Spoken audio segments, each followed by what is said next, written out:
Hello, Lisa. I did not expect to see you here. How are you? I'm gonna be watching a debate.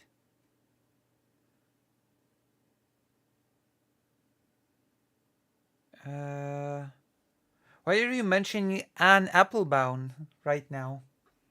Anne Applebaum is not a topic for today.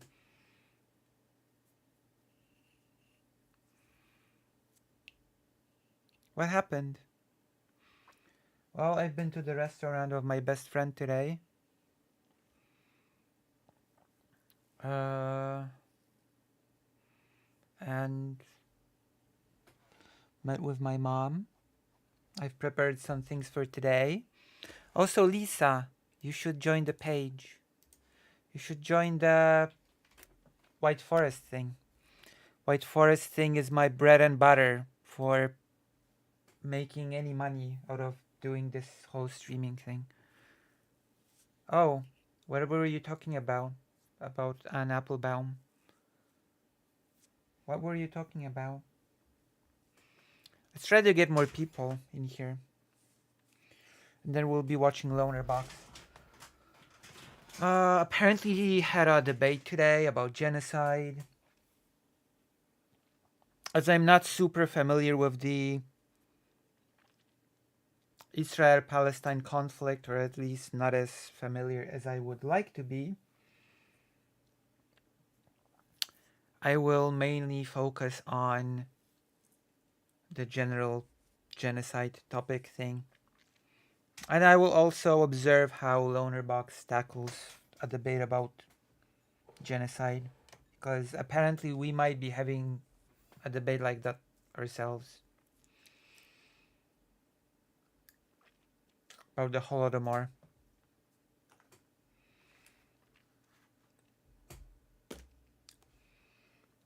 Technically speaking, I've already debated Lonerbox once on genocide, but we'll see how he... Let's see how he tackles the topic with other people.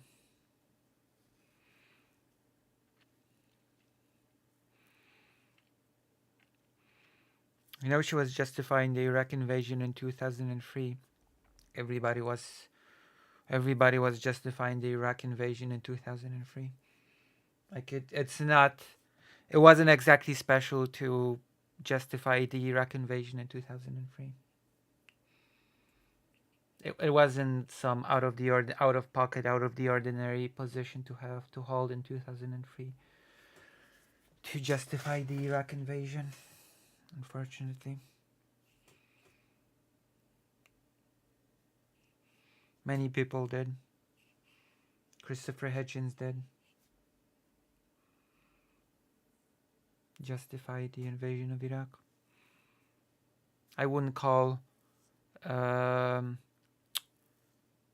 Christopher Hitchens not, even though he did justify the Iraq invasion. He debated the Iraq invasion. He debated and justified it in debate. So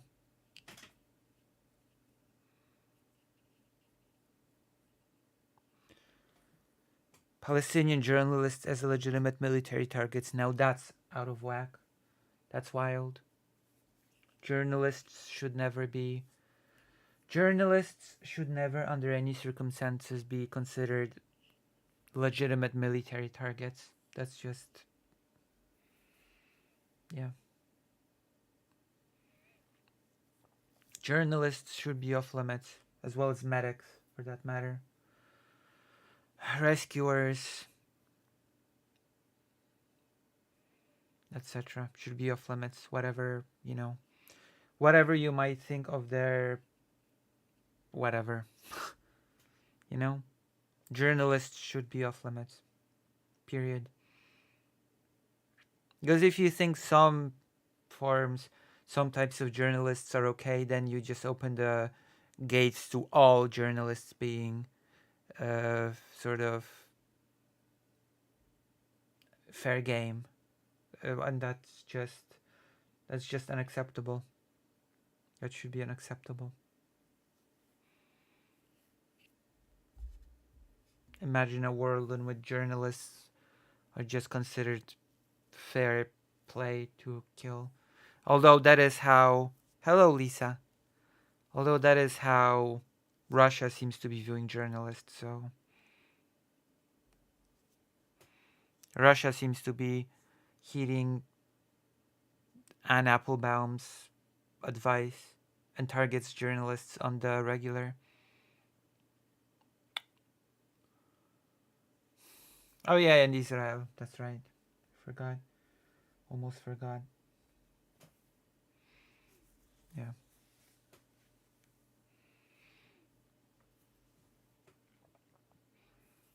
And now, Lisa, you should... Wow, I feel horrible. I feel horrible for saying that, but you should now subscribe. I'm so sorry. I'm so sorry. Or someone should gift you a subscription, but there's not many viewers right now, so unfortunately. But as a plus, okay, as a plus, if you donate or subscribe on the page, 100% of it goes to me, and nothing will go to anybody else. So that feels like a win, right? That feels like an absolute win, as Hulk said in one of those Marvel movies. That feels like an absolute win.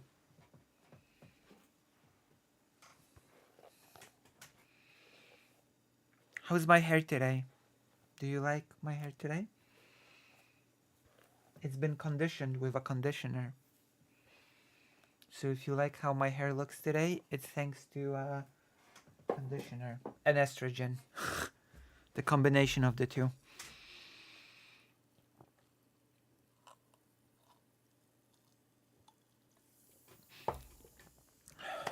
Okay. I would, but it's the last day of the month. I'll see if I can download though. Oh, thank you. Needed better lighting. Well, if you want better lighting, then donate more so that I can get better lighting. To be blunt. To be bluntly brutal. If you want better lighting, then you'll need to invest in your favorite streamer. How's this? Better? That's a bit better. So how's my hair? I think my hair looks okay today.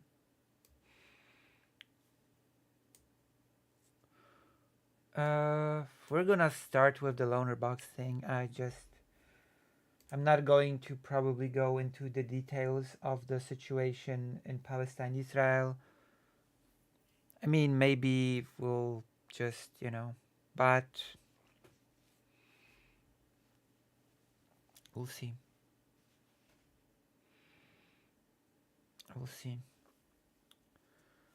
Well, unfortunately, it is what it is for now.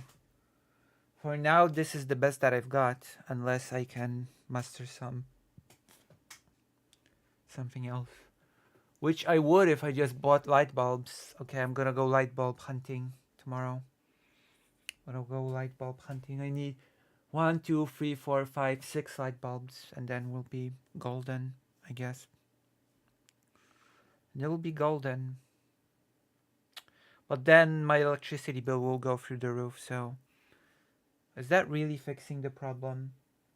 Or is that just kicking the can down the road? You decide.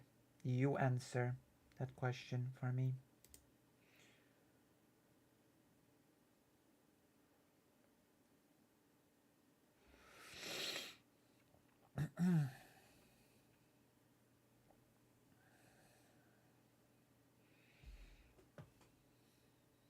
Okay, let's go. Might as well. 4 people are as good as any other number.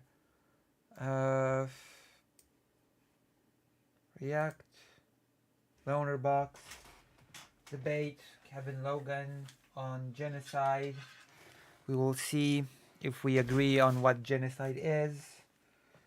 Let's just jump into it. It happened today. It's a very fresh thing that happened just today. So we'll see. I'm here to, in preparation for um, today's, like, in preparation for the debate that I may or may not have with Lonerbox about the Holodomor. We will watch how Lonerbox discusses the topic in general with other people than me, because I've already debated genocide once with him. So let's go. Today is my brother's birthday. You know when Hitler died? Maybe. Happy birthday, Estelle's brother. I hope you got a nice gift. Okay, let's go. Let's just jump into it. Yeah. Yeah. Hey, cool.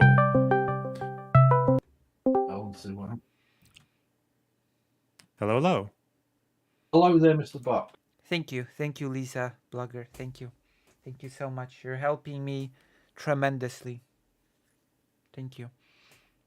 You are helping me tremendously.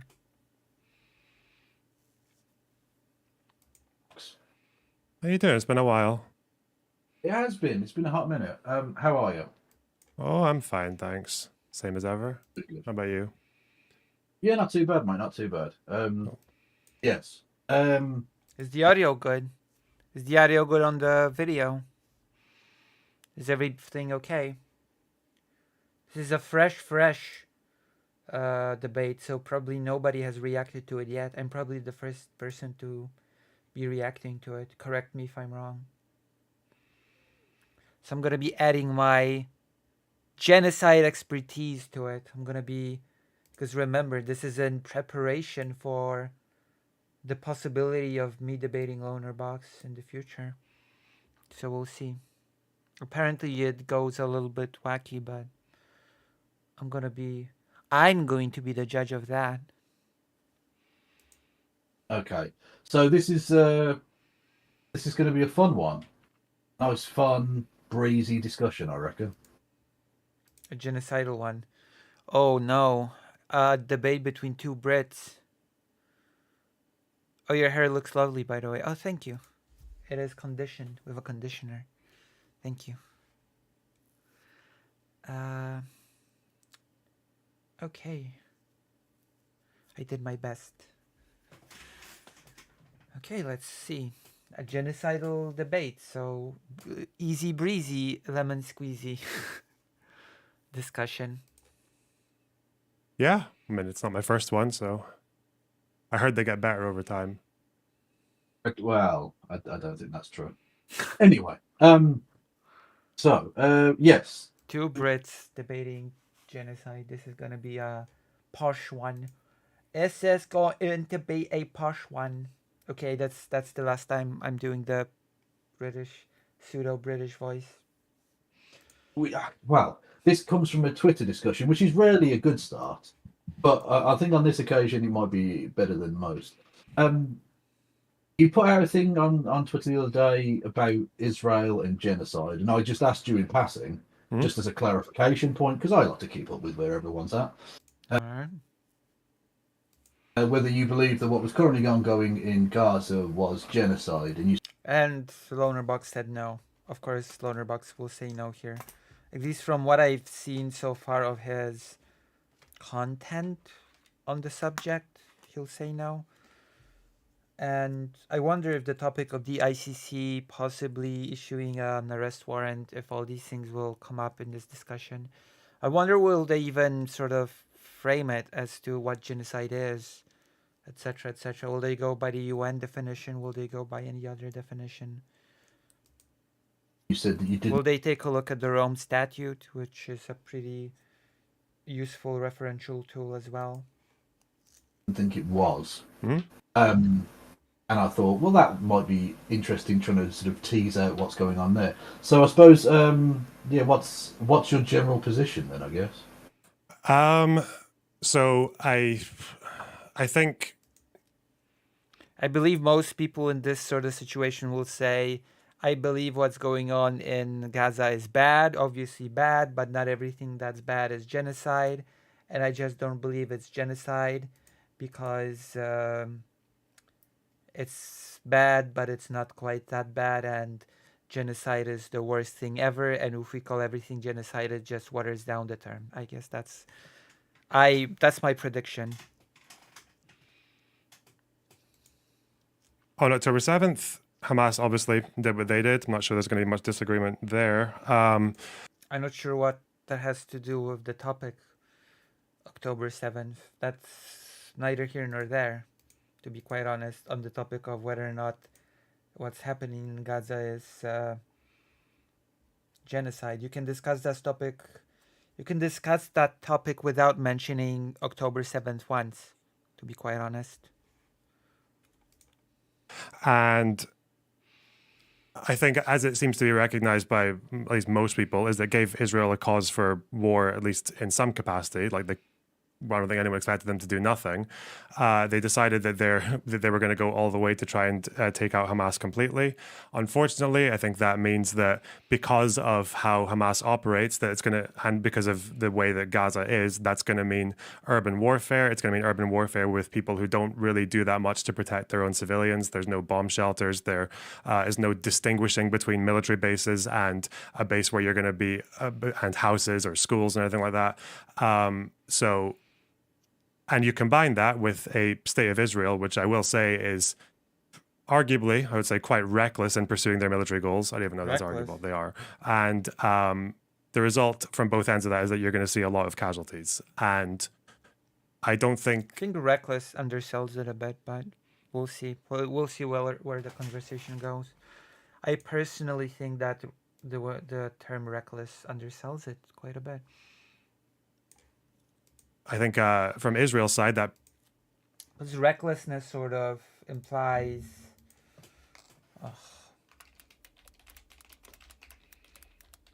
a certain level of blasé.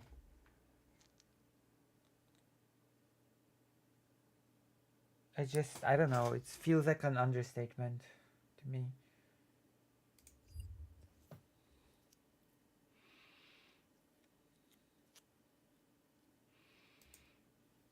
almost definitely means war crimes and definitely means violations of international humanitarian law, but I don't think it classes as genocide. I don't think the evidence for that has been sufficient. I think the South African case is pretty weak as I've read it, and I think most of the arguments people make in favor of it are just not really up to task. So, yeah.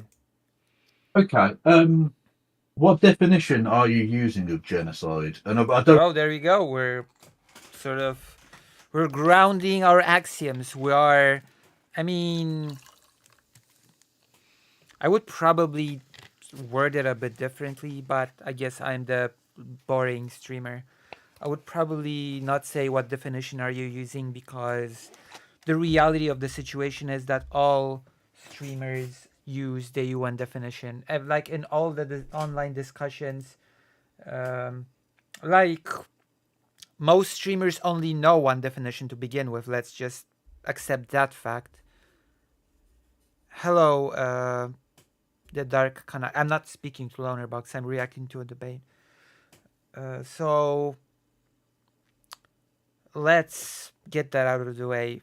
Streamers don't know any other definition than the UN one. Like, all streamers will go by the UN one. And it sort of makes sense in discussions, because the UN definition of genocide is the one that is actually recognized within international law. And I guess it makes sense, but the question of which definition are you using is redundant here, because, like, how many definitions of genocide are there in streamer discourse? One. Even though I know that in academia you have more than 50 definitions of genocide, but nobody cares about those, because none of them actually have any legal backing apart from that one UN definition, UN convention. I don't really want to get bogged down in semantics too much, but presumably you do have a working definition that you're basing this on. Yeah, just the... nobody goes in the streamer world by their own personal working definition. Everybody just goes by default with the UN um, convention. And the UN convention has its problems. It has its problems, like the over sort of it overemphasizes intent. It crosses out a few groups because the Soviet Union did not want to agree for these groups to be included. Social and which one was the other? There's the social group and political. Social and political groups were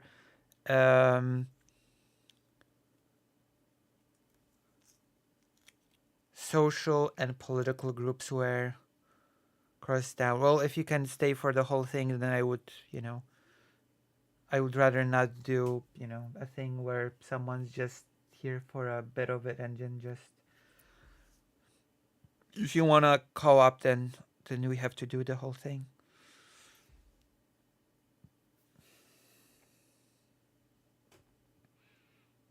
Yeah. Wait, what do you mean? I don't know how long it is. I'm watching it for the first time. I have no clue how long it is. I don't know. I don't know.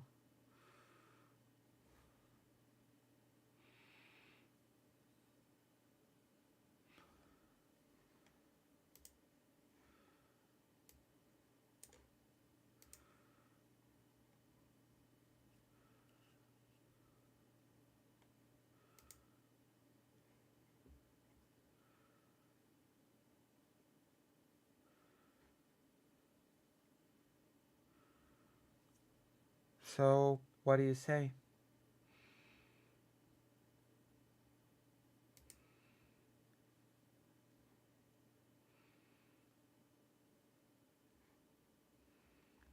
What do you say?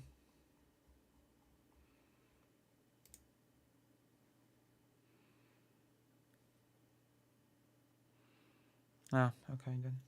I'll just continue. All right, let's continue then. The UN definition, the one that's enforceable. Yeah, the one that. There you go. The UN one. Like I've said, the one that has any legal backing. That's what all streamers do. Every single streamer just goes with the UN convention. They're using in the ICJ, Okay, so the one that historians use. Yeah. Okay. The one that's enforceable. Yeah, the one that they're using in the ICJ, so the one that historians use. Yeah. Also, all historians don't just use the UN definition. Since there's 50 definitions in academia, I assume there are at least a few historians that don't go with the UN convention. Just saying. Okay, that's fair enough. Just as clarification before we get into kind of more recent events, do you think that Israel has ever been guilty of genocide during its history, or just specifically you don't think it has been since October the 7th? No, I don't think at any point in their history. I think the closest that I've seen is that I don't think it would be impossible to put a case against Ariel Sharon for aiding and abetting a genocidal act in Beirut in '82, Sabra Shatila. That is probably a fairly difficult one to prove beyond a reasonable doubt, but I think the indications are definitely there that he was okay with. That's the whole trick with the genocidal convention and proving genocide. That's the trick is in establishing the intent.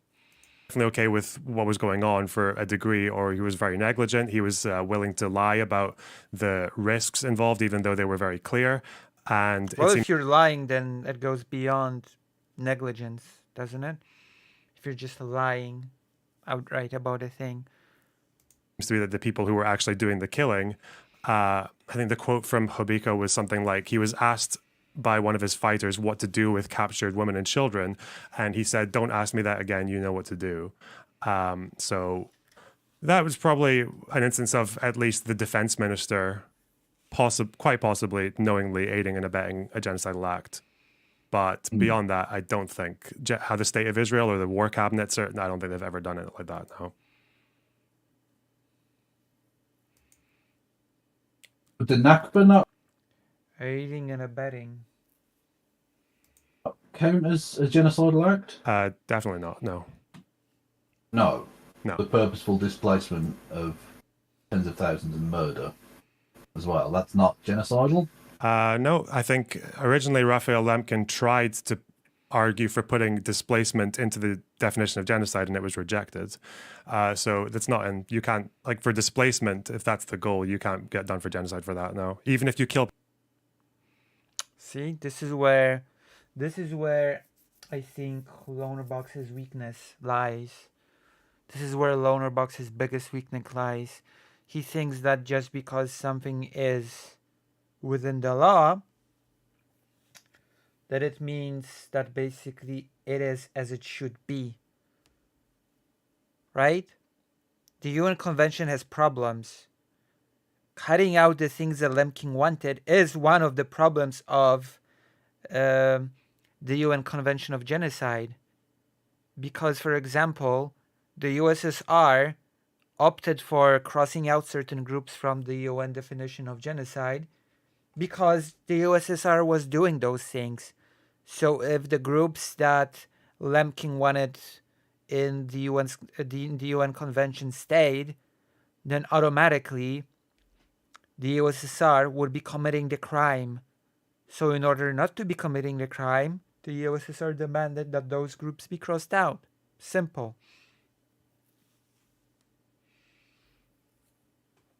So it becomes a totally different discussion, you know? Just because the law is constructed the way it is, it doesn't mean that the law is infallible. That it doesn't mean the law is perfect, that it is the way it should be, so to speak.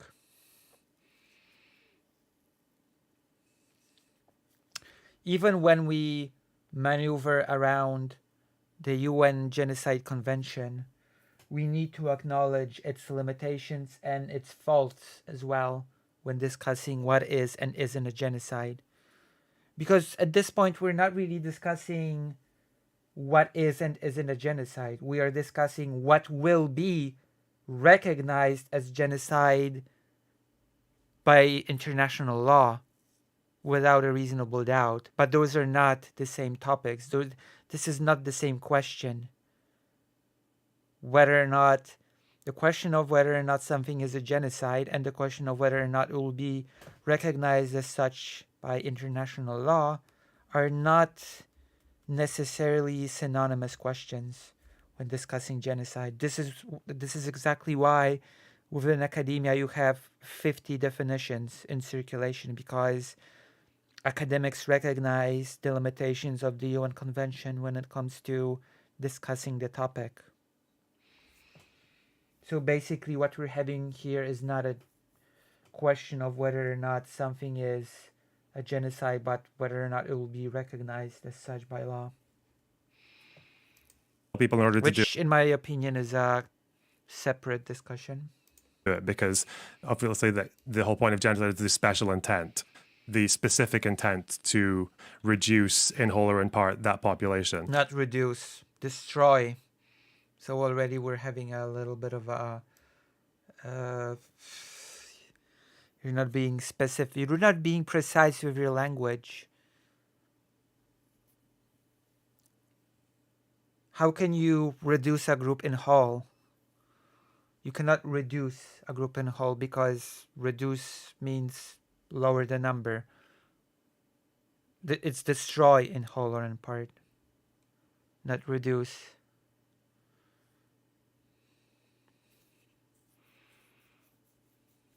Yeah, so you cannot reduce a group in whole.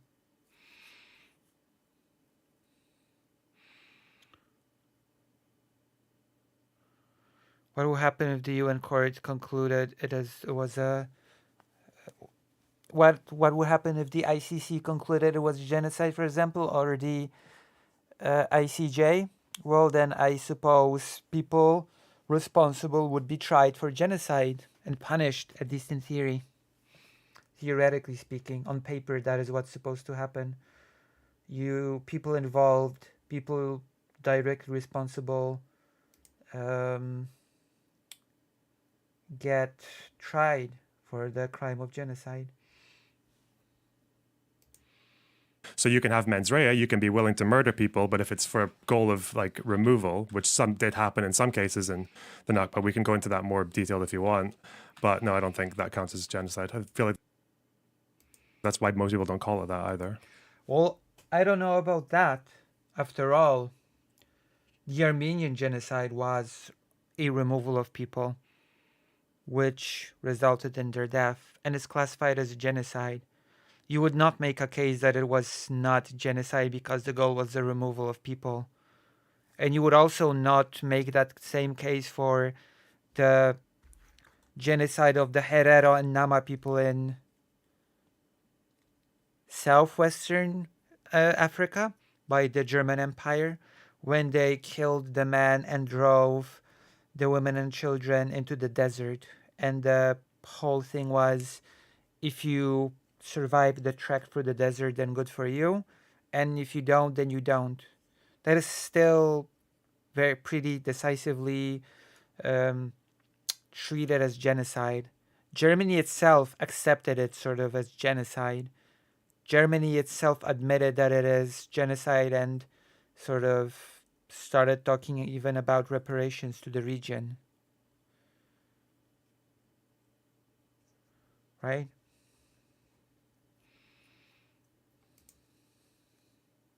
Okay, right.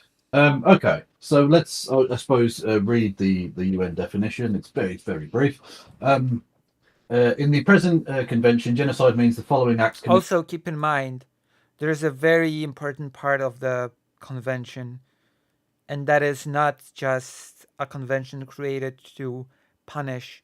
It is also a convention that is created for the prevention of genocide. With intent to destroy in whole or in part a national, ethnical, racial, or religious group, such as A, killing members of the group. I don't think we need to argue that point. I think the Palestinians have been killed. Mm-hmm. I think we can concede that point. B, causing serious bodily or mental harm to members of the group.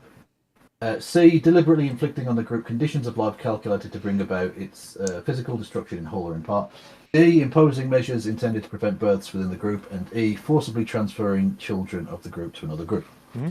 I don't really think you can argue D and E. I think that's not really applicable, but you don't have to meet every single criteria. No, you don't. To be genocide, for instance. No, you don't. You don't. Right? No, you only need to meet one. Yeah. Okay. So, what about the killing of the tens of thousands of Palestinians in Gaza since October the 7th? Doesn't classify as genocide, given the obvious murderous intent of leading Israeli government ministers. So again, I don't think the murderous intent is as obvious as people make it out to be. Again, we can go into detail on that particular one if you want. Obviously, yeah, I think the killing has obviously happened, but there's a reason that, not every war becomes genocide, because it depends on how those people died and what the intent was behind killing them. I don't think the intent behind those deaths was the specific dolus specialis to take out like the Palestinian population. No. Well, you don't. It doesn't have to be a matter of murdering all of them. For instance, in whole or in part. Yeah. Yeah, in whole. People often forget the or in part. Yeah, exactly. Yeah. So, for instance, when you have members of the Knesset, I mean, I can go through the quotes, but that would be, I think, probably quite boring. And no, I think we should. We could. That would be quite. Oh, if you wanted to. Okay. Yeah. Okay. Yeah. So I mean, the obvious big one was Netanyahu saying you must remember Amalek. What Amalek has done to you, says the Holy Bible, and we do remember, which I think is pretty obviously mass murderous intent. That the biblical story there is not. It's not ambiguous. It's not unclear as to what that means. It's about the destruction of all of the people who are your enemies, right?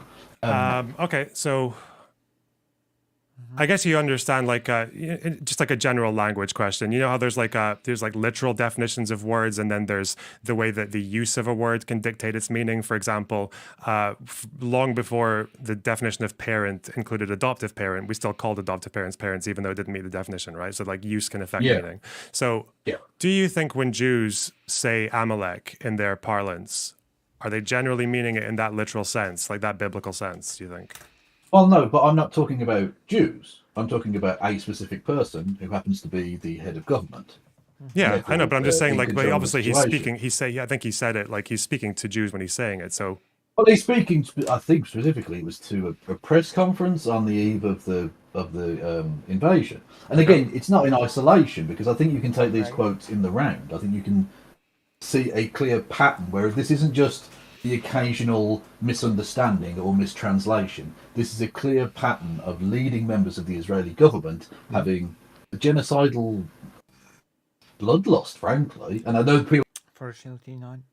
are going to say blood libel, but fuck it. Like, no, I don't care about that. You can say, oh yeah, I'm not going to do any of it. Yeah, exactly. No, I know you're not, because I, for anyone, don't hate on Lonerbox. It's not like some crazy fucking Zionist. It's just a person who I have disagreements with on this topic.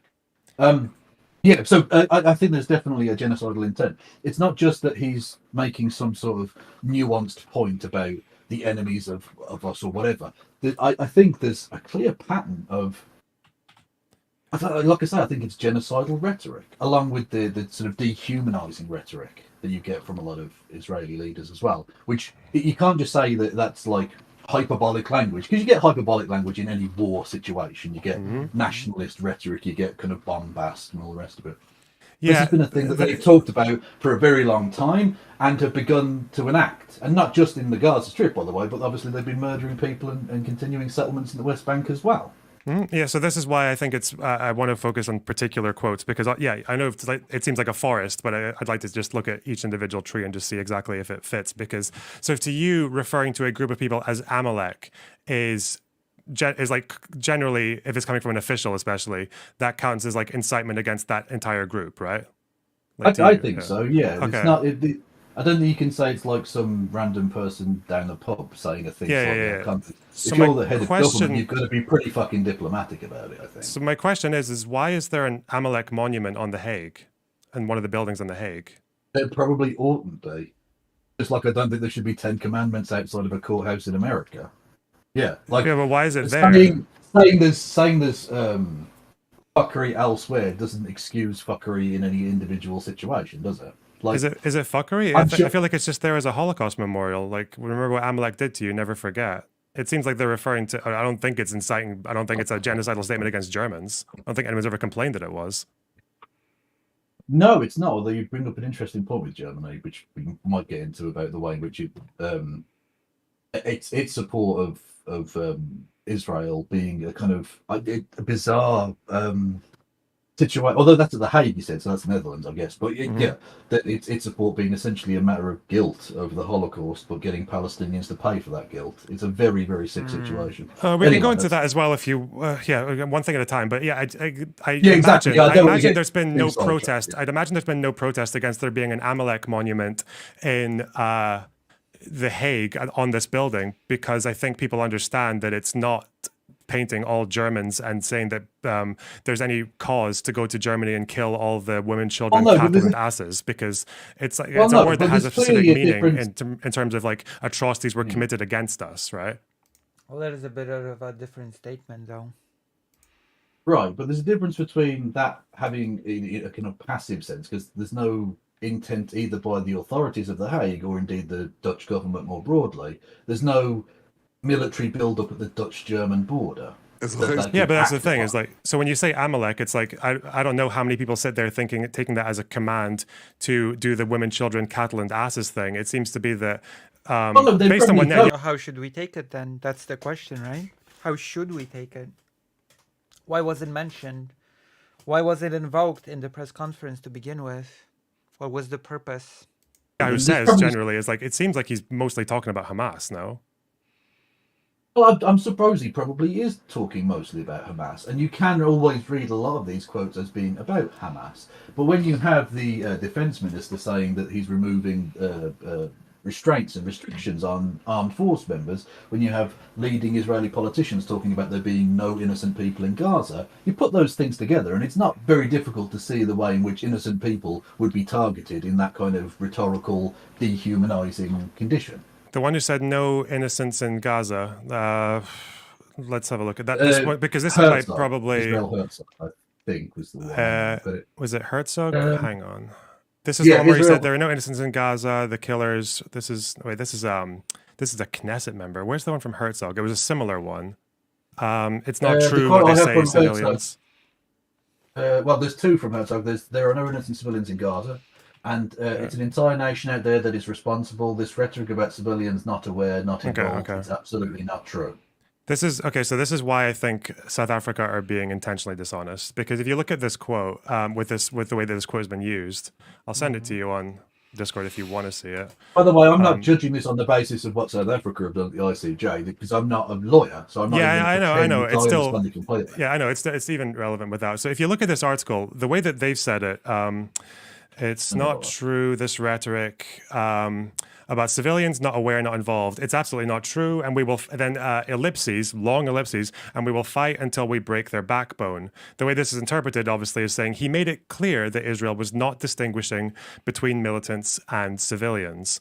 So, I mean, it sounds pretty clear the way they've phrased it. But then if you even follow their own hyperlink, it's like there's the article where it came from.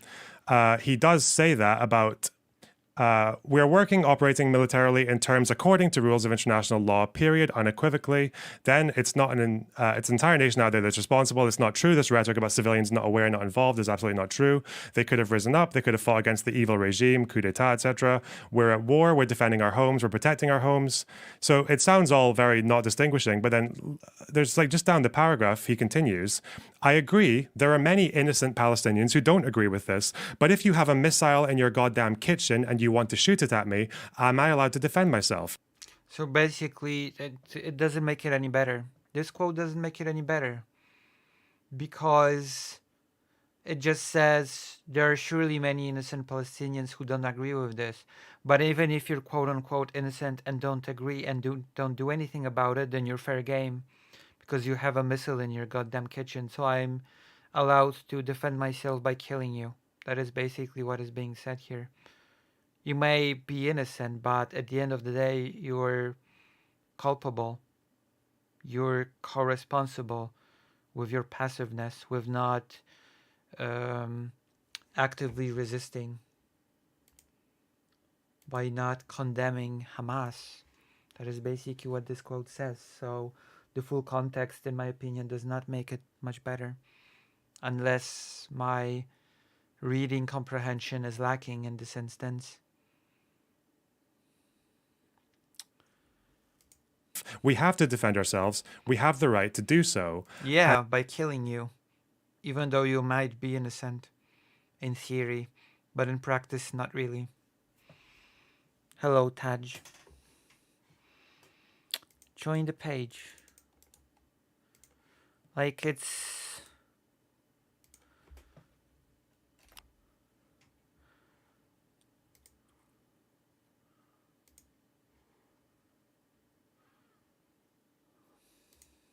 And then he's even asked, he acknowledged that many Gazans have nothing to do with Hamas, but was adamant that others... Yeah, but that doesn't mean anything if it follows with the statement that even though you may be innocent, you have a rocket targeted at me in your kitchen, which means that I can defend myself against you, even if you're innocent. It's like, it's not exactly making the statement any better, in my personal opinion. And I'm not an expert on this conflict by any stretch of the imagination. I have a lot of knowledge lacking. I have a lot of reading to do about this conflict and the history of this conflict, for that matter. There are certainly things that I'm much more knowledgeable about than this conflict. But on the other hand, I can also plainly see what's being written here. So, unless I'm mistaken and just cannot, unless my reading comprehension is just abysmally bad, just, you know. Dead. So it seems to be that the context of him saying this is he's talking about certain civilians who are not Hamas. And I don't think, as much as I like to insult myself, I don't think that my reading comprehension is quite that bad.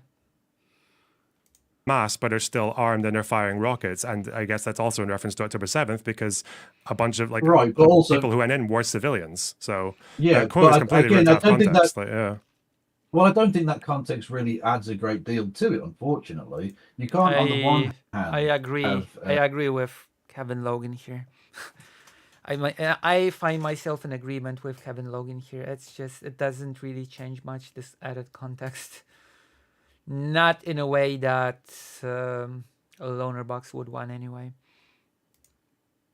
Statements like there are no innocent civilians, and then go on to say, "Oh, but there are innocent civilians," on the basis that you're literally saying that these people, because they didn't rise up, are somehow complicit or at fault for this. You're saying because they didn't revolt against an armed force that was fucking ruling over them for the last 15 years, especially when most of them were fucking children anyway, that they're somehow complicit in this and therefore are liable for the consequences of the actions of Hamas. Again, when you then put it in the context of the fact that people between the ages, I think, is it 16 and 45, I forget, who are are you a Lonerbox viewer? Touch for you. Are you a Lonerbox viewer? He's been slightly pissing me off with these takes lately. Have you found this stream through Lonerbox? Have you found me through my first debate with Lonerbox? That would be pretty interesting. Because as you may or may not know, I've already had a debate with Lonerbox about genocide, about the topic through Sunday. Lol, no, through Sunday. Listen, you should stop being white. That's my advice to you. Of course, only if you have the means. If you don't have the means, then don't stop being white. But it would help me a great deal if you would. Especially since my situation has been, I mean in the chat. When I say stop being white, I mean in the chat.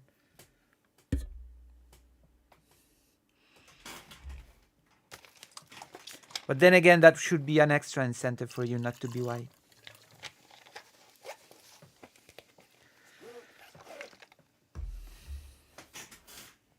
Okay. This is the part when I beg my viewers for money, because this is basically my main way of making money, because I make this streaming thing my living thing. Just for that, I will no longer be white. Thank you. Thank you very much in advance. Essentially an invisible lined kill area, regardless of whether they're a terrorist or not, are counted as. There you go. Kevin Logan just said what I said in a far more British and sophisticated way. I said it in a simplistic, to-the-point Slavic way, and Kevin Logan said it in a posh British way. Terrorist. So essentially you're saying we're going to kill X number of fucking civilians here, probably, but we don't give a fuck. Well, no, I mean, so it sounds like you added that part in. It sounds like you added that part in when you said therefore you... Well, it's not as much as we don't give a fuck, quote unquote. It's more like it's a necessary evil, since you're firing rockets at us and we have the right to defend ourselves by killing you. That's the insidious part, in my opinion. It's not like we don't... It's not even saying we don't care. We do care about you being innocent, but unfortunately your innocent doesn't mean much when your kitchen is being used to fire at us. That is basically what is being said. Like, that's the insidious part. It is not saying we don't care.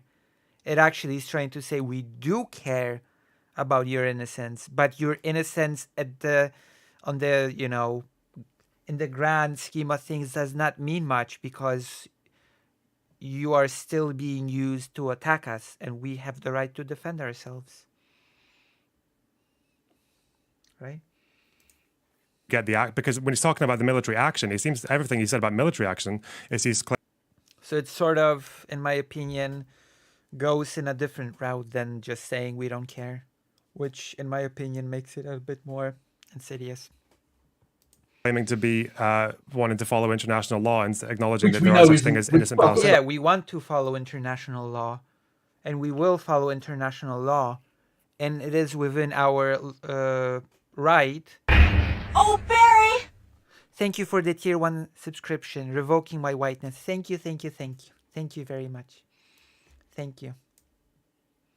Thank you. It will help me to, well, it'll help me to fulfill my big ambitious goals, and I do have big ambitious goals, like survival, or buying food, etc.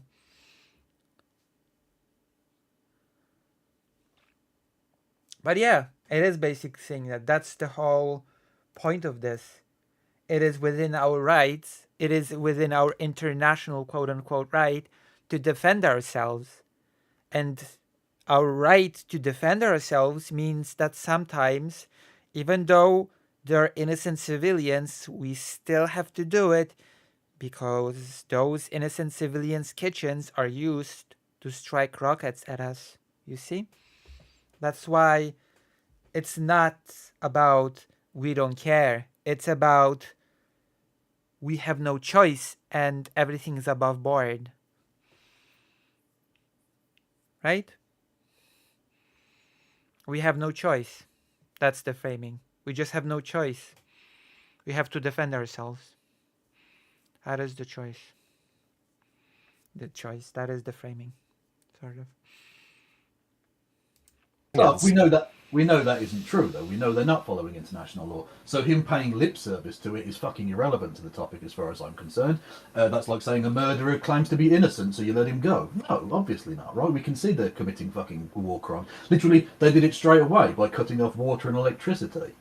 The collective punishment. It's a fucking war crime. We know that they're doing that. So that is true. Collective punishment is certainly a thing being done in Gaza. Like, you cannot deny that. You cannot deny that there is collective punishment going on by the Israeli government towards Gaza.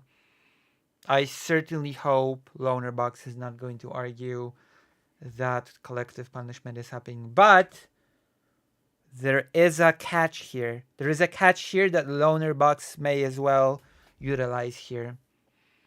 He might as well say, yeah, there is collective punishment. Yeah, there are war crimes happening. And then he can go on to say, I agree. I agree that Israel should be punished for and tried for war crimes. But it does not automatically follow that those war crimes are genocide. He could say that. He could very well say that. Because not every war crime is genocide. So he might as well go that route of, yeah, Israel is committing those things, but I just don't think it's genocide, basically. That's a route that is available to... I'm saying he. I didn't say she.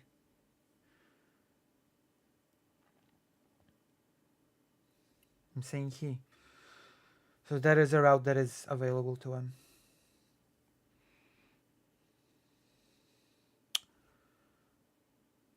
Yeah.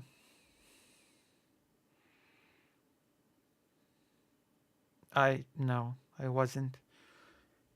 Please. So yeah, we'll see. We'll see if that's gonna be the... We'll see if that's gonna be the road that Lonerbox goes for. his protestations to the country are irrelevant. Well, My point is, when you take in the round, because Isaac Herzog, for instance, is not the head Just of the... keep in mind, the question here is not whether or not Israel is committing war crimes. It is whether or not Israel is committing a genocide. Which again, those are separate questions. Those are not synonymous questions. If you establish that Israel is committing war crimes, you've not yet established automatically that it is committing a genocide. It's, idea, right? I'm saying there is a broader attitude within the upper echelons of Israeli government and military life that are genocidal, right? So see, I'm taking this, I guess, neutral role of just doing an analysis of what is being said. I'm being less judgmental than you might have expected of me. Isaac Herzog will say things like there are no innocent civilians in Gaza. The Israeli Defense Force act as if there are no innocent Palestinians in Gaza. They will literally kill anyone between the ages of 16 and 45 in this kill zone, which the Palestinians don't even fucking know is there. It's just an area on a map that's been decided by Israel, and they get counted as Hamas, even though they just happen to fucking live there and be there, which they're perfectly entitled to be there because that's where. Which, by the way, you could argue that this takes the point in the UN Convention about creating conditions for the group that makes it difficult or impossible to live. I think that is a thing that Kevin Logan might start arguing, that Israel is actually, and also the cutting off of water and electricity, that all this combined is creating conditions of, that it's creating those impossible conditions for the Palestinians. That is a thing that Kevin Logan could argue, that it takes this particular point in the UN Convention. They fucking live. Okay, So you're making a lot of statements at once. I'm just trying to focus on like one thing. They don't seem to be distinguishing between civilians and combatants, which is a war crime. Okay. Yeah, and again, I'm not sure if Kevin Logan is. Yes, it is a war crime, but again, not every war crime is genocide. So it is not enough to establish war crimes happening. Because again, Lonerbox could just say, yeah, I agree. War crimes are happening and Israel should be facing consequences for enacting those war crimes. But we have not established yet that those war crimes are specifically genocide. Right? That is what Lonerbox could, once again, I will repeat, argue. So cutting off water, electricity. So I don't think cutting off electricity is a violation of IHL. I've never seen that. The water, yes, there were 3 pipes. I think. I mean, it creates conditions that make it difficult or impossible to live for the Palestinians, which again takes one of the points in the UN Convention of Prevention and Punishment of Genocide. So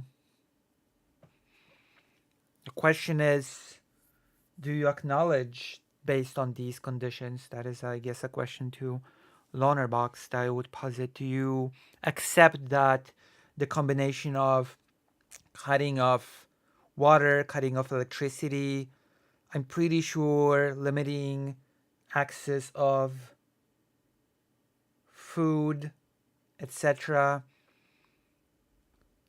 and bombing campaigns, if you take all these things, put them together, could you not come to the conclusion that Israel is deliberately creating conditions that make it impossible for Palestinians to live in Gaza, which would definitely take one of the conditions for genocide in the convention, if true? They made up 9% of Gaza's water that was being sold by Israel. There is legal contention over because it was actually being sold, but again, I don't buy it. I think it was. That's one thing I think is a clear violation. I think 2 of the pipes came back on within a couple of weeks. One of them took about 6 months before they turned it back on. So that one, yeah, I think is a complete violation of IHL. The water, not the electricity. But you said quite a few things there. But this thing about Isaac... Well, the electricity as well, no? You could argue. Because without electricity, hospitals cannot function. And without hospitals functioning, logically speaking, by extension, life support systems cannot function and people just die. So I guess again, I would posit a question to Lonerbox. Should that be considered a crime? Should that be considered as acceptable? Depriving hospitals of electricity? And does that contribute to the whole point within the convention about making it impossible for a population to live? Right? I would argue for electricity as well for these reasons. For example, I would point to hospitals as obvious examples of things that absolutely need electricity to function and keep people alive within them. No? Is that not a sufficient argument?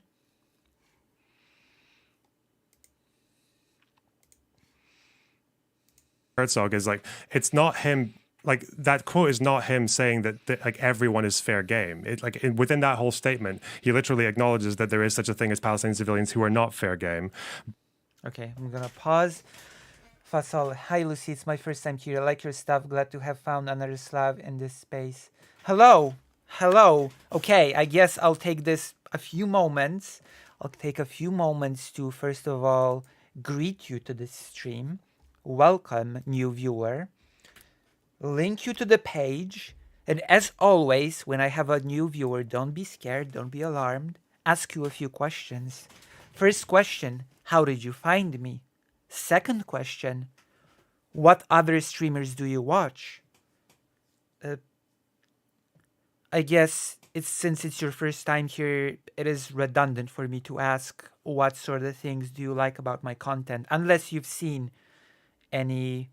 Oh yeah, you said you like my stuff. So what do you like of my content? What do you like about my stuff? And I guess we'll start with these three because I like getting this sort of feedback so that I can make more of the things that people like and hopefully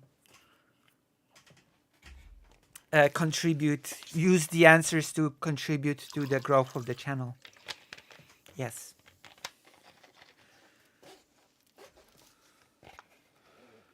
And how are you enjoying this stream so far and my little bit of exploratory / questiony nature of me analyzing this debate?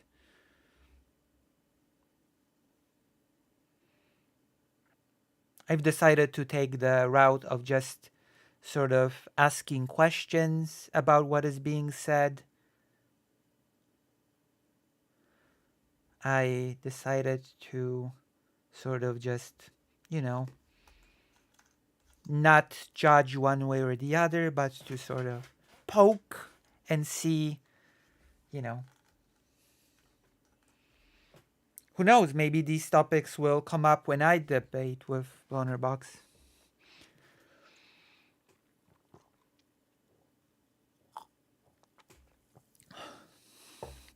I found you through President Sunday. So far, I like your analysis. I agree with your Lonerbox criticisms. Thank you. Thank you very, very much. Also, what other streamers do you watch? Do you enjoy my Ukraine coverage? Also, would you consider joining the page and not being white on it? I'm sorry. Just take every opportunity to try and survive financially. I orbit the Sunday, Kidnutkin, Resi Space generally. Okay. That is nice. I hope you become a regular viewer of the Lucy. Thank you. Thank you so much. Thank you. I am grateful to you forever. Wow, we're gaining new viewers, which means growth. Hello, Maya Mayor. Hello. I'm so happy that we're gaining new viewers. Every single one new viewer is like a blessing to me.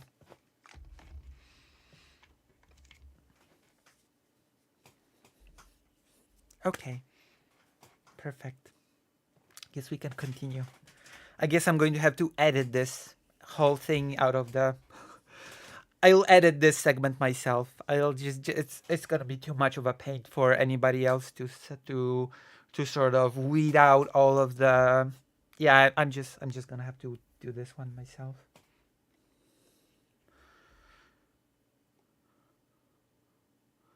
But it's gonna be worth it. It's gonna be... I feel like it's gonna be a pretty good one. No, it's not a distraction. Actually, like, I did the whole questionnaire thing. I always pay attention to my viewers.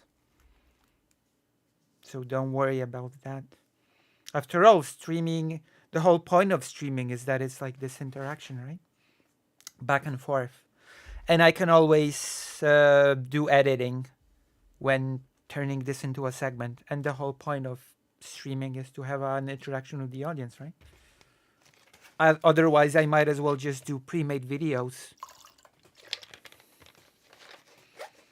If you cut out the most important part of streaming, right?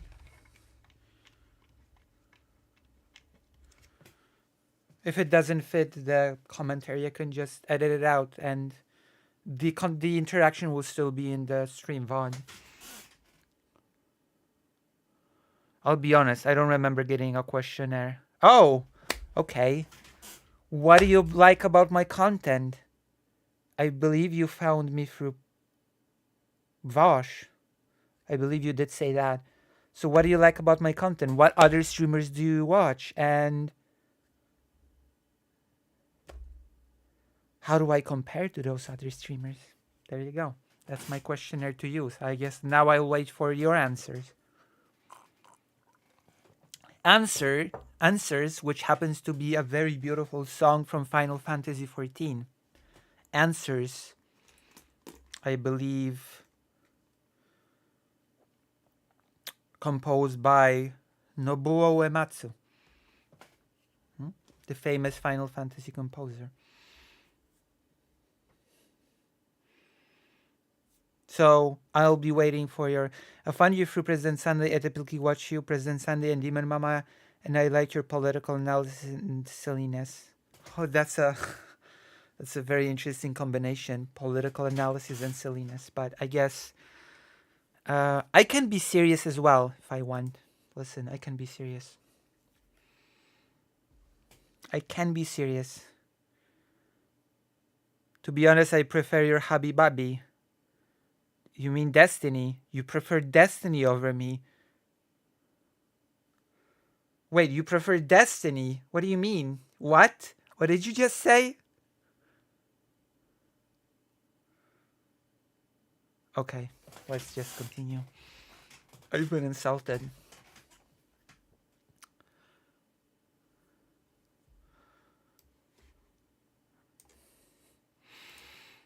But even if I grant you that the rhetoric is very inflammatory and irresponsible, I agree that a lot of it is. Obviously, I don't think that necessarily signals that they're definitely intending to commit genocide or enact it into a policy or anything like that. Because if that were the case, like if we look at inflammatory war rhetoric, I mean... Interestingly enough, unexpectedly, Lonerbox did not even address the whole war crime thing. He just sidestepped it completely. He just ignored the question of war crimes and focused on the intent, on the genocide part, I guess, on the intent, on whether or not there is intent. Policy. That is a very tricky thing, by the way, the policy thing. Because nobody who has two brain cells to rub together, especially after World War II, will just blatantly put genocide in their policy. Okay? Nobody will just be, okay, our policy is to genocide these people. Like, of course, any government that has at least some sense, some intelligence to speak of, will put it in some roundabout, convoluted sort of schema of laws that will not sort of blatantly say our policy is to genocide these people, right? But the result of the policy will be basically de facto genociding those people, even if it will not be blatantly stated, right? Because who would do that after World War II? Thank you, Estelle. And also with Hitler and the Nazis, you could sort of make a case that the Nazi Party has had an internal policy of genocide, right? It wasn't public, but there was certainly an internal one. You could make a case for that. Definitely. So for all the people here, I once again put the link to the page, and let's continue. So yeah, I'm not sure about the whole policy thing, because no government enacting genocide will blatantly put it in some very obvious policy, because that would be that would be stupid on the part of the government that would do it.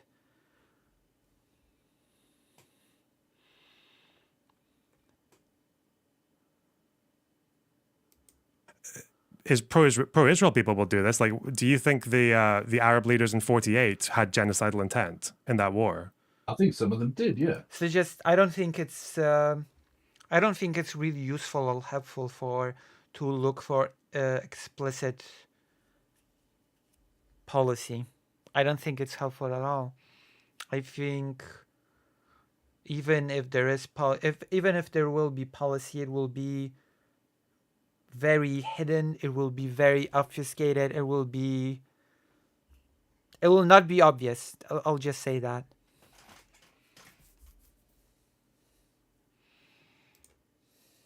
Do you think they were actually orchestrating it? Do you think they were like the armies were going in there with a genocidal plan? Well, I mean, if you talk about was there a policy, maybe, but individual soldiers fight for many different reasons, don't they? Well, it's not individual soldiers. It was like the Arab Legion and the like whoever Al Husseini was commanding the ALA. Like, these were armies. Yeah. They had commands, and there were massacres committed against Jewish civilians. Well, quite a lot of them. But the question is, they did intend to. Yeah, yeah, absolutely. But again, let's grant completely that the Arabs were trying to destroy all Jewish people in 1948. Whatever. Well, I don't think they were. That's the problem. No, I'm not saying they were, but I'm saying that you bringing up someone else doing a genocide doesn't detract or alleviate in any way this current genocide. That's not what I'm doing. What I'm doing is I'm saying that. Well, it seems like kind of obfuscation is what. No. That's not what I'm doing. Okay. 1 second. I'm saying that this is an example of people, Arab leaders, who had much more, I would say, genocidal rhetoric than the Israeli leaders do now. But as far as the evidence that the armies were actually trying to commit genocide, or that there were any orders to, or any policy that was in that direction, despite massacres, again, like very rarely will you have explicit policy of we will genocide these people, because that would be the stupidest thing that a government or a ruling body could do. Like, there might be policy that in the end leads to genocide, but it's not going to be directly stating that its goal is to genocide a people. Right? He's doing pretty okay. I think Kevin Logan is doing a fairly well job. Okay, I have to go for a second, because I have to take my HRT now, because, I have to become more of a girl than I am now. I'll be right back. The reason why I cannot take the HRT here is that one part of the HRT requires me to rub a gel into my body, and I cannot do that on stream. So I'll be right back, and then we're gonna continue analyzing this, and after that we're gonna do rest of the topics, and then we're gonna do games because the only reason why I did not put the games in the topic is because there's a character limit in YouTube titles. So I'll be right back.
It's done.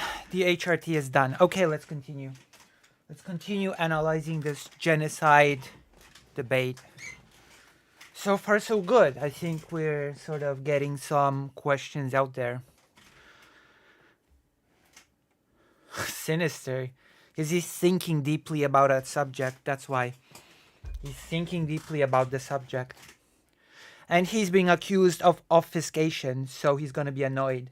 He has an annoyed face because he's under an impression that Kevin Logan is misunderstanding his point, and he's going to try to rephrase it. Just for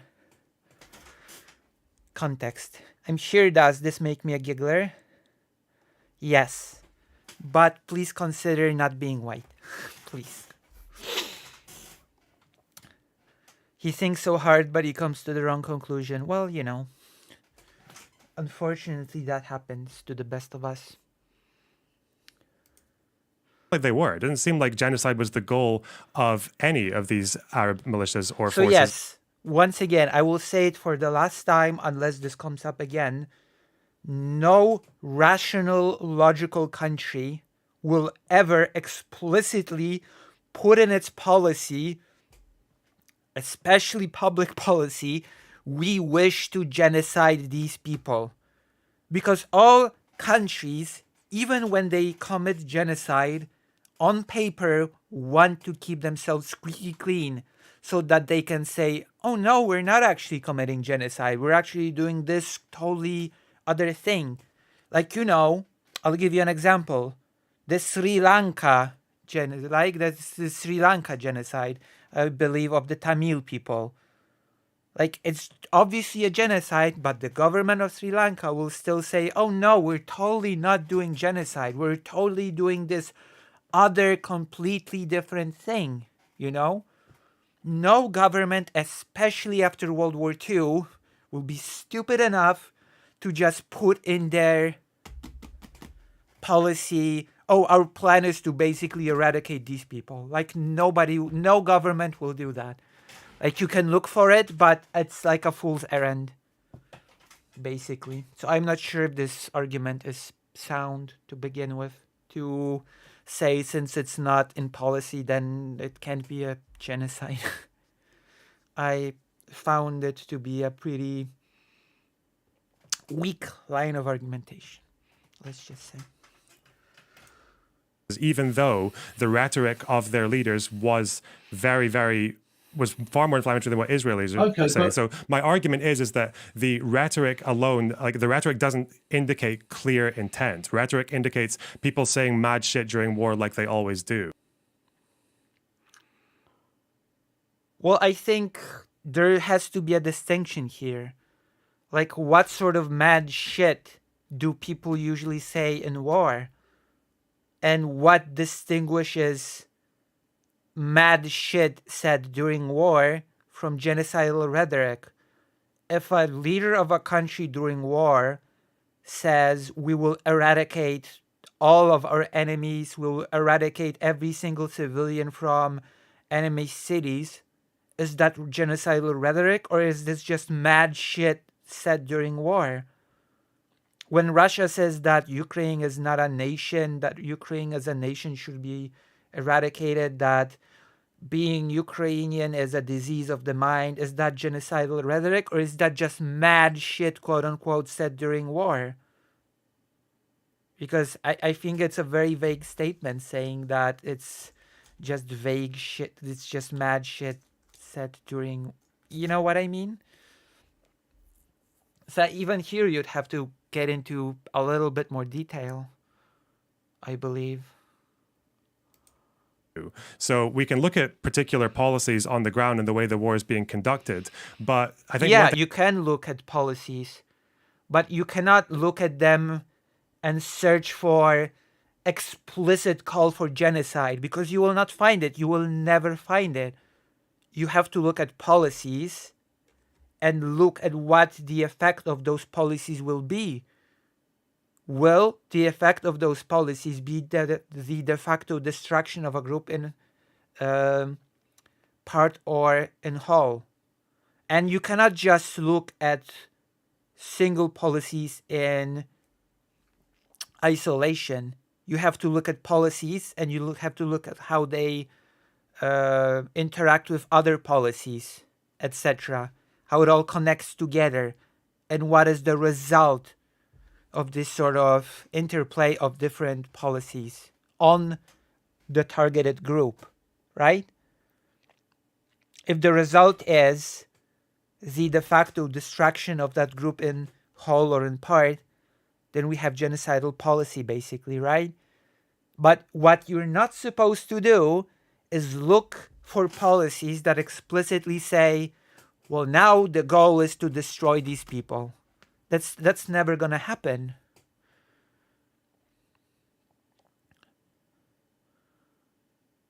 Yeah, of course, governments will not want to use the word.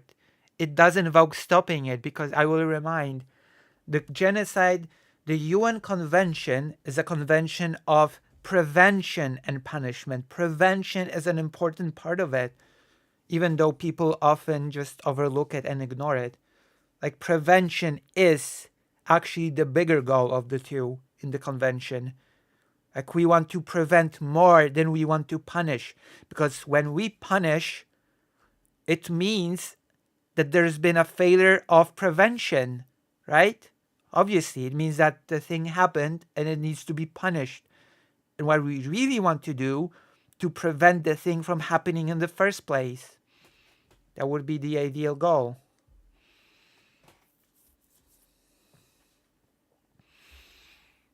And that is, technically speaking, the goal of the UN Convention as well. Thing that you said earlier is that they're not distinguishing between Hamas and civilians. I think they quite clearly are. I think it seems to be that they are targeting Hamas. I think the war plays out in that way. Okay, yeah. we'll get into that in a second. But this is why I said let's not get bogged down too much in the in the quotes, right? Because I don't want this to just be me say a quote and then you say, whatever. That seems like a boring way of going about it. I think we can both, whether you want to call it inflammatory, I will call it genocidal. But regardless, the point is they're definitely talking about killing lots of fucking people, and it's a matter of does that play into the way in which the war, turns out. So we can go through them if you like, or we can move on to the practical on the ground stuff. It's it's up to you really.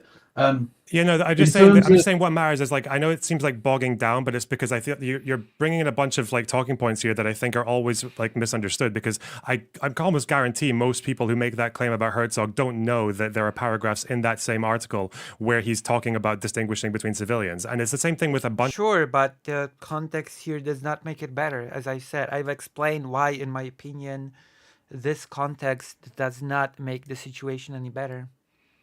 I mean, you might disagree with me, but that is my interpretation of the text. That is my interpretation of what was being said. And then if you disagree, you would have to sort of argument to me why that is the case, why I am mistaken in my interpretation. Bunch of them. There's a bunch of these quotes that if you look at the paragraphs surrounding it, they specify Hamas. I'm just saying, it matters when people use these quotes out of context. Yeah. That context you gave doesn't alleviate what he fucking said.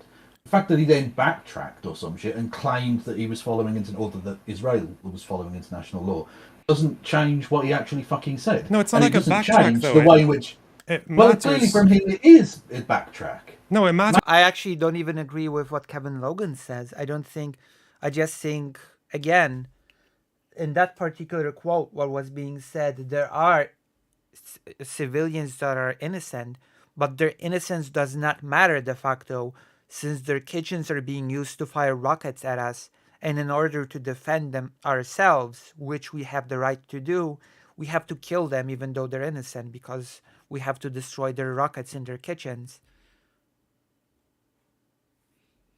So it was, in my opinion, it was the rhetoric of, we don't want to kill innocent civilians, but actually we don't really have a choice. We have to do it in order to defend ourselves. That is the rhetoric. We don't have a choice, really. We have to do it. Just because the statement about... It might be a matter of... Go on. It matters because the statement about saying there are no innocents or there are no civilians in Gaza, they're all part of this, they could have gotten rid of Hamas. You could say that, but then that might not necessarily be a statement about your military goal. It can be a statement, a political statement, because most people in Gaza do seem to have at least some support for Hamas, and we saw people celebrating when Hamas dragged people's dead bodies in. So you can make a political statement about how the civilian population is in favor of it, but that is still... You can say that and also acknowledge that they're not military targets. You can easily say that, right? If Israel's goal was to lessen support for Hamas in Gaza Strip, it would have been spectacularly counterproductive in that, because they were very unpopular before this, and now it looks like they're polling around 60% if there were an election there. Not that there can be an election there, because they've destroyed most of the fucking buildings. I don't think they care about... Difficult. Yeah, I don't think they care about getting rid of support for Hamas. I think they care about getting rid of the military apparatus and their ability to launch rockets and wars, basically. Yeah, I don't think they care about... Yeah, they're not trying to make Hamas less popular. They're not trying to win hearts and minds, obviously. Destroying all of the buildings, put it all together, and you sort of take the creating conditions that make it impossible for people to live. You take that box, and I'm surprised that this has not become a point of discussion yet. I'm not sure if it will, but there is a case to be made there. When you combine taking away electricity, water, and I believe food, and then destroy buildings, deprive people of places to live, literally, force them to go south and then who knows where, then you create conditions that make it impossible for people to live. And that is one of the points within the UN Genocide Convention. And that is a thing that could be discussed. That is a thing that could be sort of analyzed. That is a thing that you could get into and sort of dive into, right? But I'm not sure if it's gonna happen in this debate.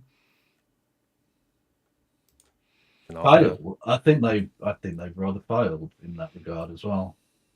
Okay. 6 months down the line, and a nuclear armed power is still scratching around in the rubble.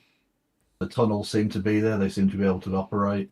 They're still there. Look, I mean, they fucking failed in this regard. And at the And of course, there's the whole part of humanitarian aid groups being bombed as well and killed. expense of tens of thousands of Palestinian lives, which is rather unfortunate.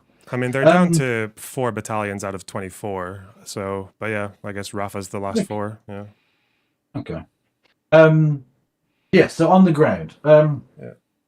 And this is where this kind of hyped up rhetoric, I think, does play into this, because when you have the defense minister saying that he's going to get rid of restraints, he said he would get rid of all restraints. This was an all-out war. Now, you can say that's just bluster and rhetoric. I would argue it's very fucking dangerous, even if that is the case. But ultimately, when you then have the kind of democide that we see in Gaza, where I think again, one has to be careful here, because in many of these cases, Lonerbox could easily just say, yeah, I agree, it is dangerous. I agree, it can lead to war crimes. I agree that those war crimes should be looked at and possibly consequences should be sort of brought down on Israel for committing war crimes.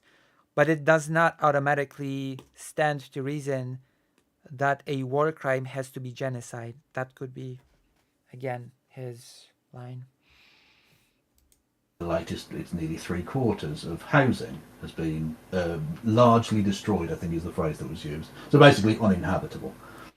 That basically makes, again, this is going back to the definition of genocide, right? Making conditions of life calculated to bring there you go. This is like, I've been saying it for a while now. Now they will get into it now.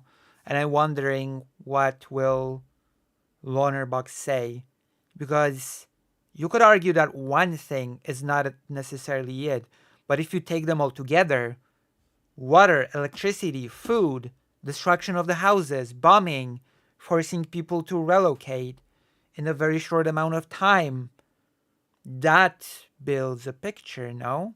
That suddenly becomes something. About its physical destruction in whole or in part. If you can't fucking live in a place, then having any kind of cohesive community or ethnic, group in a region is basically impossible. And Israel has, just like I say, destroyed nearly 3/4 of housing in the region, which again can't possibly be down to them strategically targeting Hamas, because Hamas running fucking 75% of the houses. That's ridiculous. Yeah, 75% of the houses have been destroyed, or what? 75. Have been largely destroyed. I saw the number that 75% of the housing in the Gaza Strip had been destroyed. Rendered uninhabitable, I think was the exact definition. But yeah, yes. I mean, I've seen the 70% claim. It's just that it clashes with even the UN's own data from April, like from this month. I think they've said, so they have a list here of identifying destroyed structures. 50% is still a lot.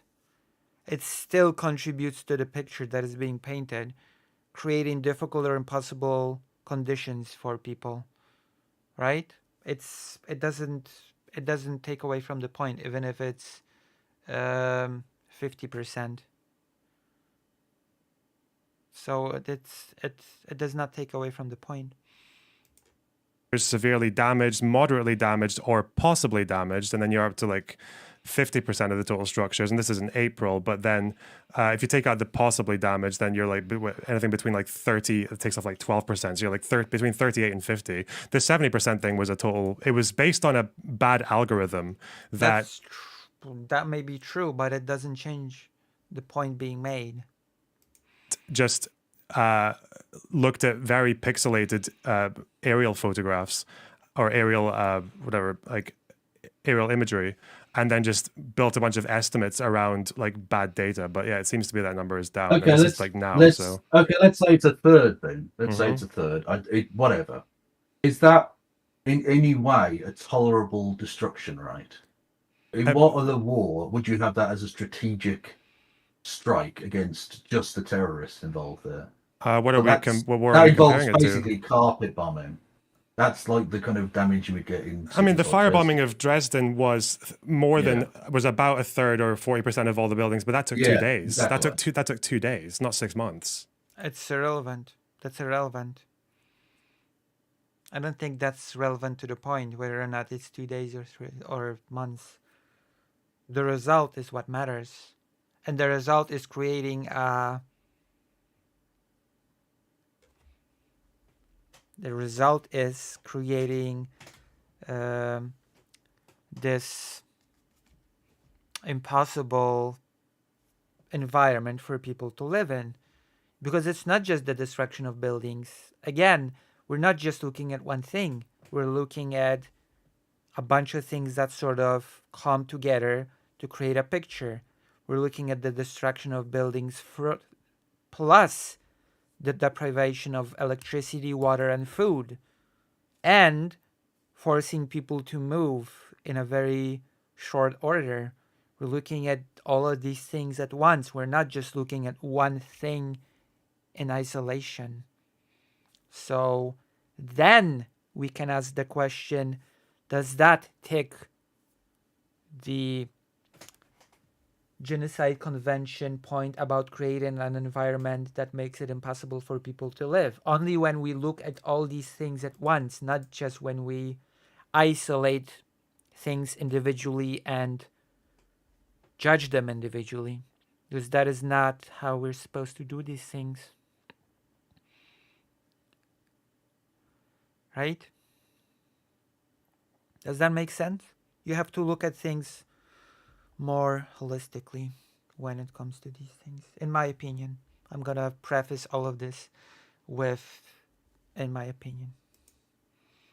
Right, but most of the destruction was done in the opening 2 months, I believe. And also, you've got to bear in mind the fact that that was done in 2 days because of the 1,000 bomber raids, but they'd done this to dozens of German cities before this. So, I mean, if we're going to go by, oh god, it's difficult to compare because Germany's a much larger country, both population and geographic-wise. But I would argue that you could, oh Jesus, how would you even do the mathematics on that? I'm not sure. But basically,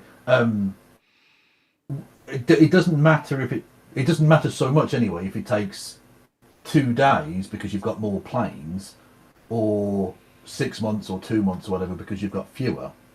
Like, that's still, you're not doing strategic strike. Well, we've seen with the way in which the Americans have targeted specific Houthi sites, and I know it's not exactly one for one, but I think you can see the very, very distinct difference between the way in which a strategic strike against a target works and the kind of rather more indiscriminate bombing of civilian areas. And again, the counting of even non-combatant civilians as combatants.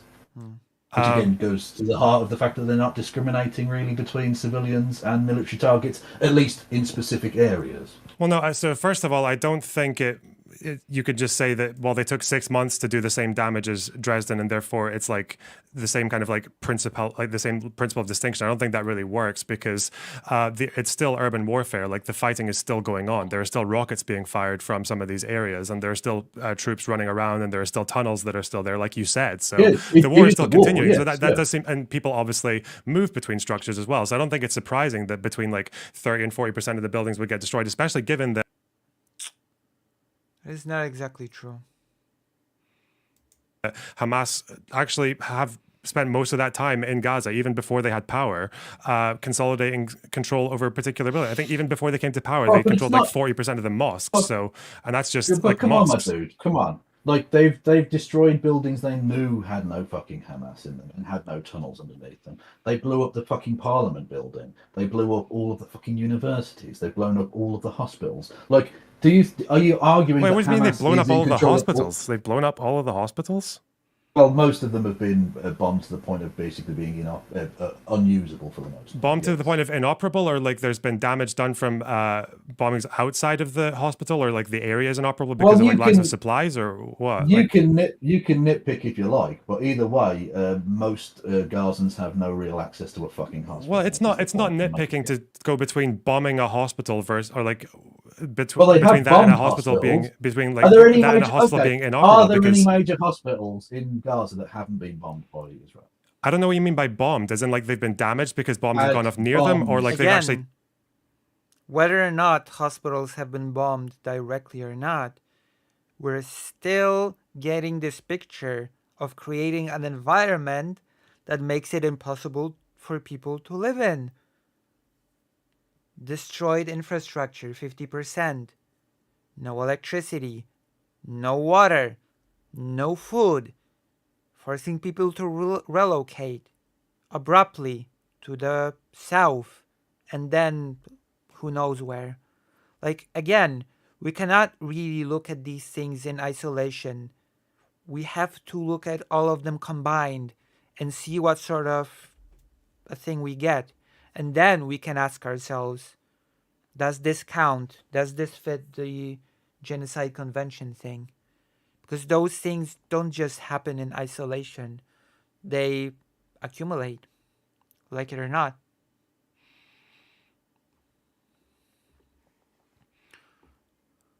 Had Targeted bombs like dropped on them. so what they've Had airstruck a bombs hospital. Are dropped they on like they flattened hospitals? Which hospitals have been flattened? Like or I because didn't say flattened. I said bombed. well, if you So bomb a they've been hospital, bombed. like Yeah, so I mean, okay, I mean, look, if you want to dance on the head of a pin about the bombing of hospitals, go for it, I guess. I mean, it matters. That's why I- the Al Ali story was so big, because if it turned out that Israel had actually just airstruck a hospital and blown it up, that would have been like unprecedented, because like them actually just Well, I'm focusing on Gaza for now. targeting that like building whilst there are a bunch of patients in there and people taking shelter, that kind of matters compared to that Okay, there's damage on that like okay. a complex area. There's fighting there because we know that. Because it doesn't change the fact that the environment created by all of these things make it impossible for people to live. So again, we go back to the question if that fits the bill with the UN Genocide Convention or not. You see?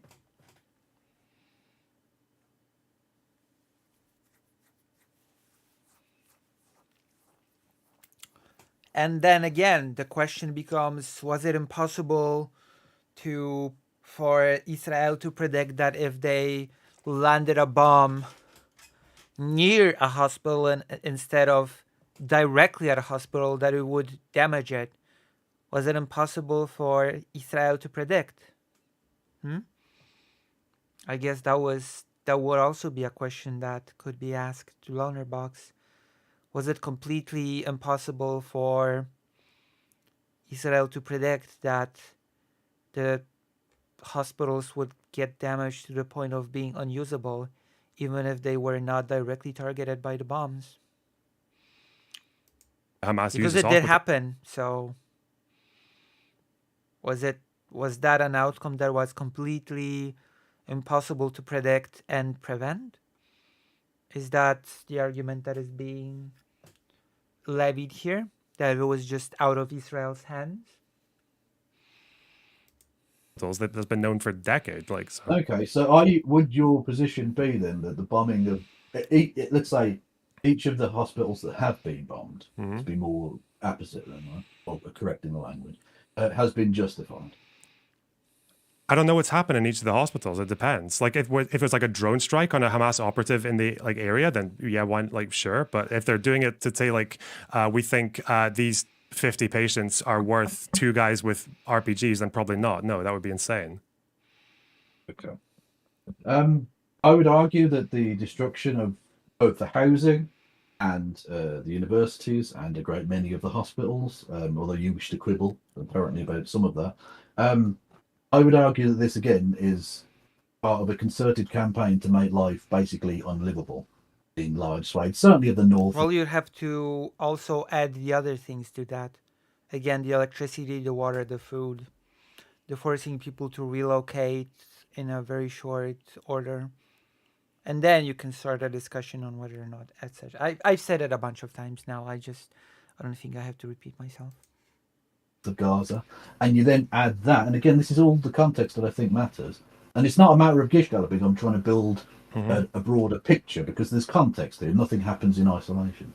When you add in the settlement drive that a lot of ultra-Zionists in Israel are trying to have. We had the Nahala conference in January, which was attended by two leading members of the Israeli government, which was literally, I called it SettlerCon when I covered it, which basically they wanted to rebuild settlements in northern Gaza.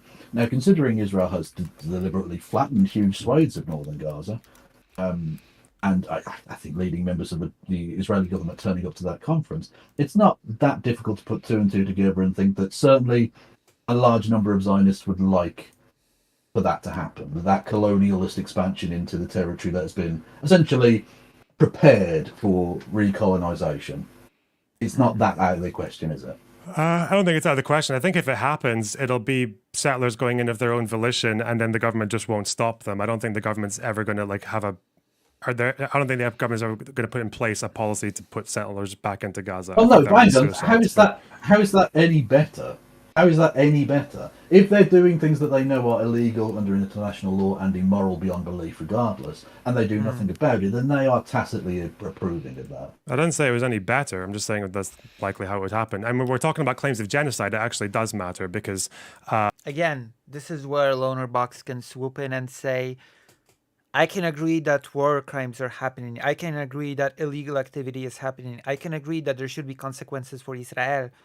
But it does not automatically follow that the war crime is genocide. That is a stance that Lonerbox could take, and then it would be for Kevin Logan to demonstrate that the war crime is genocide. Because I assume that Lonerbox is not actually denying that any sort of war crimes are happening when it comes to the Israeli conduct in Gaza, right? I assume that that's not what's happening on Lonerbox's side, that he's not outright denying any sort of war crimes happening.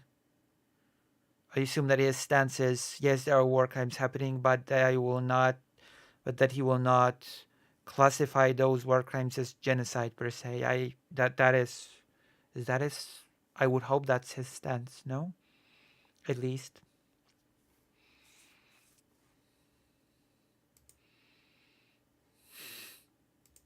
I don't think just allowing your civilians to go and do something and not really doing that much to stop them is the same as having a genocidal intent from the government. Hang on. Whoa. Okay, so let's say, for instance, the civilian-led attacks, and they largely were civilian-led, attacks on Jewish people during the Night of the Broken Glass. Mm-hmm. The German government just looked the other way and allowed public anger to take place.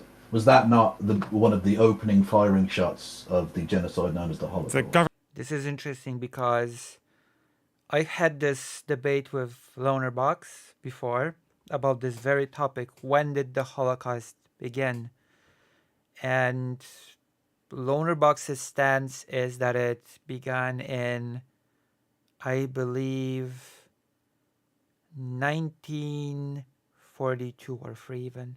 So if he still believes that, then he will say, no, it was just a pogrom, not the firing shots of the Holocaust.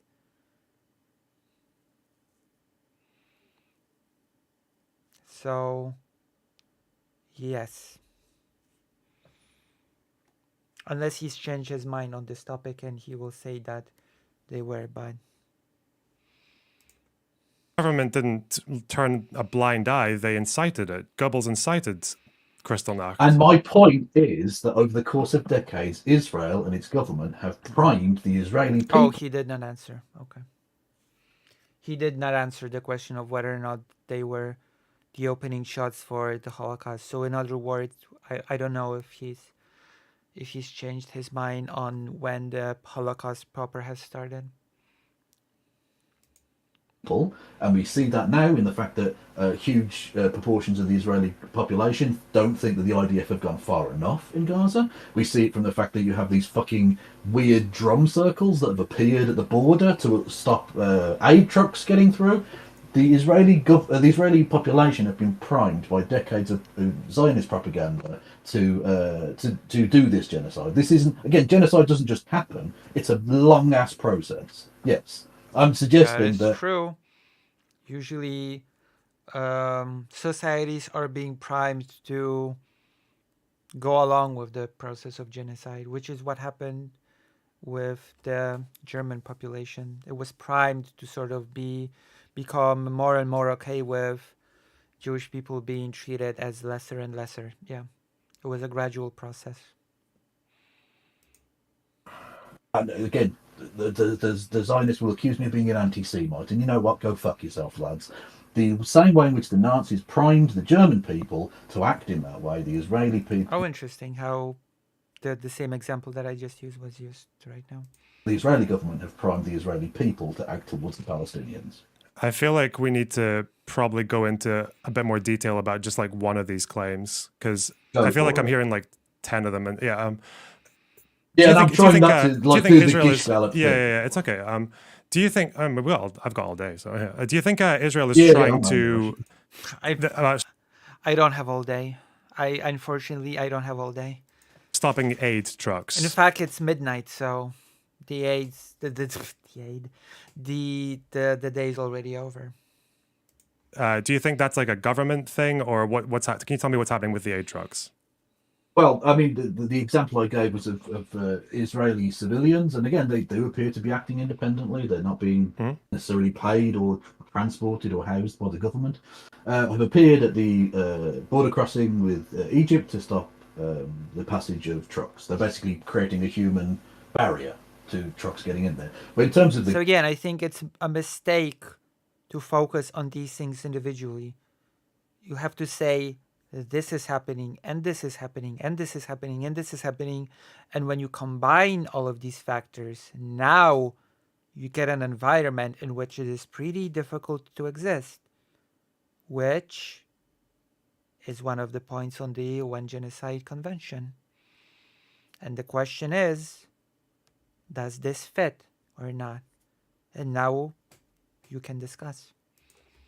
government of Israel, there's undoubtedly the case. Alice Kearns, the British MP, a memo from her was leaked, which suggested that she had seen a letter from David Cameron, the current British Foreign Secretary, who had claimed that the Israeli government, the Elon Levy, the Israeli government spokesperson in Britain, had claimed that the Israeli government had never stopped any aid convoys from getting in. The British Foreign Secretary flatly denied that in a leaked memo. He didn't mean that to become public, but it has become public. The Israeli government have flatly, have consciously stopped aid convoys that the British government wished to send into Gaza from getting there. Yeah, I know. Like I think it's like 1.5% of trucks have been turned back on average. I don't know if there's any indication that. So first, the protesters, yeah, you're right. They're not government mandated at all. They're actually, well, the IDF has put military zones around those areas, and they've literally fought people off of those areas, like with people on horses and people throwing people off walls and shit to get them away from that. I don't think there's been any evidence that any particular amount of aid has been stopped by. Why is Lonerbox the go-to guy about this stuff in the wider Destiny? About this stuff in the wider Destiny sphere? Is it just because he reads a lot about it and there are a few videos? What do you mean by this stuff? By this stuff, do you mean the Israel-Palestine conflict? Or do you mean genocide in general? Or what do you mean? If you mean the Israel-Palestine conflict, then I believe it's because, as you said, he read a lot about it and is... Yes. I guess I'm gonna respond to the Israel-Palestine thing. He read a lot about it and he seems knowledgeable about it.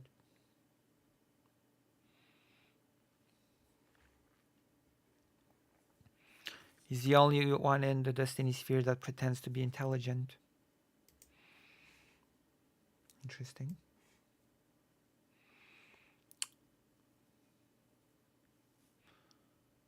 Okay, just asking. Okay, let's continue. By protesters successfully. I don't think that's ever been shown. I think maybe in Nitzana there was a couple of instances where they were held up for a few hours, but that was when there was already a bottleneck at Rafah. So even if they... I mean, we all have our biases. The question is if these biases get in the way of analyzing a situation or not. We all have our biases, whether we like it or not.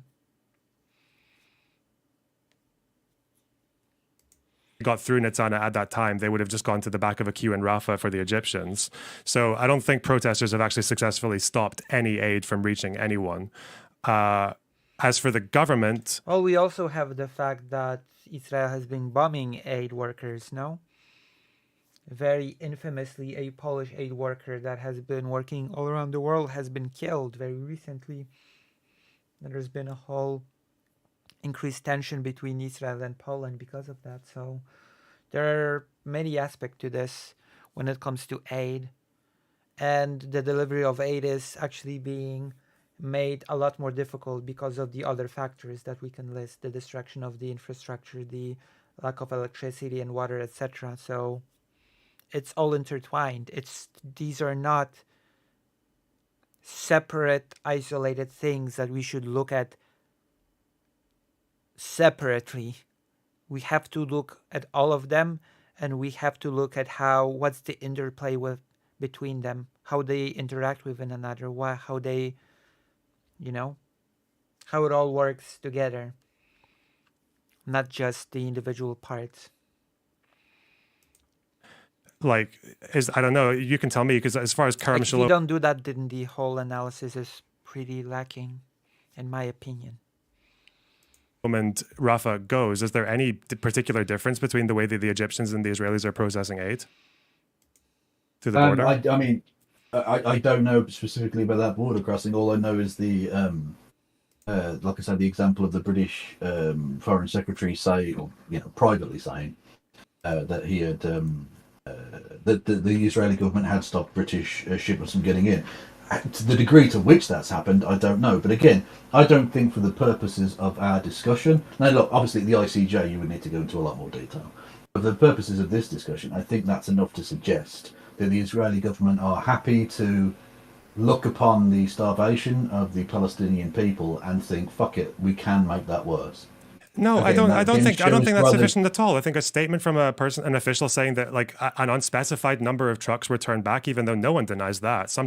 Everyone will say that trucks have been turned back for one reason or the other. So we know that the largest, I think I'm right in saying the largest calorific. And since I don't have the data, I don't have all the information, I will not focus on that, but I will focus sort of on more broader things, like the fact that we should not be looking at these things individually in isolation, but we should be looking at how these things sort of interact, how they influence one another, and what sort of bigger picture they create. It is necessary, at least at some point, to look at it that way. Because those things don't work neatly in isolation. In modern history, certainly since records of this sort of thing began, which is apparently the case in Gaza, is being exacerbated. To what degree, again, we can argue, but as being exacerbated by the Israeli government purposely turning away aid trucks. Does that not suggest to you that they're at least passively okay with the starvation of Palestinians? Well, no, because Egypt has turned back trucks as well. It only seems to be 1.5%. Is there any indication that there's not enough trucks? I would argue that Egypt is complicit in this genocide too. By the way. Okay, that's fine. So I'm just wondering then: is there any indication that there's not enough trucks getting through these crossings?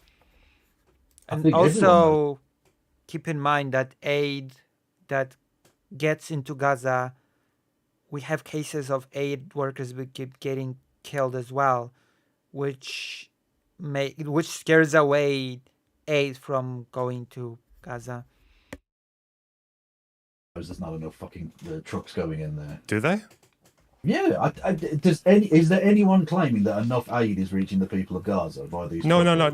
Reaching the people is different, but we're talking about the crossings. We're talking about Israel's policies of the crossings. Obviously, distribution is a different question because some places are like this. It's not even just distribution. Okay. There isn't enough going in there. Even if it was distributed entirely fairly, we know that the calorific needs of that amount of people is not being met. How do we know that? What do you mean, Hayden? Because we know what the calorific intake of the population that roughly is there, and we know that not enough is getting in there. No, but that's why everyone keeps saying we need more fucking aid trucks going in there. No, I know. Some people are saying they need more trucks, but is there like a particular number we're talking about, or like what have they? Isn't there worrying about an imminent famine in the Gaza Strip, or am I totally off base with this?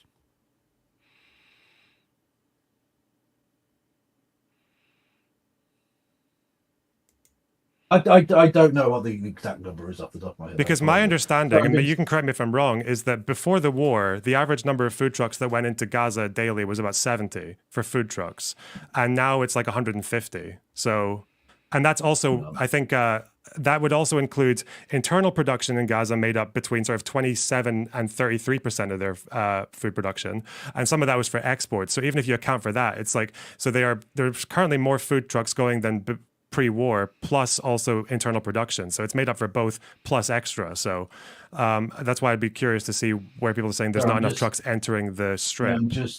Apologies, I'm just reading a thing here. Someone sent me the link for the 14,000. Oh, that's the 1.5% of trucks were refused. Okay, sorry. Yeah, apologies. I'm being sent the links. That's always part of the problem with this. Is it's such a fucking complicated issue that it's a lot of the details are very, very difficult to parse out. I can just be candid as well. The reason I'm focusing on details is because I feel like a lot of these bullet points that people give are either based on disinformation or incomplete information that actually changes on details. the story. It's isolating, that's why I think again, it's isolating certain parts and not looking how they interact with one another, which I think is a mistake in a discussion like this. You can focus on the details, but you also have to focus on the broader picture at some point.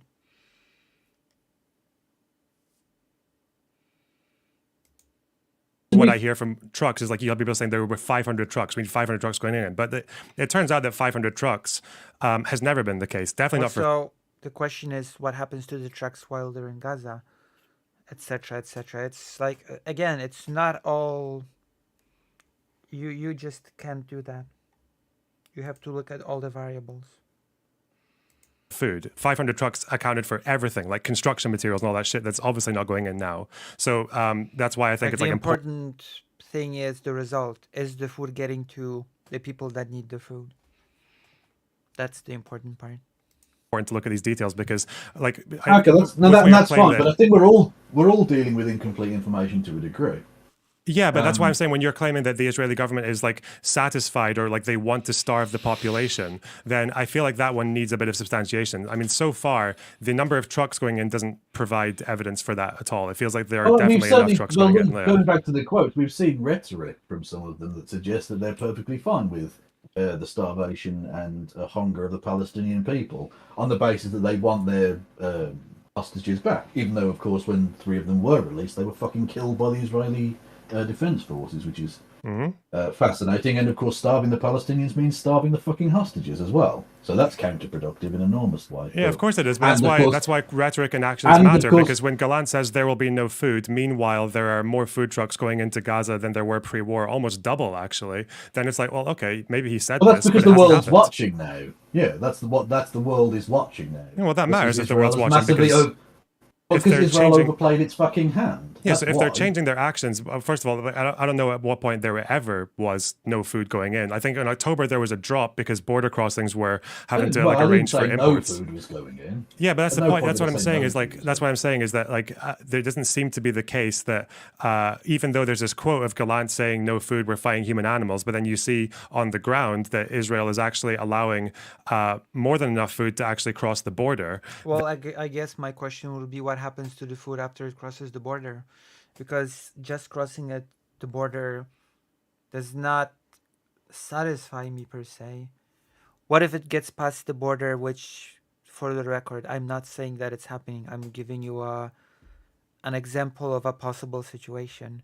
But what if the trucks cross the border and then all the food gets destroyed because Gaza keeps being bombed? What then? Suddenly it doesn't matter how many trucks cross the border if the food doesn't really get to anyone. So I guess we have to you have to go a bit further in these sort of analyses now. Like, you have to see if the food actually reaches the designated target population, no?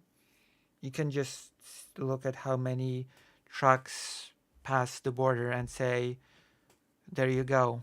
Trucks pass the border, therefore everything's okay. If that makes sense. There are many little factors at play here now. And of course, I'm not making a statement in one direction or the other, but it's perfectly plausible that while the trucks are being allowed to pass, the food itself is not allowed to reach the population that it's supposed to reach. No? Is that an unreasonable worry on my part?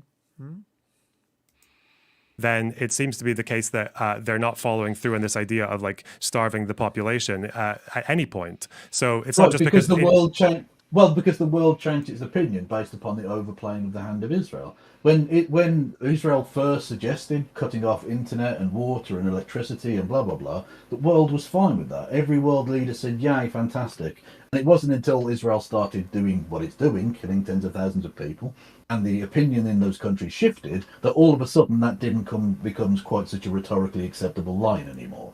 It's not Israel out the goodness of its heart saving the Palestinians, is it? Oh, it doesn't matter why they're doing it. It just matters, like, if you're saying that they're changing their act. Well, considering intent well, I is think one of the core parts of the Genocide Convention, I would argue the reason that anything is happening is precisely the point, isn't it? They're not doing this because they want Palestinians not to die, or because they love Palestinians, they want to fucking save them. It's because the world said no to this shit. No, but I think you're saying they changed something, but I don't know if the policy on letting food trucks into Gaza has changed at all. Really, it seems that they're doing what they were doing in October. I think there was a drop in October because obviously that was like when the war started and a bunch of border crossings were destroyed, and that obviously had to be the arrangement of humanitarian aid to go in those particular places. But I don't think they changed their policy on not allowing food into Gaza ever. It seemed to be that they were never acting in a way that you would if you wanted to starve out the population. Again, what happened to the aid and to the food, etc., once in Gaza? That is my also question. Okay, so has there never been a calorific Why does Gaza need food trucks to begin with, is the real question. Deficit at any point in the last 6 months in Palestine? Well, let's say in Gaza. Oh, there are deficits in certain areas, but that's a question of distribution, not a question of Israel letting aid trucks into the Strip, which was the initial claim. Okay, but what part of...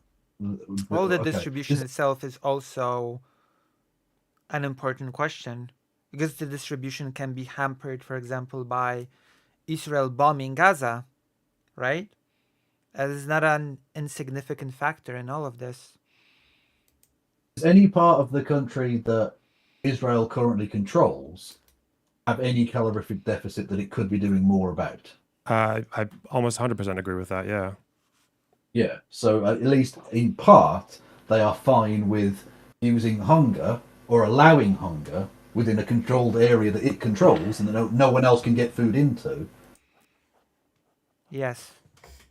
Also, I'm going to take this moment of Arkael arriving to click here, link here, and say, if you are enjoying my little analysis, if you find me to be a leveled, reasonable, intellectually sound individual, then consider subscribing to my page, consider donating, consider supporting this slowly growing small streamer so that I can grow and become big and that I can get groceries or something, you know?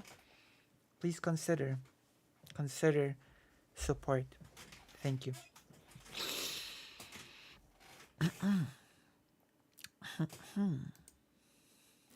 As well as, of course, the purposeful targeting of certain aid workers. We've seen huge numbers. Yeah, that's true. Aid workers have been targeted, although I assume Lonerbox will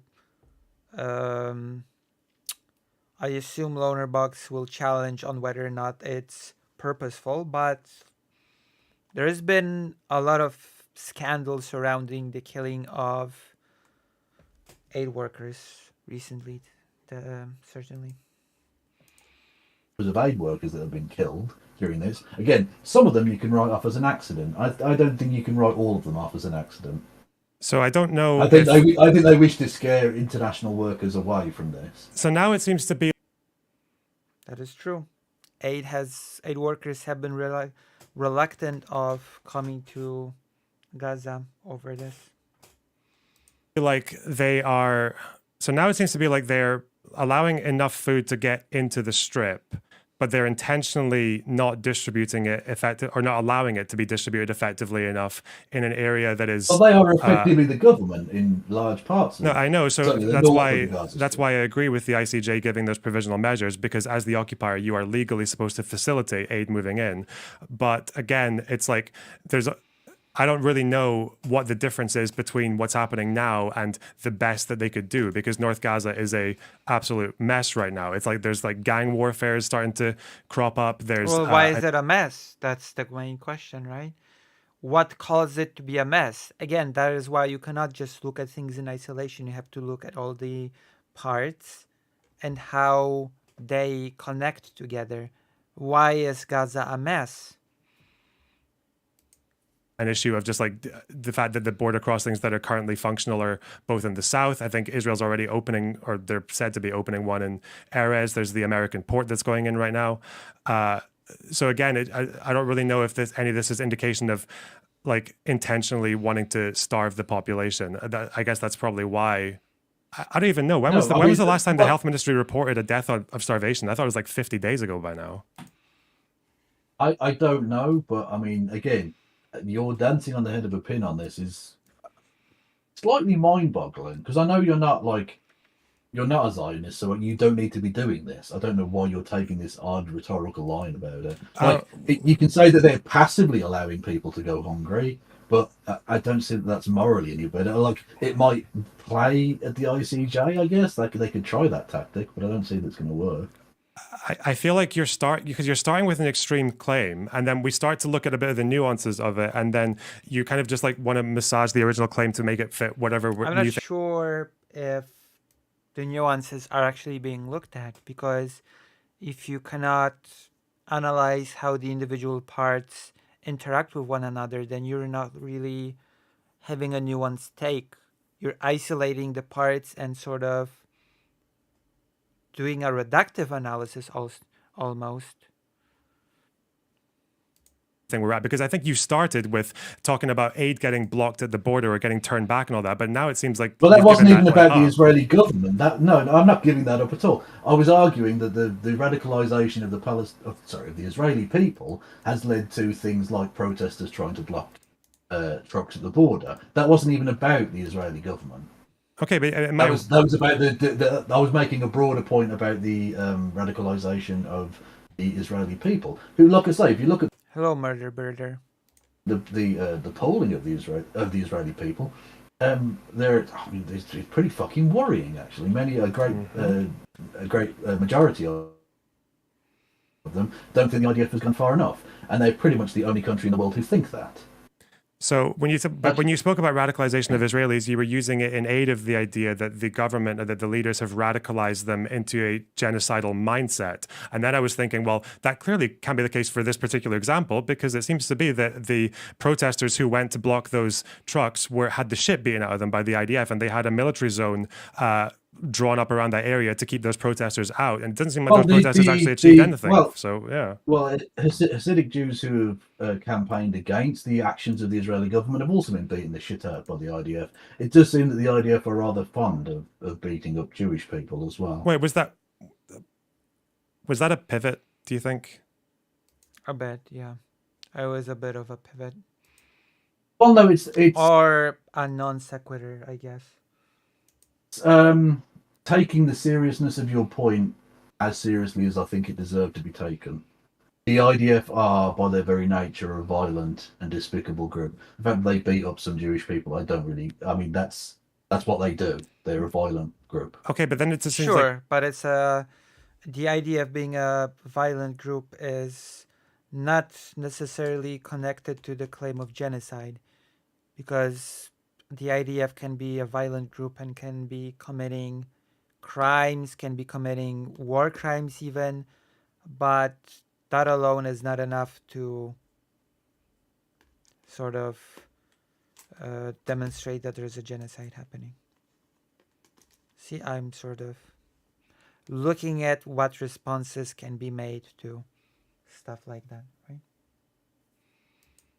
Like the claim that you made that you don't really care about. You cannot put out isolated claims, because you can counter them with saying, well, this isolated claim, while it sort of can constitute a war crime, it does not follow that it constitutes a genocide. That needs to be sort of established.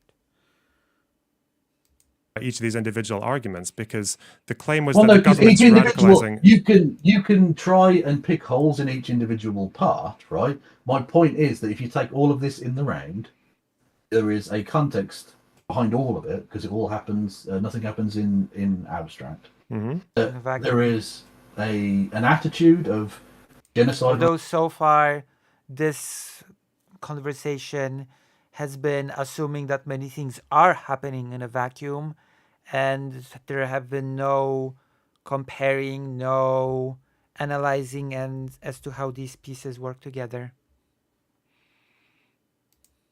Intent from Israeli leaders, from both the political and military wing, and that they are enacting, at least in part, some of that, seeing how far they can go with it, and with the wish, hopefully, to have settlements in the north of Gaza at the very least. That's what I think is taking place right now. Now, can I prove that in the court of law? I'm not a fucking lawyer, so, I mean, no. Is ultimately the fucking point. Hopefully in South Africa can, but I don't know. I feel like, I don't know if you're. Does it really feel like I'm poking holes if we're just focusing on particular things? I feel like we kind of have to look, because. Well, you, on the one hand, you have to focus on particular things, but you also have to look at how these particular things work in tandem with other particular things, and then other particular things, and how they affect one another. You cannot avoid that. You cannot just throw that aspect away. That certain particular things affect other particular things, and vice versa, and then work together and create a bigger sort of thing. You cannot avoid discussing that aspect of it. Yeah, this is how I see it. I feel like you're showing me a forest, and as soon as we start looking at a few of the trees, they're not quite what you say they are. I think you've got a set of, let's say, pre-prepared positions that you're not even remotely going to examine. You've got your set opinion that you think it's X thing, and that you're just going to stick to that. It feels like I'm talking to a wall, frankly. Do you want to try another example? I think you spoke about distinction, or. Well, I mean, the point I made about the fact that they are treating everyone within the certain age range. I think, like I say, I think it's 16 to 45 or something like that. As all being enemy combatants if they happen to be within a certain area, which they're not even told that's the certain area. So yeah, I would argue in that case, if you're killing everyone, or potentially killing everyone in that area, and calling them all terrorists, even though you have no evidence that these people are fucking terrorists in many cases, I would argue that's not you drawing a distinction between civilians and active combatants in a war zone.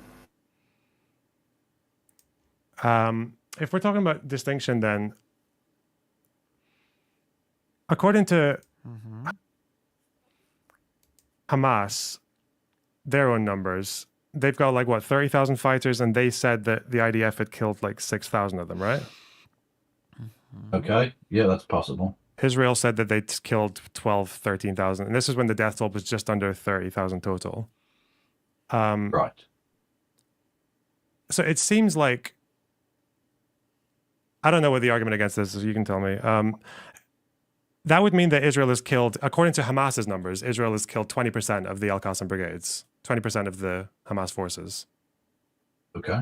And as for the civilian population death, that would be like, I think 25,000 out of 2.2 million would be like 1%, maybe a bit over. This is the danger of treating people like numbers. Like, I think this sort of discussion, this sort of armchair discussing these sort of topics, like, that is the problem of it. People are not numbers. People are not mathematics. Like, how much percentage of the population is acceptable to kill in comparison to the percentage killed of our target? I don't think that is the level of analysis we should be engaging in, to be quite frank.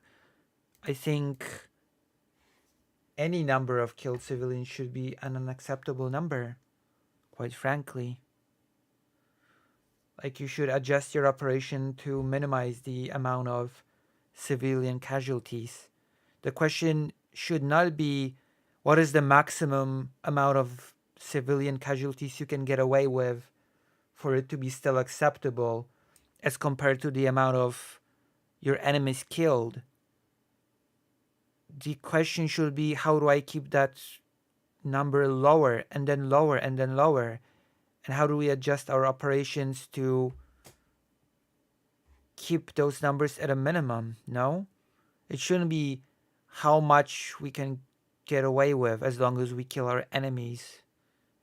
That is a flawed way of looking at this, in my opinion. In my opinion, I may be just a naive person here, but that is how I see it, at least. Maybe that's a very naive way of looking at the world, but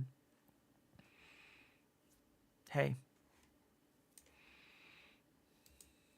So if they're Okay. killing 20% at least, maybe 40 of Hamas's... Like, it shouldn't be, if we're killing 20% here, then surely we can get away with killing 1% of the civilian population, right? That should not be the calculus. military, but 1% of the civilian population. Doesn't that seem like they're targeting Hamas? Okay, but I mean, that's a very interesting way of statistically analysing that. You could also argue that they're killing X number of civilians for every enemy combatant, and that what's the acceptable ratio of innocents to military combatants? Yeah, that would be You know what I mean? Like, But then the problem with just using civilians to combatants is that, like, imagine there was a city with 100 people and 10% of them were militants and 90% of them were civilians, and you indiscriminately bombed the whole place and you got an equal The number. problem is that you should not indiscriminately bomb the whole place. That is the whole issue here, I would argue. Then it would look like you indiscriminately bombed, because Well, yeah, if you indiscriminately bomb, it certainly looks like you indiscriminately bombed. You just describe it as indiscriminately bombing. Like, this is a very strange example. I have to listen to this again. That was a very clumsy example, I have to say. Since and 90% of them were civilians, and you indiscriminately bombed the whole place, and you got an equal number, then it would look like you indiscriminately bombed. Yes.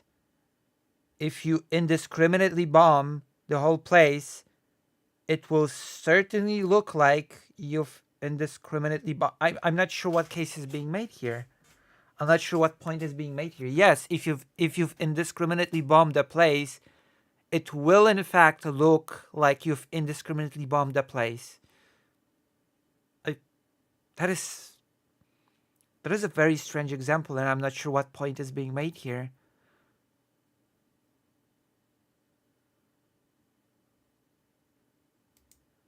Because that was very clumsy wording. If there are 10 militants and 90 non-militants, and the whole place is bombed indiscriminately, it might be seen as the place being bombed in the... What? it would just look bad. Am I too stupid to understand what point is being made here?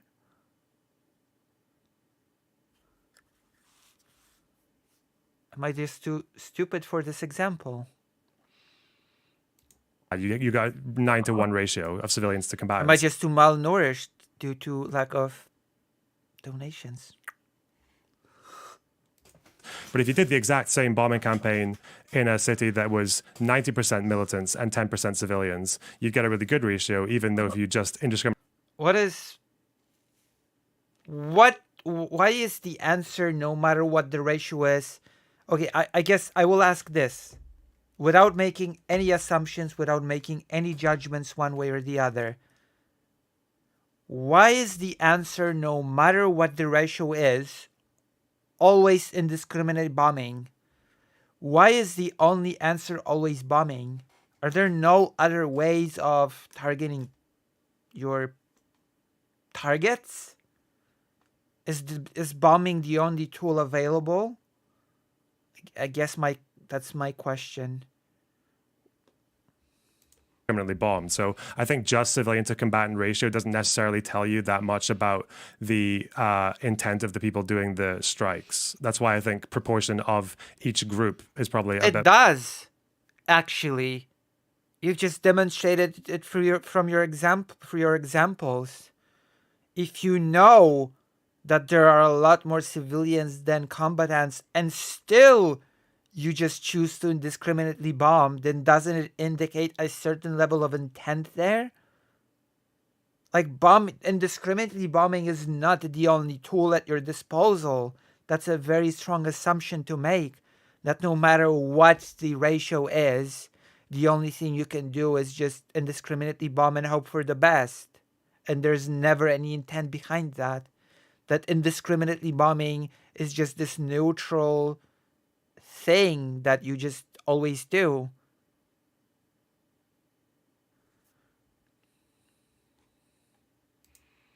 Bit more of a nuanced way to look at it, because... How is it nuanced? It's not nuanced. Assuming that you always just have to bomb everything, no matter what the ratio. That's not nuanced at all. That's actually very strangely simplistic and flattening. Again, am I too stupid to see something that I'm not seeing? Okay, but what's the percentage overall of Hamas? Certainly, let's say Hamas within the targeted areas as well, because I don't think you can take the entire thing, because they haven't literally bombed every fucking inch of the place. Well, you can if you remember that Israel can bomb all of Gaza. So for all of Gaza, it can count, right, because Israel could target all of it, right? It's not going to bomb like the fucking desert or something, is it? But we're just talking about the population within the strip. It's not just like we're not talking about square kilometers. We're just talking about the population in the strip, and the population in the strip is about 2.1, 2.2 million, and the Hamas population is 30,000. So that's why I would say it sounds like they're bombing targets where there is Hamas, because that's why the ratio of Hamas deaths is so much higher than the ratio of civilian deaths. Because but we know that Hamas operates in these areas. Yes, it's that Israel, at the very least, doesn't care whether it's killing civilians. And like I say, the fact that they're literally saying that, it's impossible to even know what the overall percentage of the numbers of terrorists that Israel claims to have killed are actually terrorists. That would be really interesting to know that. Because they're targeting these specific areas and saying that everyone within inside that area is a legitimate combatant, even though they just happen to fucking live there and be there, which again is their legal fucking right under international law. It suggests to me, at the very least, an incredibly laissez-faire attitude towards the killing of civilians. So that's, you know what I mean? I'm going to admit I don't really know enough about the kill zone thing. We can maybe revisit that another day if you want to, because that's just on my list and I haven't reached it yet. Okay. But when we're talking about the fact that they don't care, this is an argument that I made since the beginning, is that it does seem very much like Israel has this military goal, but they're willing to accept fairly high levels of collateral damage in order to achieve it. For example, NATO has a set number of civilians per category of target. So they'll say like a really high up commander might be worth like 10 or 15 collateral deaths. Bin Laden was worth 30, I think, to the United States at one point. Some people are just worth, like small time people are worth nothing. Like middle of the ground might be worth 5, or pieces of like equipment might be worth 5 civilian deaths. It seems to be with Israel that they are, based on the Jabalia strikes, I thought that they were much more accepting of high collateral numbers, that they were willing to take out like 40 or 50 people for what seemed to be a couple of, like a commander, their escort of like 10, 15 people, and then like a couple of tunnels. That seemed quite high to me. To say whether or not that it's seems illegal in terms of extraordinary. proportionality, I That's don't a know, fucking but like, that's a bloodbath. yeah. So whether or 50 not fucking that, civilians for one dude. That's a bloodbath. no, it wasn't for one dude. It was for a dude, and it was for the one commander plus troops who were escorting him plus tunnels. So it was like a multitude of things. Again, I still think for NATO, they would just say, we'll make the collateral acceptance the value of the highest target. So we'll just say, even though it's a commander, an escort, and tunnels, well, we'll just find out whatever the collateral number is for commanders. For Israel, it sounds like they're taking each value and adding them up. I don't know if that's illegal under international law. You're not really expected to have any cap when it comes to, you're just supposed to show that whatever military gain versus collateral death. But that, I argue, and this is an argument I've made for a while, is that I think it wouldn't be too difficult to accuse Israel of committing war crimes, especially if they're now the argument has arrived. The argument that I've been saying for a while now that Lonerbox could use, that he could say, yes, I agree that Israel is committing war crimes and that there should be consequences, but you have to establish that those war crimes are genocide in particular. And I assume that is what is about to happen right now. Pursuing that with recklessness, like an intentional willingness to be reckless when it comes to civilian casualties. I've made that argument since before October 7th, that recklessness is how they tend to act. So they are disproportionate. So, but I don't think that constitutes genocide. That's the claim I'm making. In all honesty, see, I knew this would be, and that is like this is where Kevin Logan has to say, okay, then let's look at the war crimes and see. I'm getting the impression. Oh God, I don't want to fall out over this. I really don't. But it seems to me that you almost get it, but you stop short on the basis of the kind of optics cooking, I guess, is the phrase that sometimes gets used, rather unfortunately. That you don't want to be extremist in lib circles or whatever. You don't want to be that person, and so you're not prepared to use the G word. Have I demonstrated any like lack of facts or understanding or anything throughout this conversation? Or no, but you can. I mean, in ultimately, because there's been no legal ruling on this, and there very probably won't be. I doubt any of the Israeli leaders will ever face any fucking justice for their crimes. We can't say in a legal sense definitively whether they have or haven't done X, Y, and Z. So this is just a conversation between two dickheads on the internet at the end of the day. True. So you can spin facts however you damn well please. Zionist propagandists do it every fucking day, and that's, by the way, not me accusing you of that. I'm just saying people do it every day. And they've done it, unfortunately, rather effectively for a great deal of time. So, in terms of facts, however, I'm sure many of the things you've said have been factually correct. I'd have to check some of them. I guess this debate is coming to an end. And I will go back and check, after we finish with this, the claims that you've made. Because, again, you've brought up things that I'm not necessarily aware of. And you've asked questions that I don't have answers to at the moment. So, I don't think you're a fucking liar or a piece of shit or anything like that. I just think there's a lack of a certain empathy on your part. I think you're prepared to dance on the head of a pin over minor details of like fucking evil. Like it just seems really odd to me that that's the rhetorical strategy you've taken. I mean, the obvious retort to this would be, I'm not doing that. I'm just trying to be specific about what sort of crime we're dealing with here. Are we dealing with this sort of war crime? Are we dealing with that sort of war crime? Or are we dealing with genocide. That would be the very obvious and easy thing that Lonerbox could answer this one with, if he so chose. I don't think the contentions are as minor. Like, I think if the initial claim is that, for example, like with the starvation thing, even though it seems to be that a lot of the claims that surround that are just like factually incorrect, then I think it's worth pointing out that they're... Because since if Lonerbox agrees that war crimes are happening, then from his perspective, if it's a matter of pinpointing what sort of war crime you're dealing with, I guess. factually incorrect. But as far as the genocide, I don't need a court to tell me that there's a genocide happening. I think it's quite clear. I think it's quite easy to see how what China's doing to the Uyghurs to fall under the Genocide Convention because of that Part E or D, is it? Imposing measures to prevent births because they, at least according to the allegations, mass sterilized like 2 million people or whatever. It's like, okay, well, why did you do that? That's like a very open and shut one, I think. But when it comes to what's happening here, like I just don't. I don't think this looks... I still think there is a case to be made when you put certain things together, when you sort of not look at them individually, but look at how they work together. That there's still a point to the claim that there is an environment being created that makes it impossible for the Gaza citizens to live.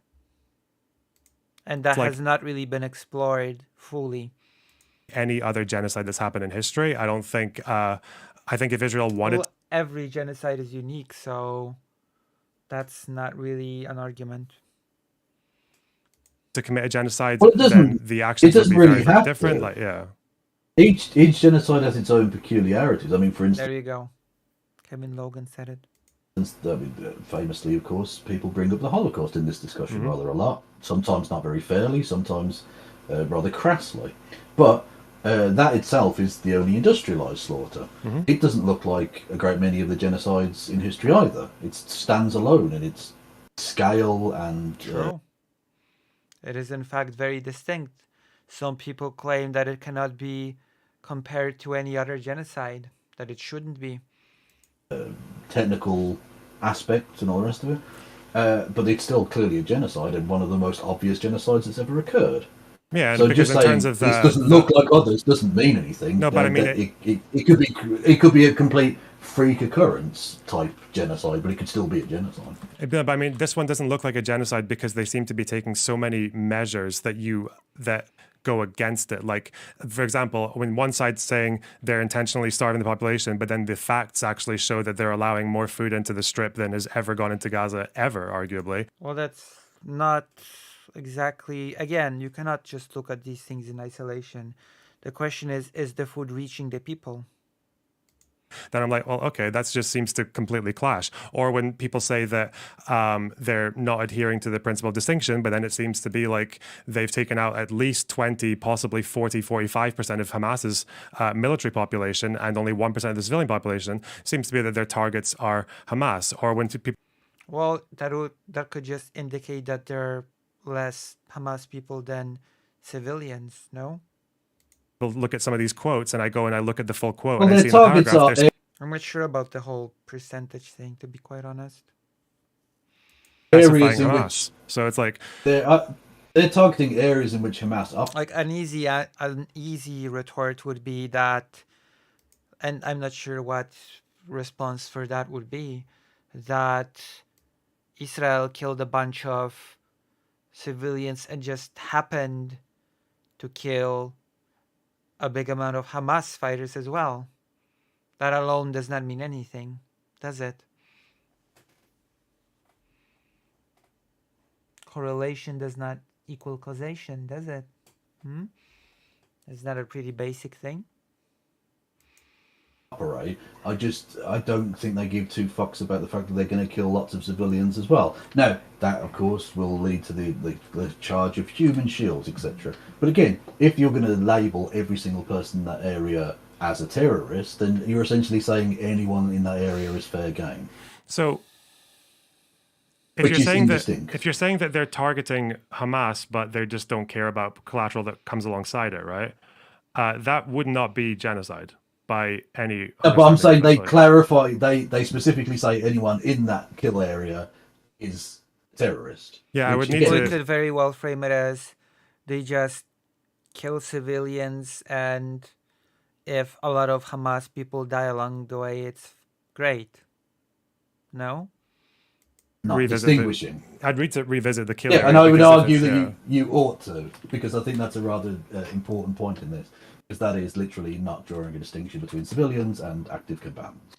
That's not just collateral damage. That's essentially fucking murder. So what's the sorry? Just out of interest, what's the claim is that they went into a particular area that wasn't specified to the Palestinians, and they killed any male between what, like 16 and 45 or something? Yes, I'll get the link for you when we're done, because we're basically, I think we're running out of steam here. But I'll get the link for you. It's in the fucking database thing. The kill area thing, which I mean you could probably find a lot of the information yourself, but I will send that to you when we're done. Yeah. Because I can see Haaretz, and then everyone else talking about it is what you got: Al Jazeera, New Arab, TRT, World Middle East Eye.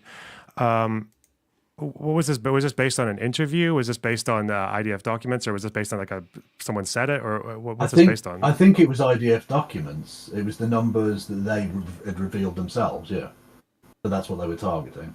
I'd have to get the link up for you. But again, you can. Yeah, we can revisit that one another time. Like if they've done that, that would be definitely like a example of a war crime or a crime against humanity. Whether it would constitute genocide, I still don't think so, because There you go. There's the argument that I've been saying for the longest time that would be employed. Whether or not rightfully or not is a different matter altogether. So you're never going to depending on- accept it, then? You just, again, I'm talking to a wall. Man. no, Just it's saying. because I don't think, like, you understand there's a reason that people don't call Dresden genocide, right? Even though they were basically killing fucking whoever. Do, actually. Some people do, actually. Okay, like any like, there's an argument. are there historians or I any think like there's an serious argument to people be who say made. that, or what? Yeah, no, there are serious historians who claim that. Yeah, I think so. And to be honest, there's an argument. I mean, it's nuanced and everyone involved is dead, so it's not really fucking relevant anymore. But I think there's an argument to be made that the targeting of certain cities, especially by Bomber Harris, who specifically said that he wasn't interested in necessarily shortening the war, but he wanted to kill lots of Germans. I think there's an argument to be made there that there was that did constitute in some respects genocide. Yes. I don't Not think necessarily by everyone involved, but it's there's like it would be I an mean, it could fit potentially under the destruction of a group in part. interesting legal case, if nothing else, because they targeted cities specifically to kill people. They were trying to smash cities rather than necessarily like military targets or whatever, which again would fall under the same basic principle here of it not distinguishing between civilians and enemy combatants. Now, did international law exist on that basis then? No. So you couldn't really try them under genocide law because it didn't exist. That's true. Also, that's why the Germans were never tried for killing German Jewish people, because they were considered basically it was considered the internal affair of the German state. But again, you don't need the law again, because obviously the Holocaust came in before the Genocide Convention. Armenia was before the exactly, convention. yeah. Yeah, but nobody was caught. Like, you also have to remember that law, and that is the most basic principle of law. Law does not work in retrospect. So nobody was ever tried for the Holocaust, per se. They were tried for individual war crimes, but nobody was tried for the Holocaust, per se.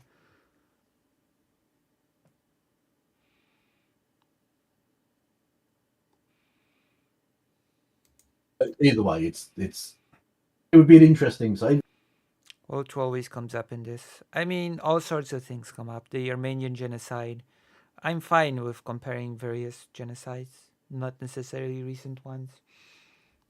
That is the one that many people are familiar with. The same actually is true to a degree with the dropping of the atomic bomb. There are some people who would claim that to be genocide as well.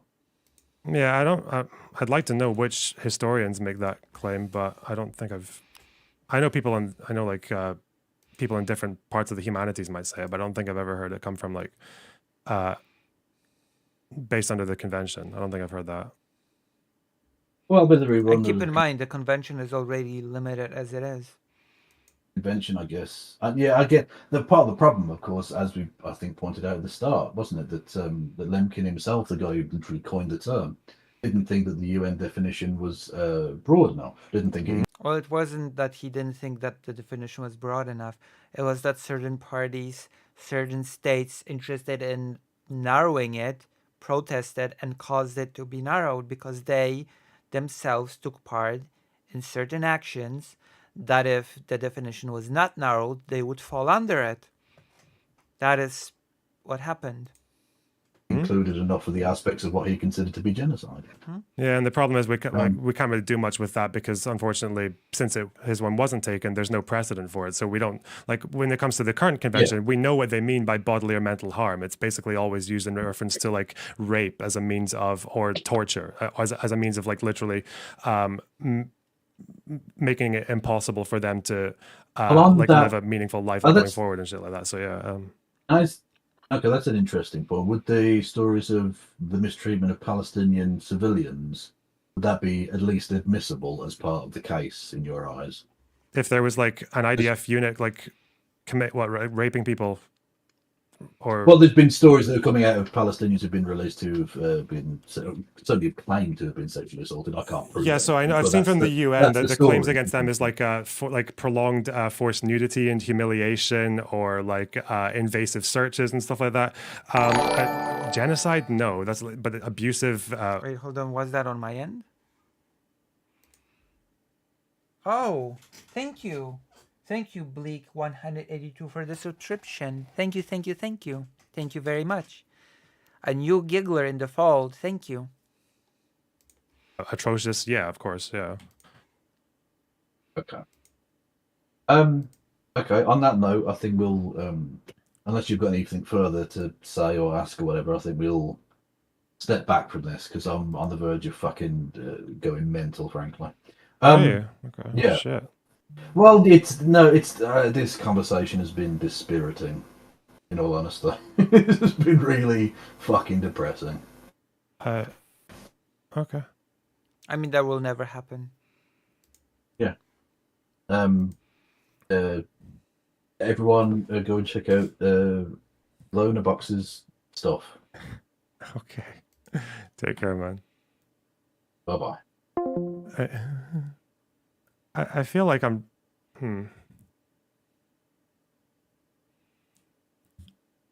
I feel like I'm dealing with a lot of this. Let me draw it for you guys.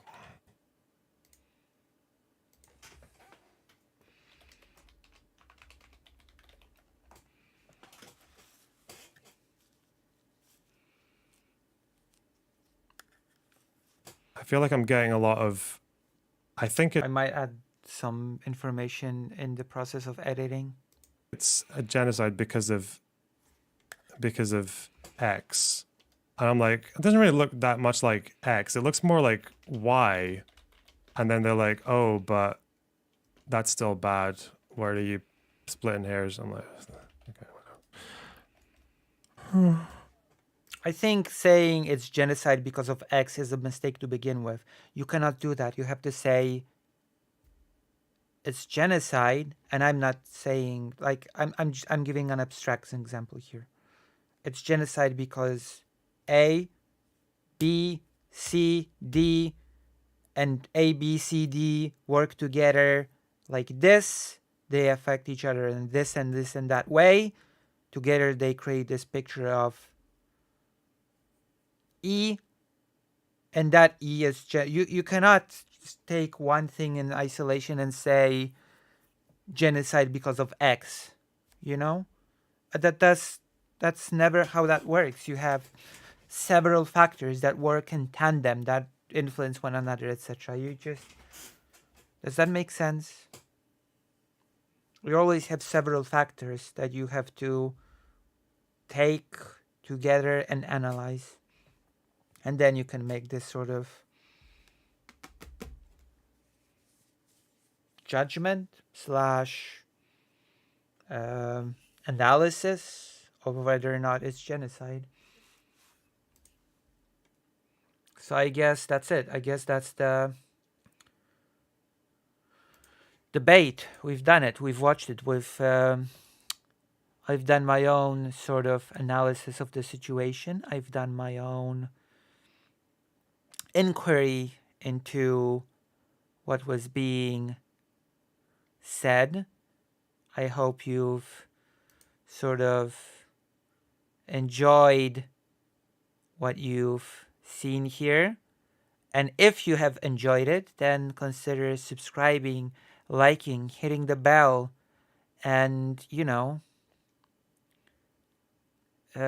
supporting your favorite streamer. Right?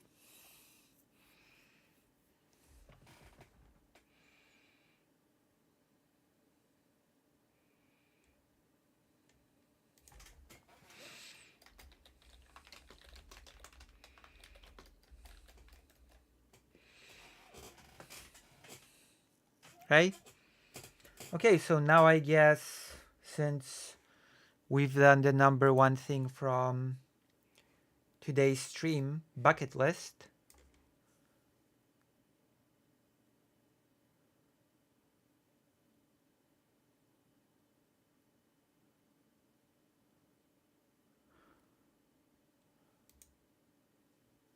I like how you did a debate where you can predict what they will say.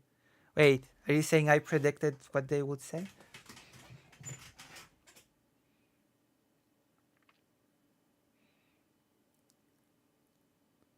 Oh, thank you. Thank you. Thank you.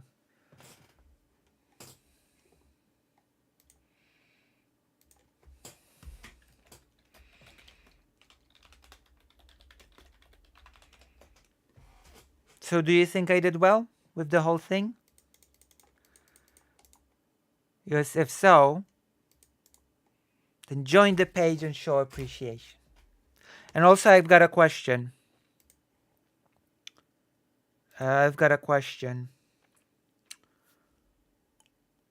Segment game.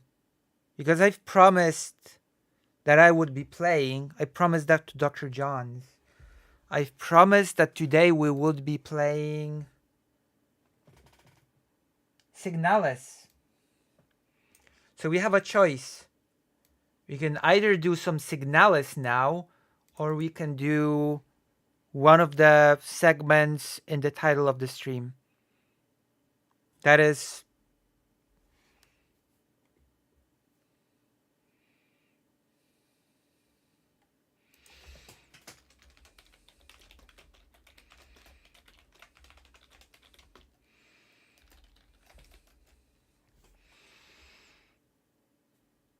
make your choice. Make your choice be heard. Signalis or segment? Segment or Signalis? And you have the list of the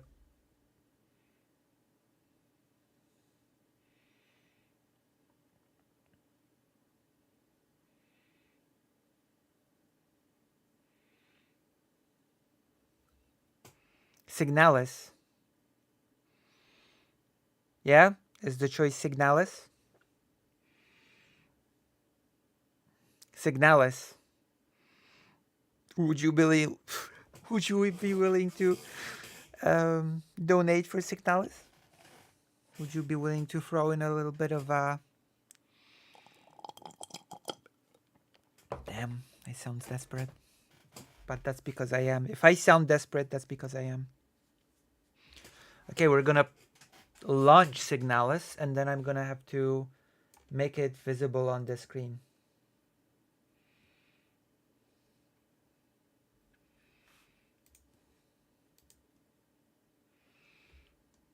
Yes.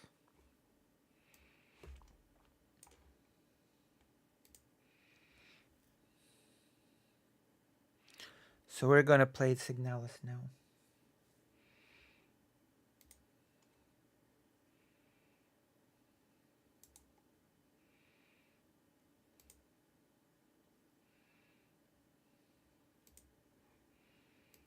We're not playing New Vegas now.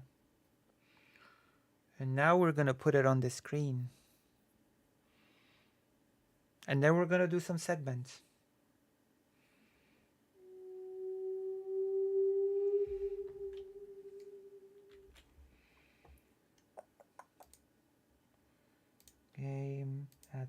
source. Yes, add source.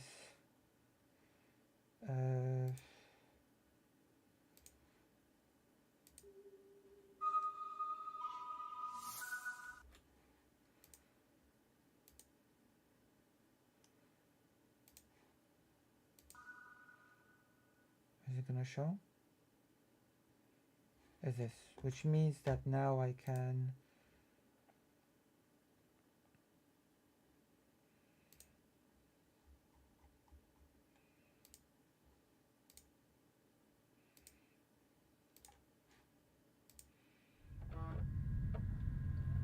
good. Now I can take this, put it all the way down.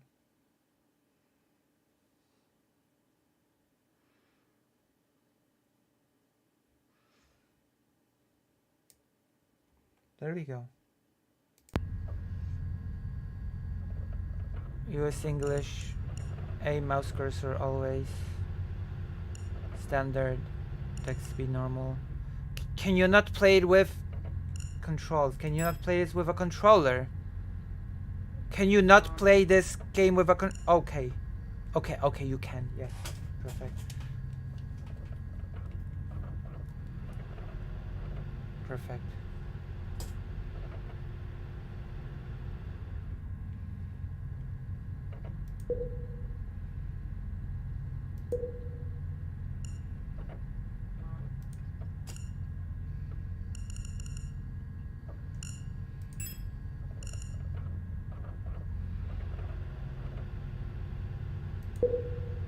Why is Lonerbox like this?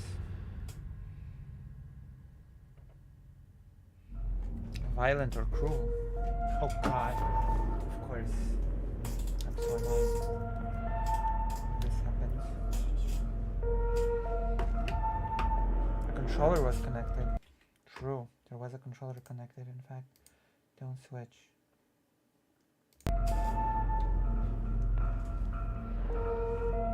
Again. We're playing the horror game together. Wake up.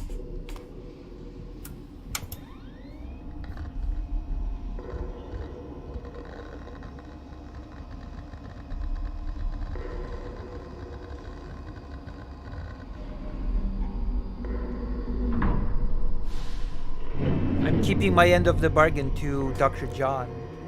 Z.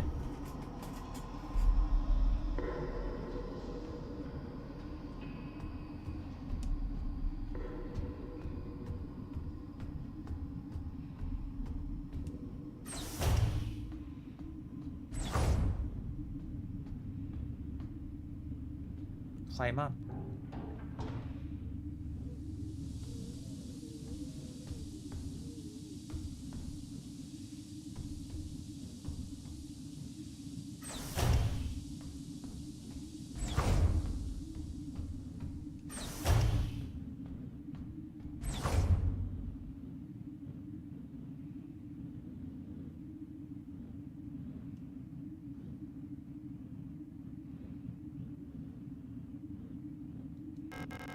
The ship's control panel.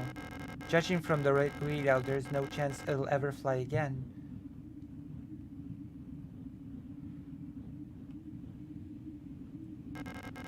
Faded photograph is stuck to the LDAM controls. Pick up photograph? Yeah. Picked up photograph. The landing and docking assist monitor, it's of no use to me now. The starboard controls panel. The controls aren't responding to any input, probably an electrical failure. The port controls panel. There has been a critical system failure due to the hard landing. The port controls panel. There has been no... Okay. The ship is crashed in an icy landscape.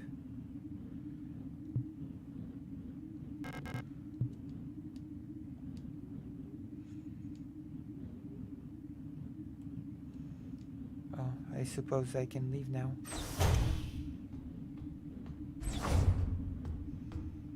I don't know what I'm doing. I just started playing this game, so I might still earn a few Darwin awards playing this one.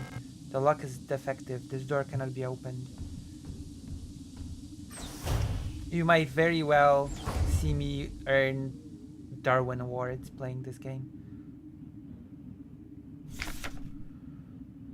LSTR features repair logic module.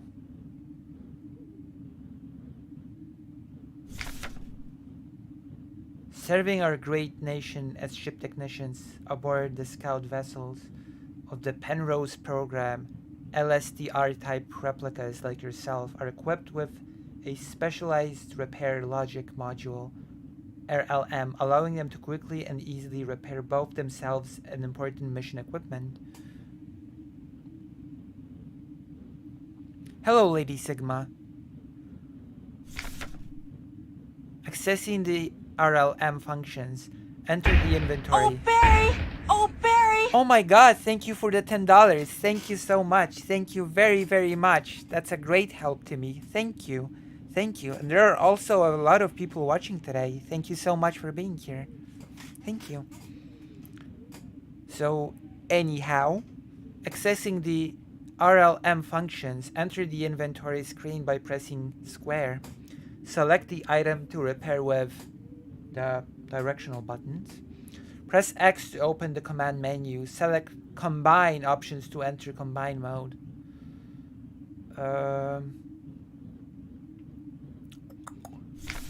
While in combine mode, select a second item to repair. Press X again to combine both items.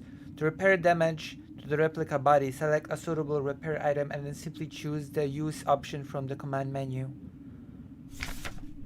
Sometimes it can be helpful to take a good look at an object from all sides. Select the inspect option in the command menu to enter inspect mode. While in inspect mode, use directional buttons to rotate the item to look at it from all sides. So it's like Resident Evil, basically. Okay, let's get into the menu. This game looks kind of interesting. Okay, let's inspect. Oh. Okay. How do I rotate it, though? Huh. Something different about this photo. I don't think I have anything to repair. Combine. I can't combine these. Penrose. Pick up adhesive tape? Yes.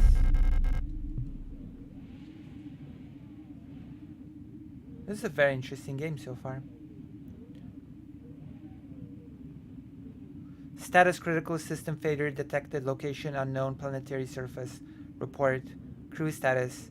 Ayong Gestalt pilot, no signal. LSTR 512. Replica unit, active mess hall. Hard landing. I guess we got our MacGyver tool. And we can move on now.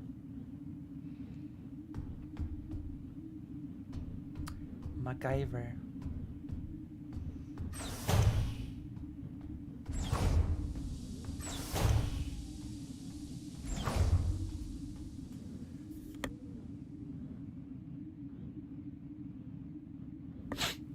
Apologies for the sneezes. The lock is defective. This door cannot be opened. I wonder if I'll be able to fix the lock.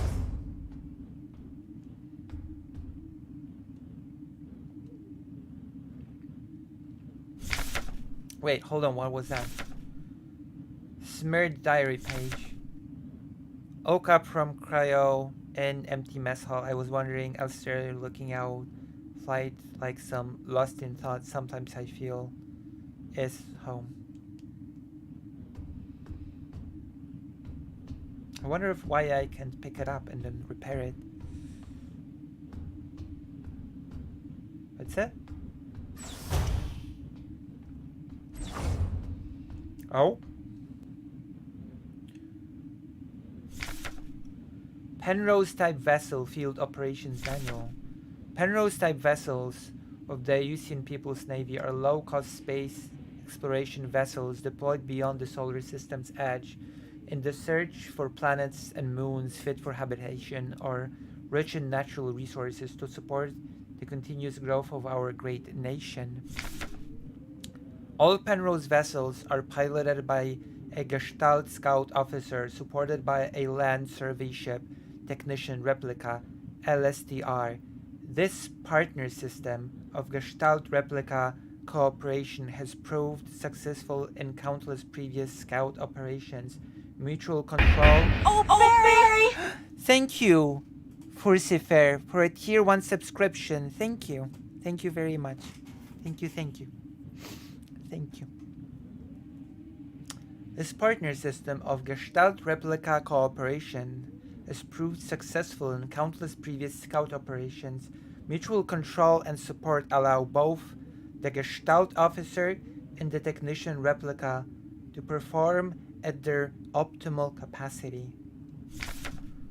Once the vessel is catapulted towards the edge of the solar system by an orbital mass driver, the pilot may adjust the course from the flight deck, while the replica will take care of mechanical maintenance of the vessel.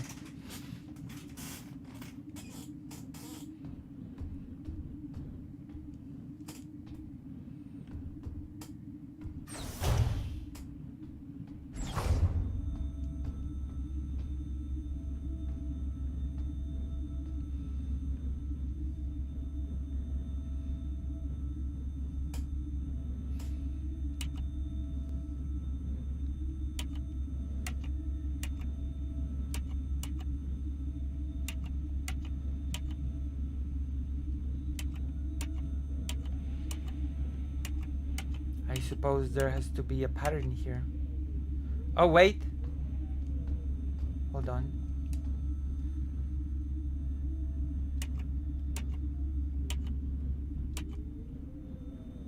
Is that the pattern? It says so here.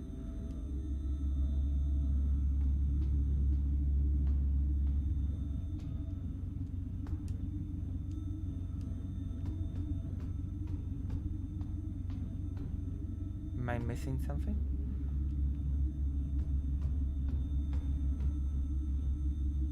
My brother took like an hour to figure this out. Diagnostic system for the cryogenic capsule. If I figure it out, will I get a big reward?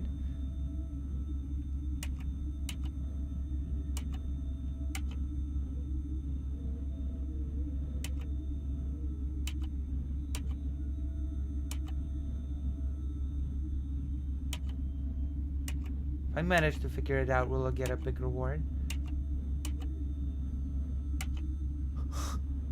Yes.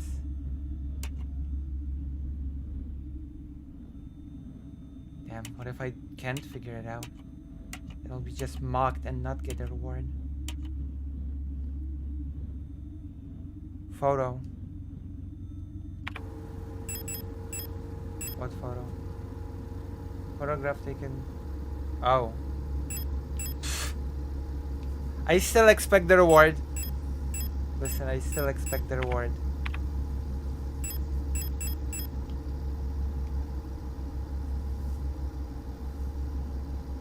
Boom, boom, boom, boom, boom.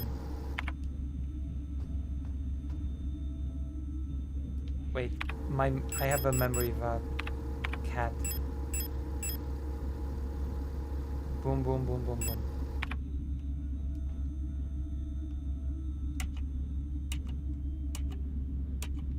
Okay, I realized that the solution was basically given to me, but I was promised a reward.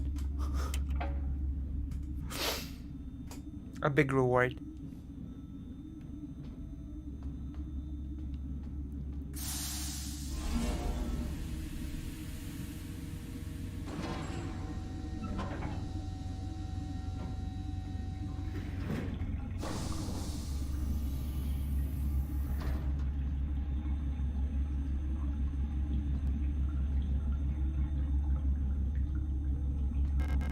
2 pieces of a key snap in half lie inside the cryogenic pod. Pick up airlock key. Yes.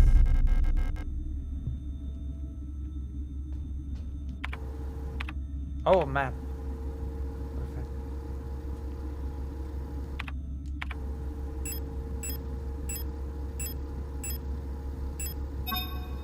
Wow, that was easy. Magnetic keycard that allows access to the Penrose's airlock controls is been mended with tape.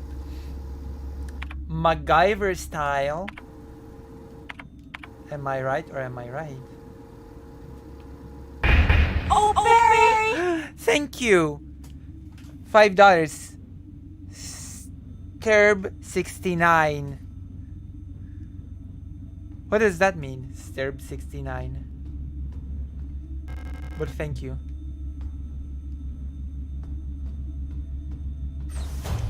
I figured out the tape on my own.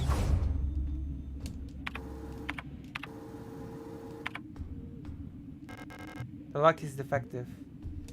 Wait, where do I use the...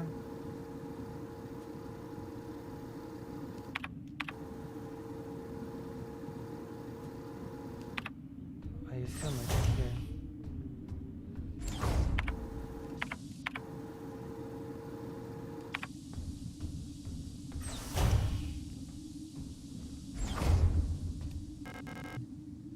Oh.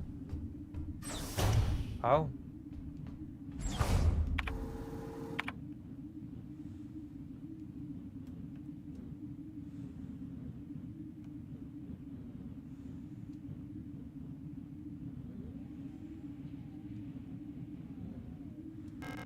There is an Ava suit in the case.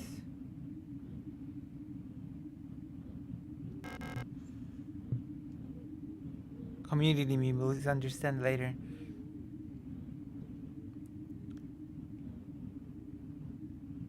Oh no. Oh no. Is that the 69 that you... Oh no. No, don't tell me that's the 69 that you mean. Oh no. Oh no. Oh no, no, no. It cannot be that 69 that I'm thinking of suddenly. Use airlock key. Mended with a tape.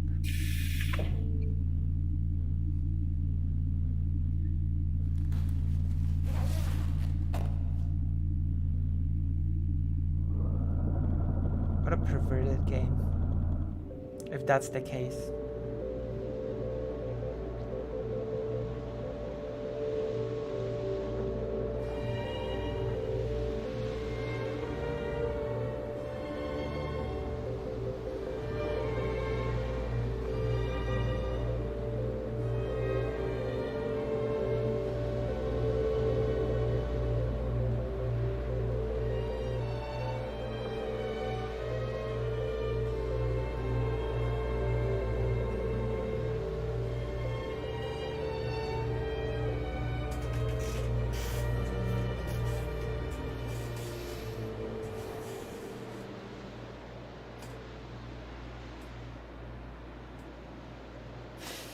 Gay thoughts into your head. I mean, you know.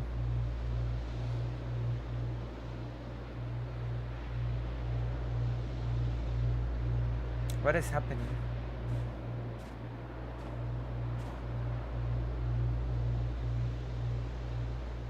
I always have gay thoughts. I'm just gonna say I have bisexual thoughts.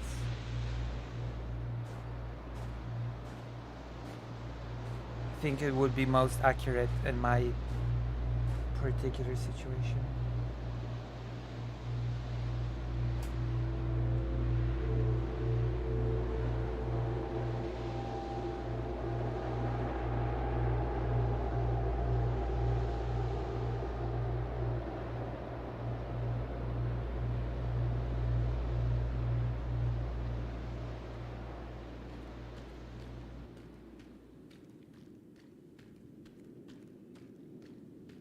There's nothing here. Wait, what was that? I missed the dialogue thing. Wait, what?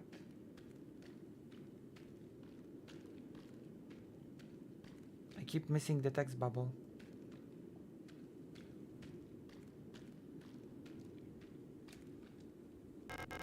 The walls seem moist and soft like flesh. What kind of weird place is this? Am I inside of a... Am I in a belly of a beast?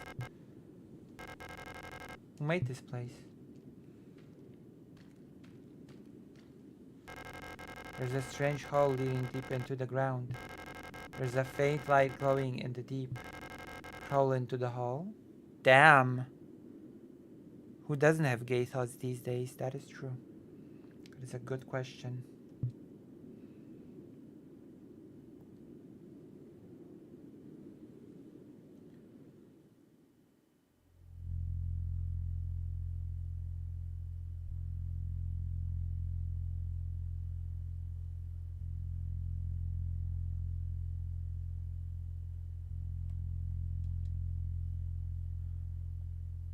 That's true. I guess I could say that I have pansexual thoughts. I guess that is accurate.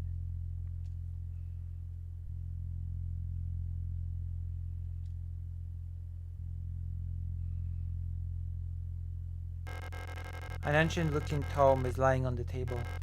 It feels like it is calling to me. Pick up the king in yellow? Yes.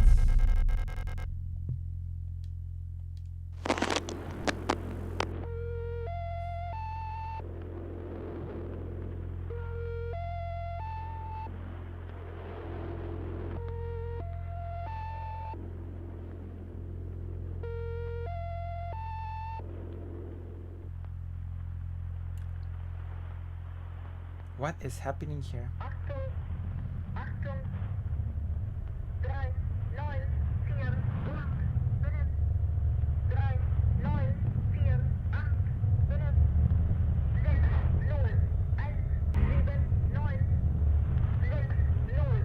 German.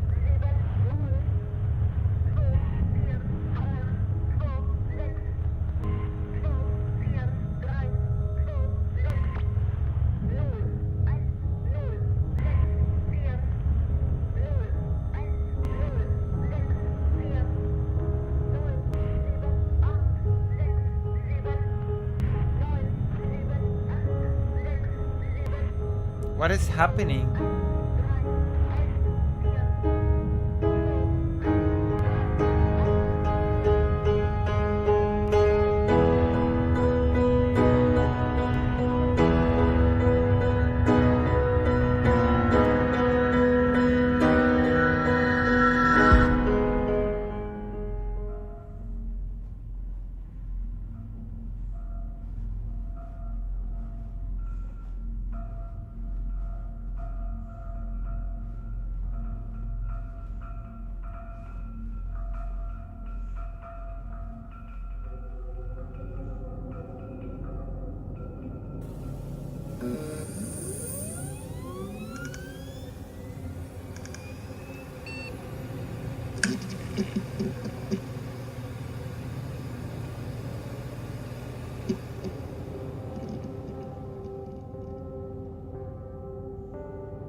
Why am I here all of a sudden?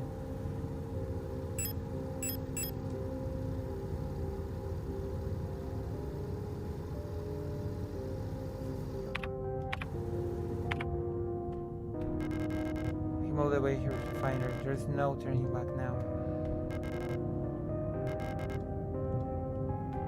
True.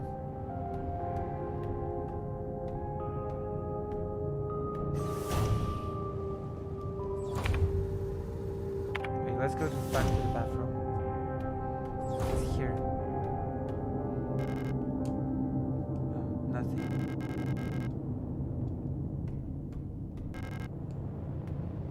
Okay.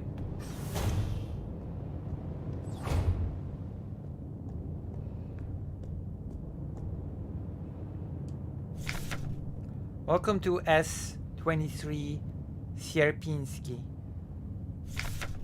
You've been selected or have elected to be relocated by Ion to S23 Sierpinski. Located on Lang at the frontier of the solar system, S23 Sierpinski is the perfect place for a new beginning.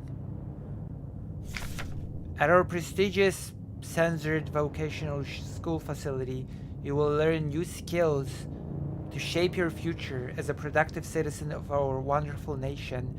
Here you will learn all about mineral extraction or refinement and munitions production, helping the war effort against the remnants of the Empire. Oh, wow.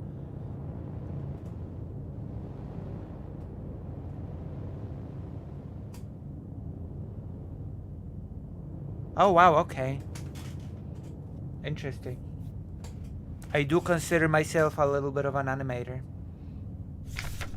And of course, learning is not just about theory.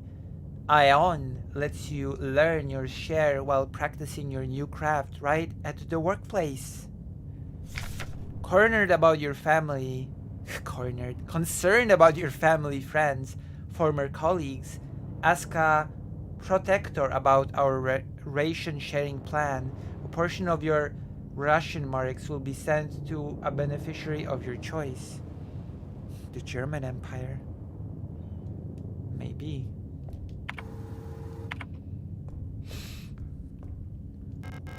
Surface access lift. I don't need to go back.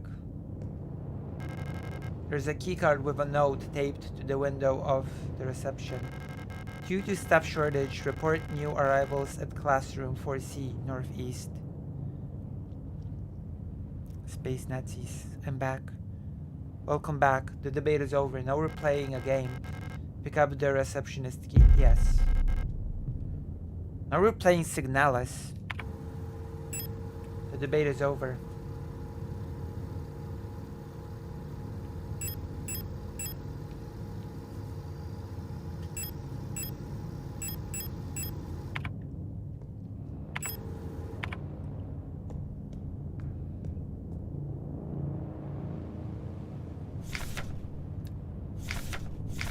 Oh, we've read this already. The lock is defective. This door cannot be opened.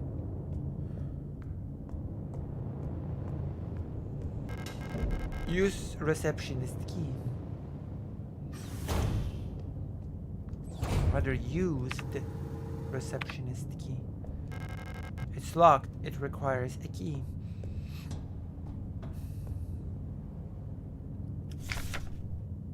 The rule of 6. Remember the rule of 6. Never carry more than 6 items on your person. Private property is a privilege. Keep your pockets empty and your bag light.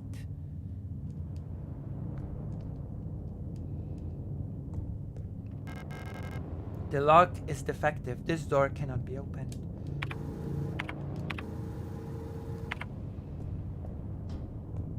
Oh, I'm being followed by this camera.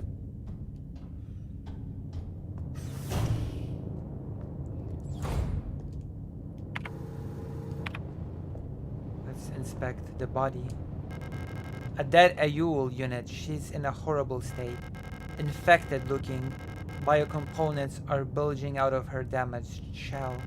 What happened to her that would cause this? Well, we're about to find out. The lock is defective. I'm gonna get a weapon at some point, right? The game says that I'm able to shoot at this game. The controls indicate that I'm gonna be able to shoot. So there's gonna be shooting and there's gonna be enemies.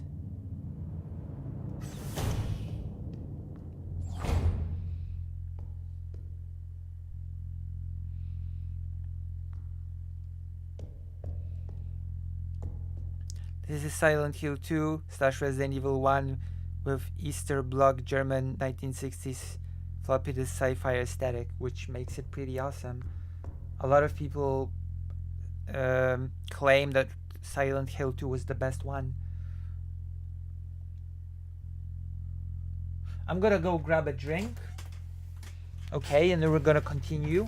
But please, once again, I'm gonna make a plea to beg you to consider supporting your favorite streamer.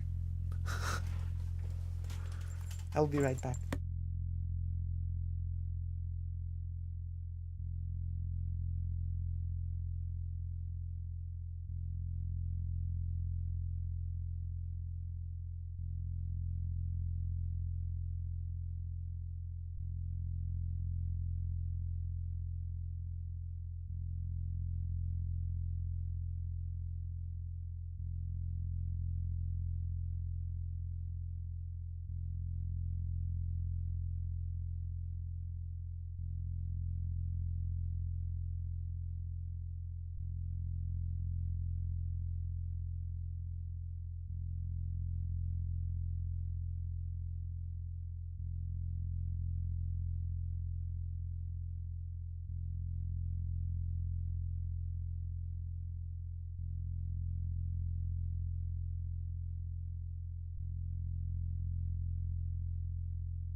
Hello, I'm back.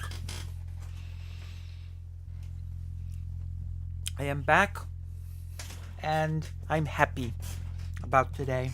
I think today's stream is pretty good. I think today's stream is going pretty well, all things considered. Double Pepsi, true. Super villain name. I think we're seeing a big comeback of Lucy Hazet.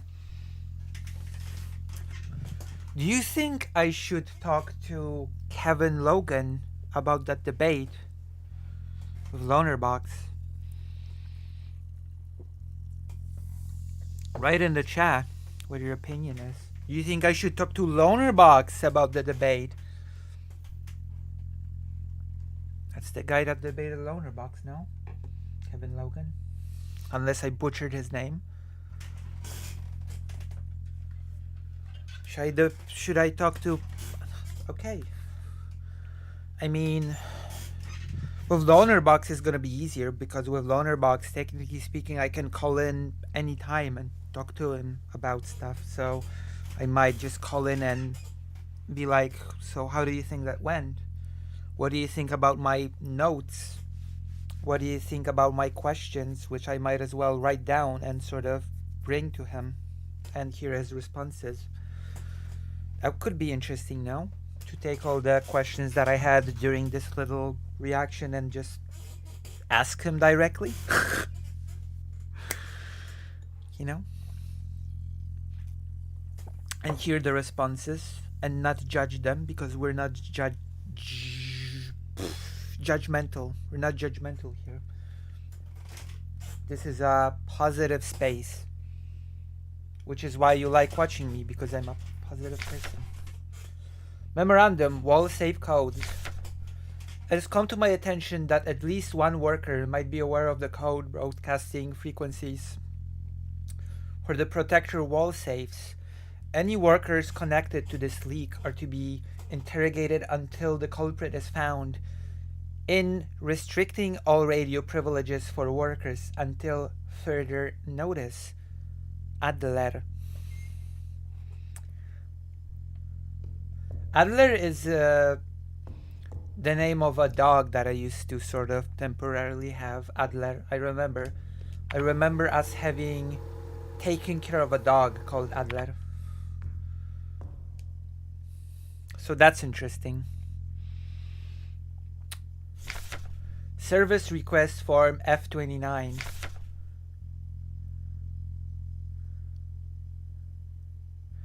I think Lonerbox can comprehend a frog on a hot plate style of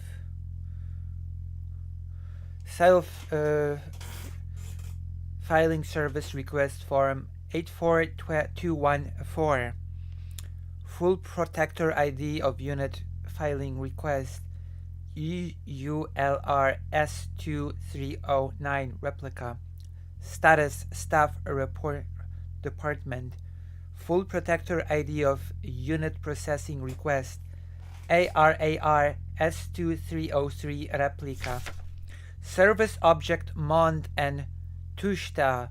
High security wall safe. Numeric keypad. Location of object classroom 4B. Description. The wall safe in classroom 4B keeps resetting to the default combination. What's the point of the whole radio code broadcasting system if our safe can only be opened with the code in the manual? I don't know.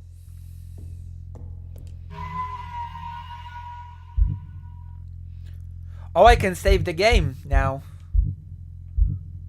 Is there a reward for finishing the game without saving even once, like in Resident Evil?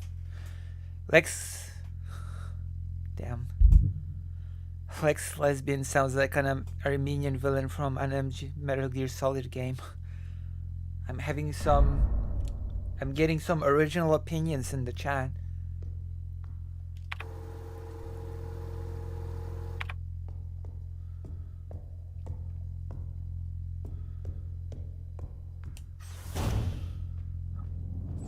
The way the game is presented also reminds me a bit of Parasite Eve, if you've ever heard of that game. The top camera view is like in Parasite Eve a bit.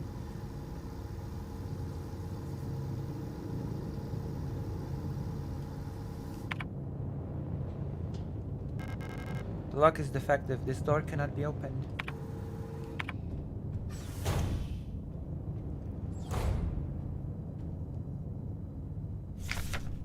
No running in the hallways. I will run in the hallways. Magpie. No running in the hallways. Be mindful of your neighbors. Everyone can hear you run. I don't care. Unless this is gonna be relevant later for avoiding enemies. Which might actually be the case.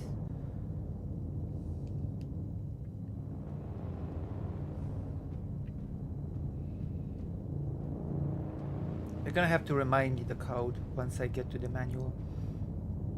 As I assume that there's a manual somewhere in some room that I'll find. I'll get the code and then I'll be able to use the code on this save.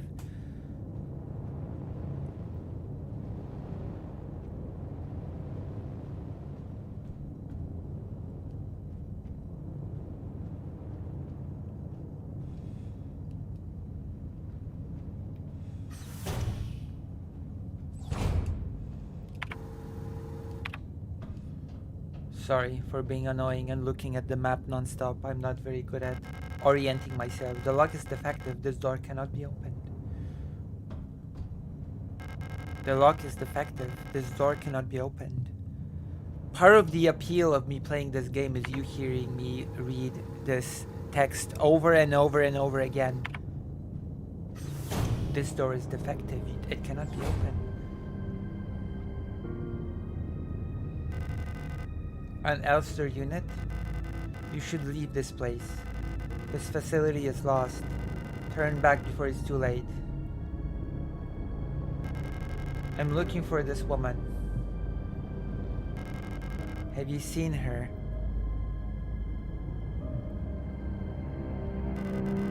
I don't know her, but she might be one of the workers.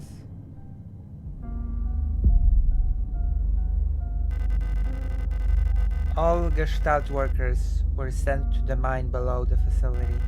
If she's still alive, she's probably down there.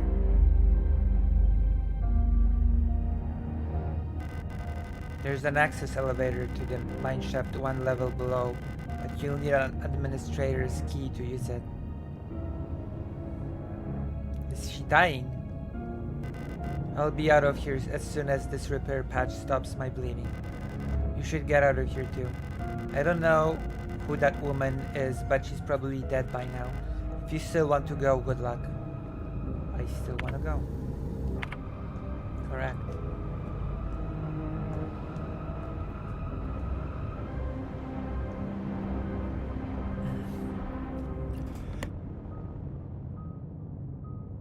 It's true. The notes do say it's a glorious nation. And glorious nations tend to be glorious. The lock is defective. This door cannot be opened. You will never get tired of me reading this out loud. The lock is defective. This door cannot be opened. Pick up protector key. Of course.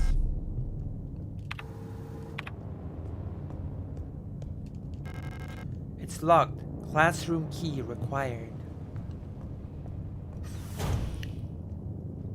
I'm sure everyone is fine. I believe so as well. I believe everything's gonna be fine. Now I'm tempted to just go and save the game again. The hell. Although I don't remember where the save was.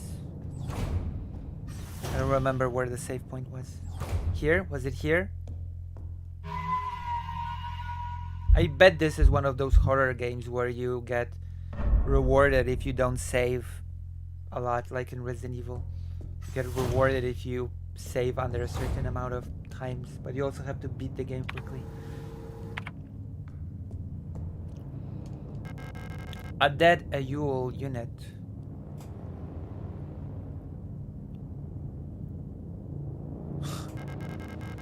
Why was she abandoned here? Is that why you wanted me to play it? Listen, I'm playing the game. I kept my end of the bargain, so you should stop being white. You should subscribe.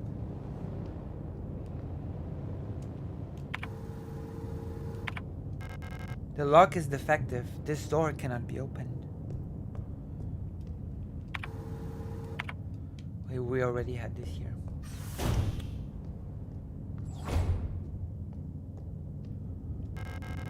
An aperture card microfilm viewer. If I had an aperture card, I could view its content here. Oh!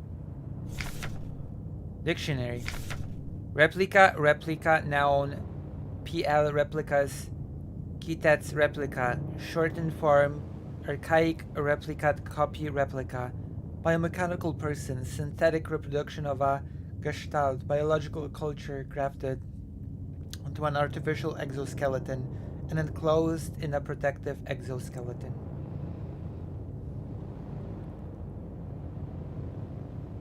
True, they do need a locksmith. Shortened from archaic, Urgestalt, original shape, compare, archetype, prototype, a person that is not a replica.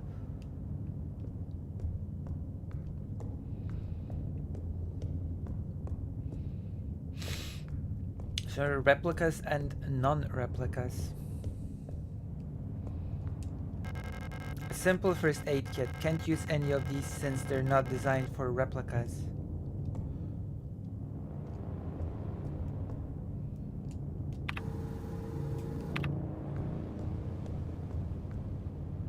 I think I'm missing a microfilm.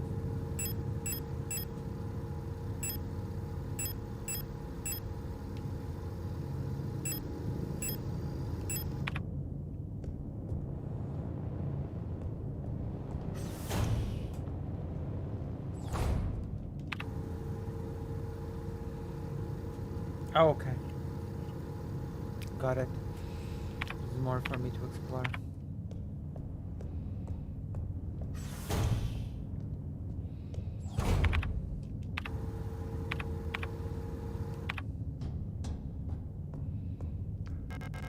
The lock is defective. This door cannot be opened. The lock is defective. This door cannot be opened.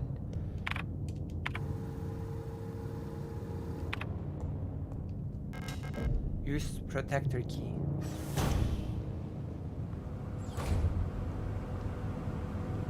This camera, I think, keeps observing me.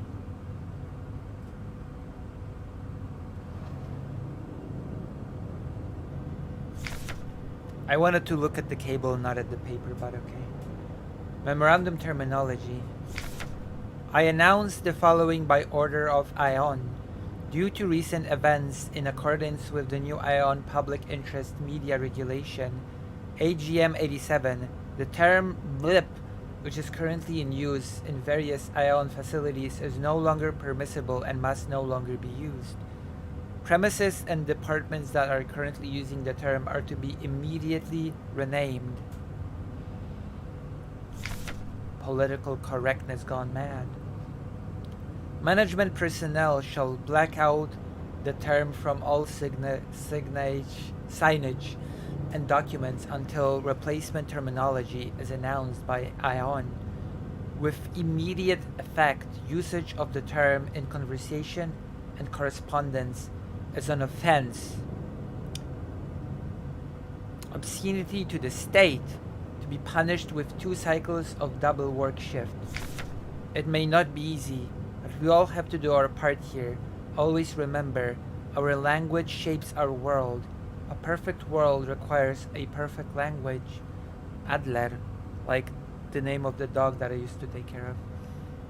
Also, can I look at the cable? No? Oh, wait, this cable is unclickable? This whole cable thing, that's not relevant?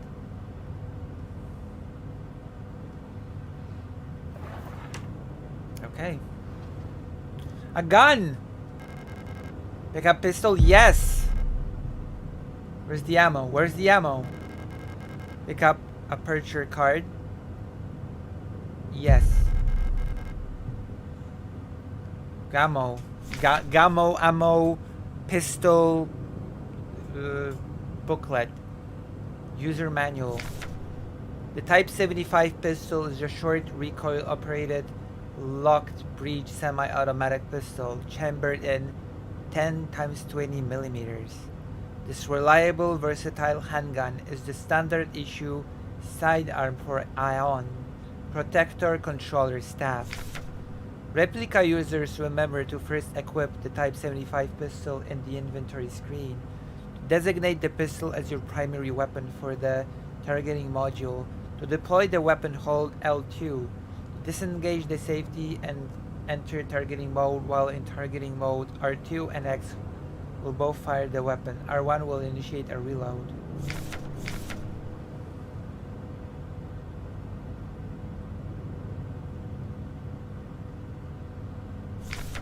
Remember, do not waste ammunition, for it is a resource of the nation. When a target is down, try to finish it off by kicking or hitting it with a baton to preserve ammunition. I don't have a baton. Is it equipped? Wow.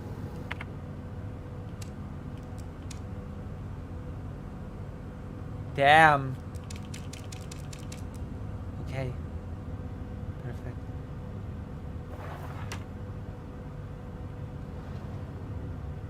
Oh, this one's empty.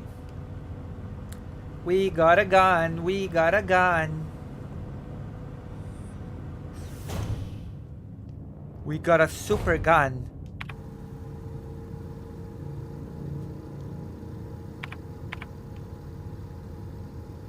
Oh.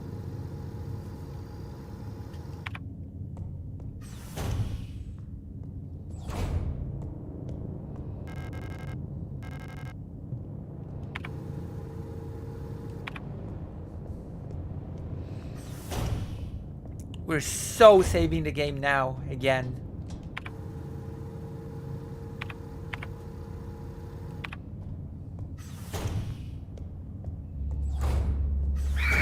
Ah!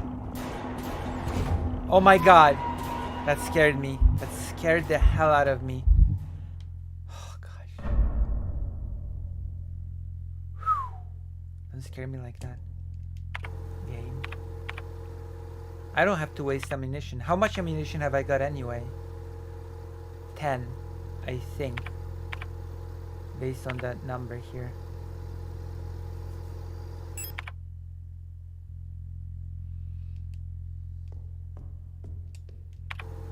So we're gonna avoid enemies. Like in any good horror game, we're just gonna avoid enemies. And not waste bullets. This is what smart people do. Pick up repair patch? Yes. Pick up repair patch.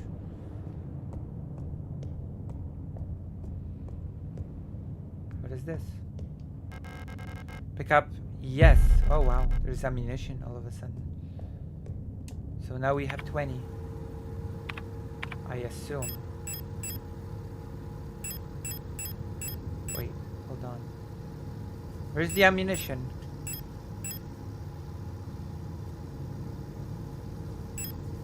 Here it is. You know, the only thing that scares me in these games is the sound design. I guess that's true. Like, I realize that if I turn the sound off, most games aren't scary. That is true. It's a lot of it is about the sound. That is true. That is true and real. It's locked. Classroom key required. Oh no. Do I have to actually go back somewhere? Hold on.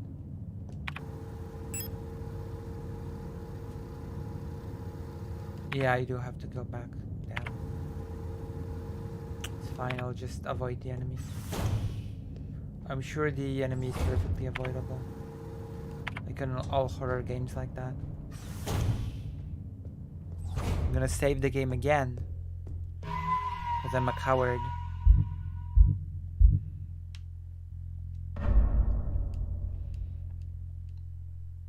Wait, hold on. How long have we been streaming?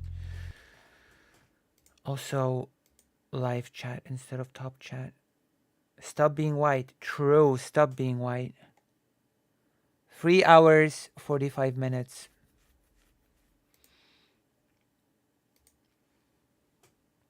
Which is a long time to be streaming, to be fair.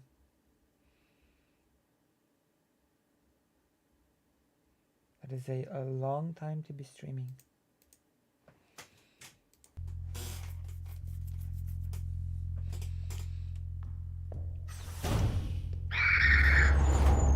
Oh yeah, easily avoidable enemy. Whatever. Yeah, we're definitely not wasting bullets.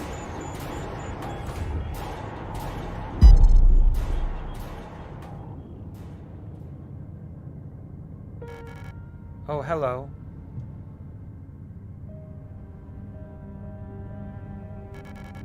You don't belong here either, do you? I'm Isa Ito. You should be careful. There's something wrong with this place. I don't know what happened, but it's probably dangerous to go any further. That's okay, I understand. I have something I need to do too. Take care. I hope you find who you're looking for.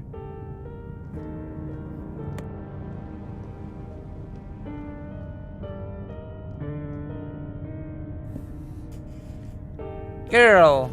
True. Use, yes.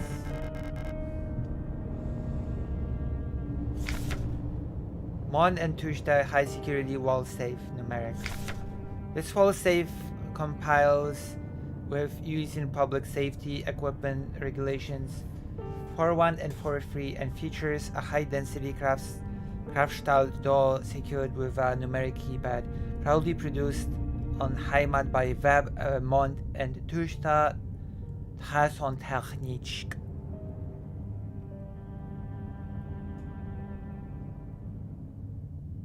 Oh my gosh. Instruction for use. Enter the code using the keypad. Press the confirm key in the lower right corner. If correct, a green light will light up. Rotate the dial on the left to open the door. To clear any previously entered digits, press E key in the lower left. First time setup. Enter the factory default code. Okay. I want to write this down because my memory is like Swiss cheese. Okay. 204512 because I don't have a good memory at all. So I'm writing things down. To open the safe. While the door is open, enter the desired new code and the keypad. Press and hold the confirm key for 10 seconds. Why would I do that?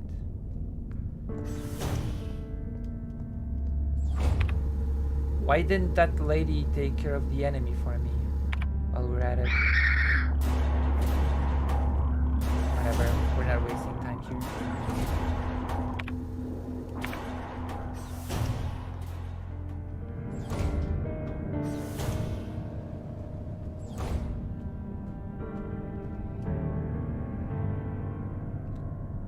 2 2 0 4 5 1 2.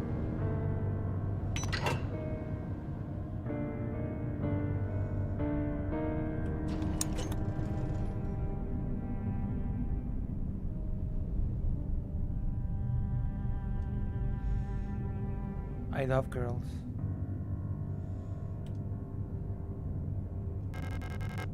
Pick up classroom key. Yes. Picked up classroom key.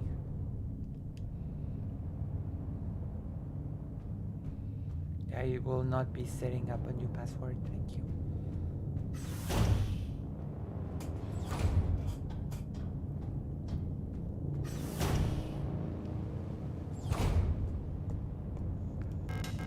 Used classroom key.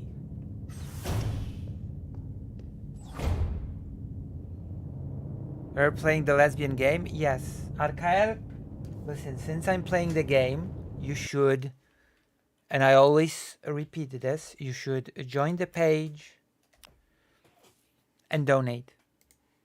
I've never played it before. I'm playing it for the first time ever.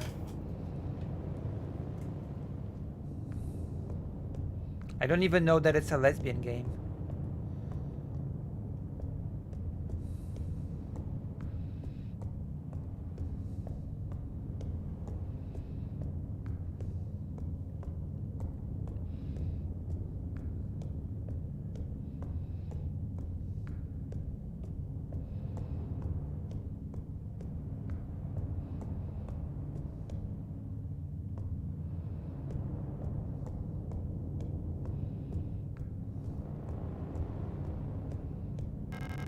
There's a hole in the ground. It looks like I can drop down safely.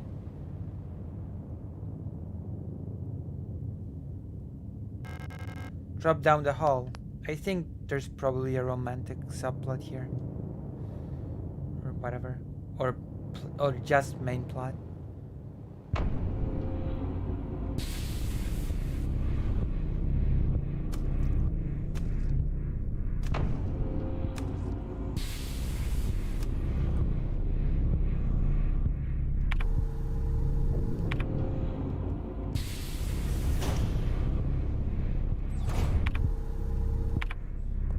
Be an enemy soon, right? A dead Ayula unit. The synthetic skin and hair on her head were replaced with a layer of thin wet gauze.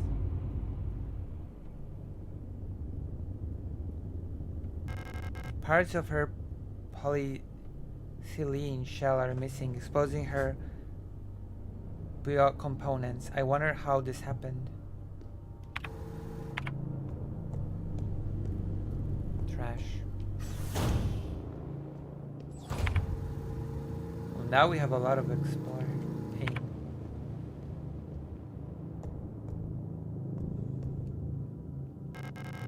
The elevator is out of order. Oh gosh, there's an elevator now, leading to different floors. Lock, West Wing key required.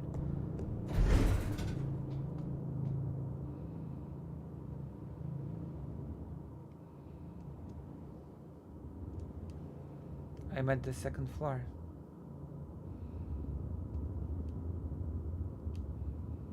I guess I'll just exit for now. I'm gonna explore this floor first.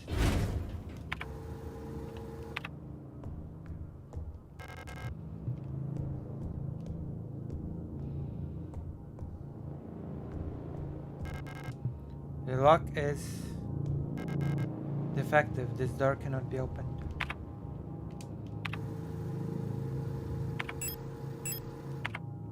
Everybody claims this game is lesbian, but I don't know.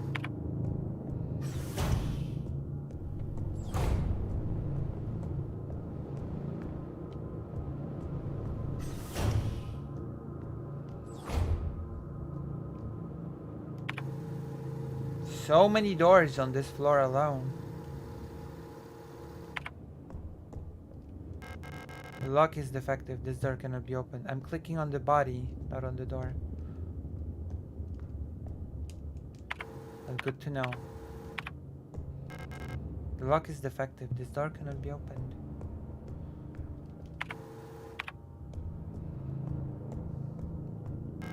The lock is defective. This door cannot be opened.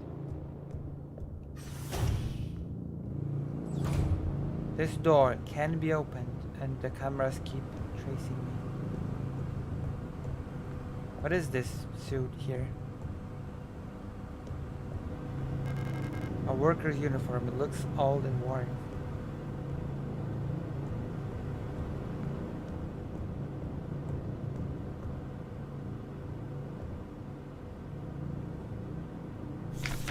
Diary. The protectors have been worried lately. They're hiding something. There's less than blah ration plan. Keeps changing. Alina says I am imagining at them. I can feel their fear like it's my own. What are they scared of? What are they scared of? That's a good question. It's an excellent question.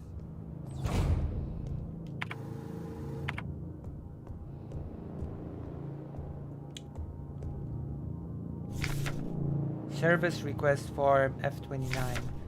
Date of filing service request form 84216. Full protector ID of unit filing request star S2306 replica status guard department worker quarters. Full protector ID of unit processing request IRAR S2305 replica.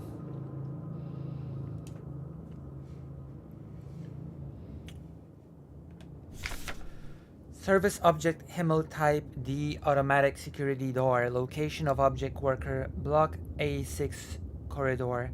Description: the lock of the staff door is A6 is jammed again, requesting a locksmith.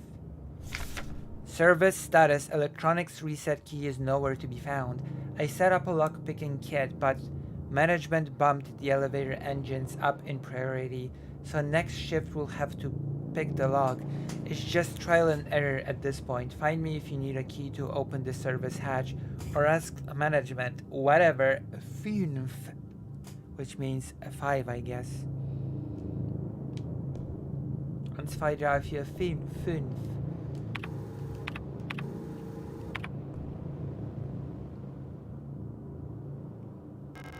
Service hatch key required.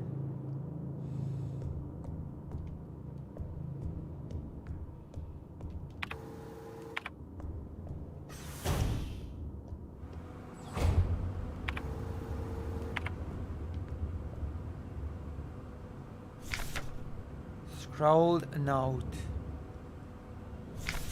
Kick him while they're down. Kick him while they're down. Kick him while they're down. Kick him while they're down. I will kick him while they're down. So I have to check something.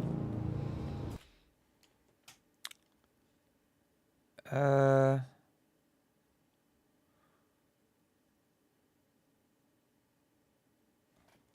on. Excuse me.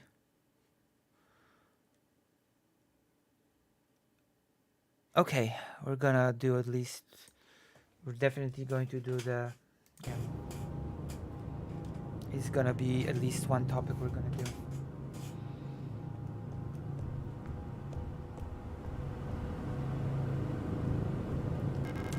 A worker's uniform. It looks old and worn.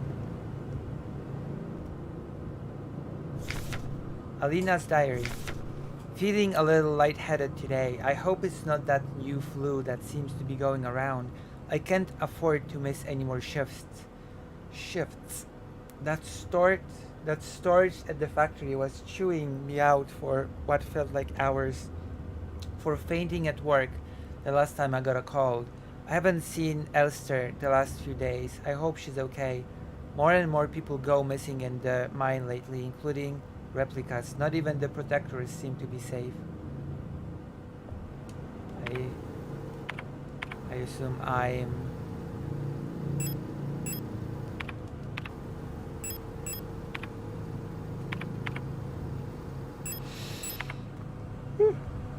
Oh, it's a bit late.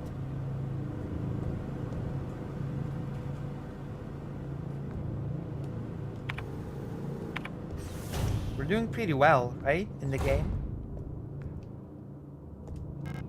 The lock is defective. This door cannot be opened. I think we're doing pretty well in this game.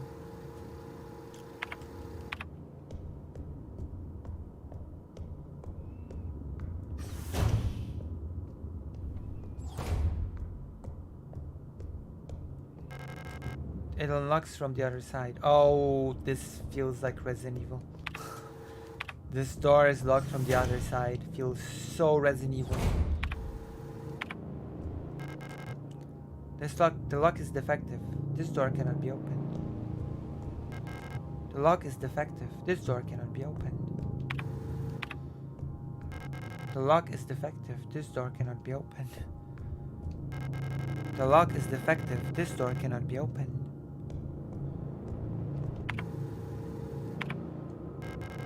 The ceiling is collapsed. There's no way through. So much for that.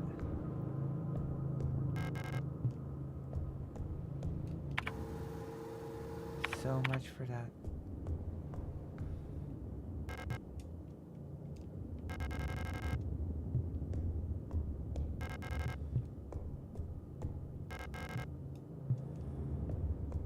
So much for that.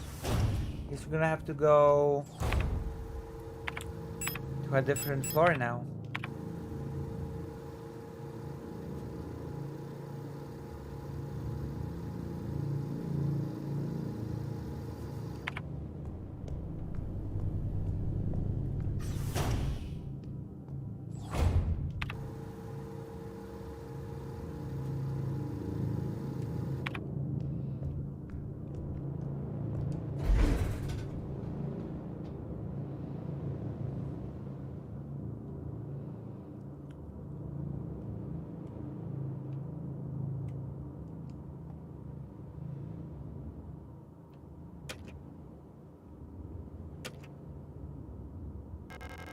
Indoor protector identification card to unlock the elevator control panel. Pick up service hatch key. Yes. Okay, I'm going back.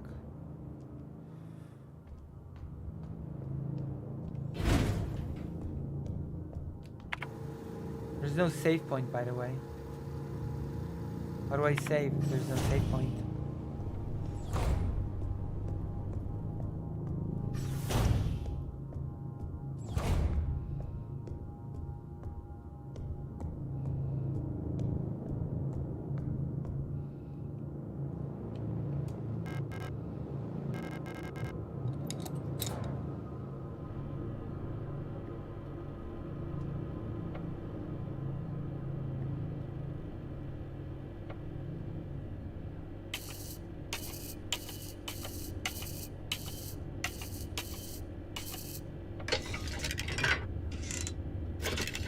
What am I supposed to do here?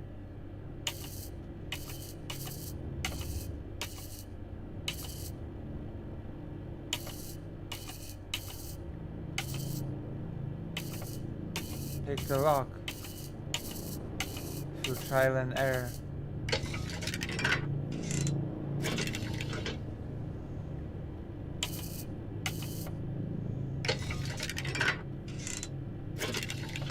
I don't get it.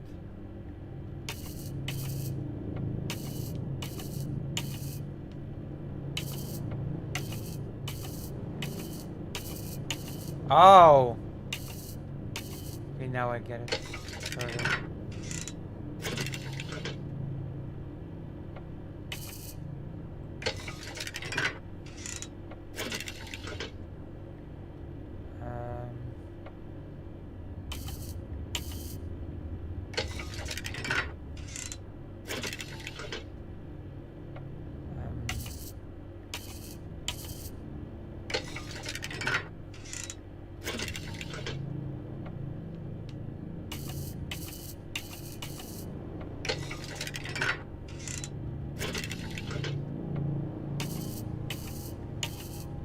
Thought I got it, but I guess not.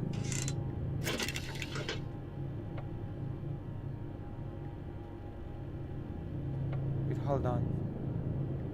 Okay, now I think I get it.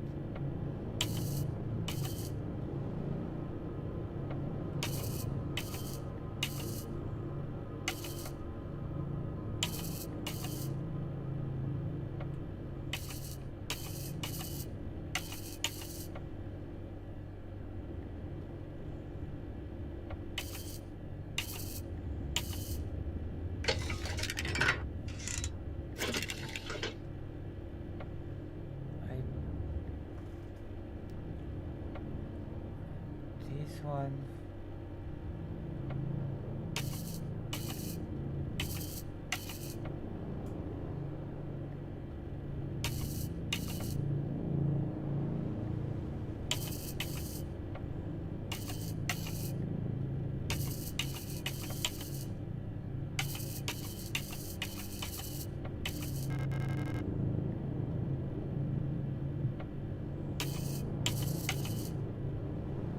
So I guess like this, like this.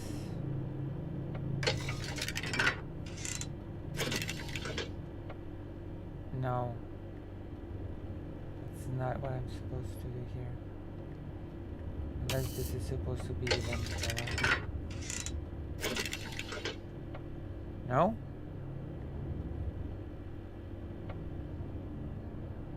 Lockpick 0 out of 100. Listen, I'm bad at lockpicking in games. You've seen me play New Vegas. Also, I'm very tired. You know what you should try? You should try donating. That might jog my brain a bit. Hopefully.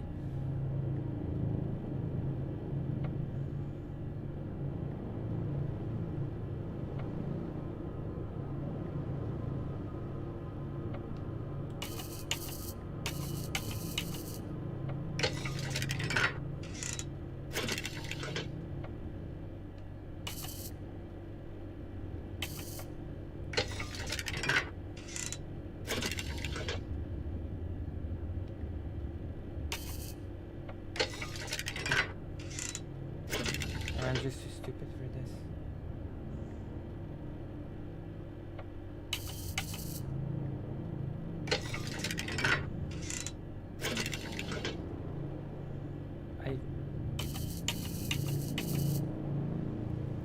Line?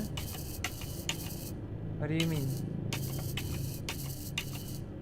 What line?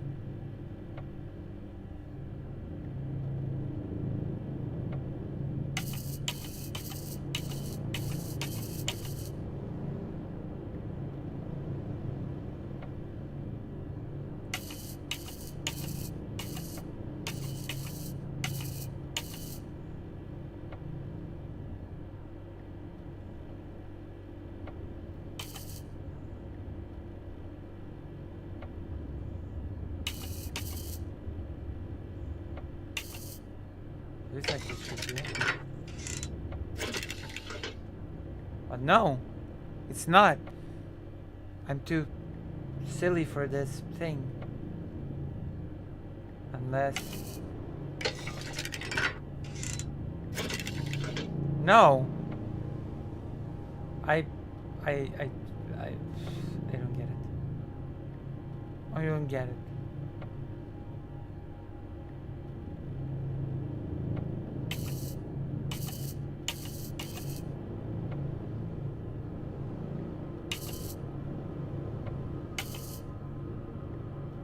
Pins have a line.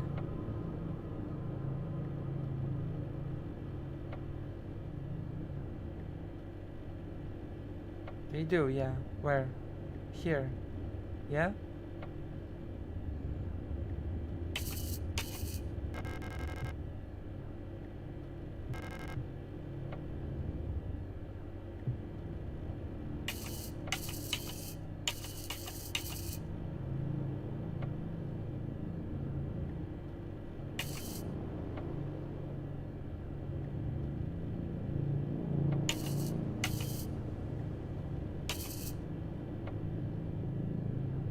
Big line in the middle.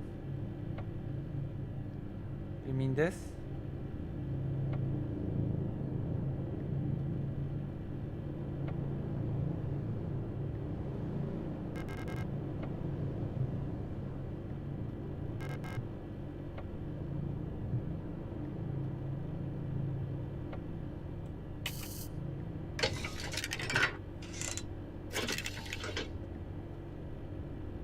Big line in the middle. You mean this line? Ugh, I guess I'm too tired. My brain is just mush.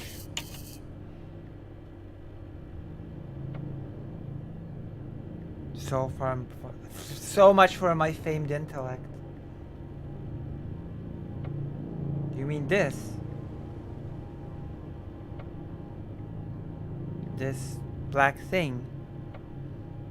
Is this the line?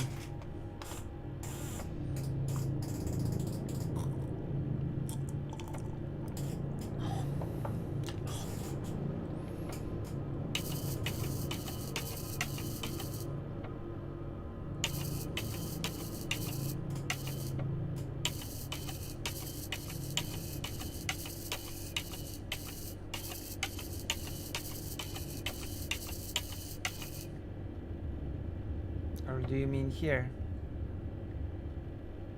You have to line the pins with the big line.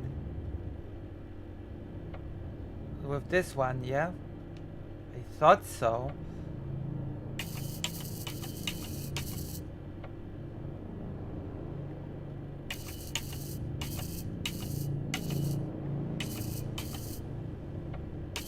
I mean...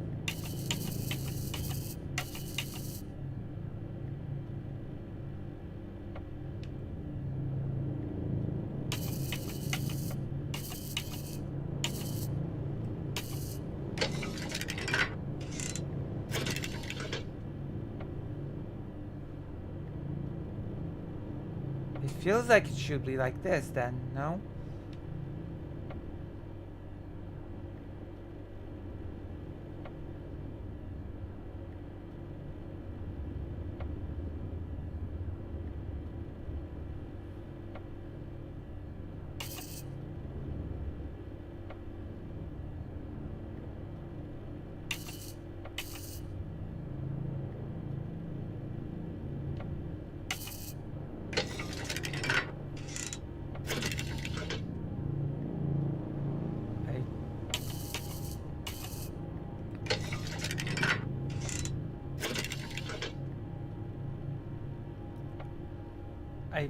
I don't...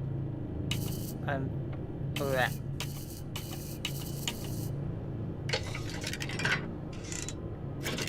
Oh. Hold on.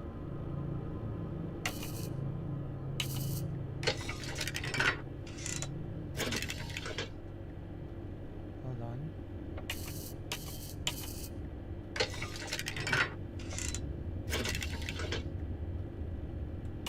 I mean this line?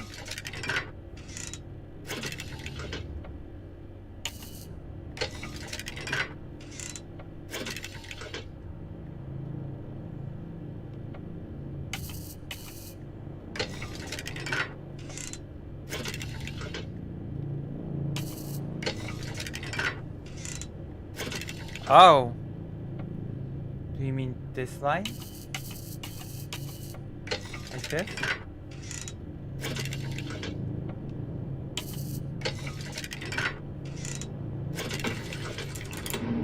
I feel like a genius, even though that was extremely not intelligent of me.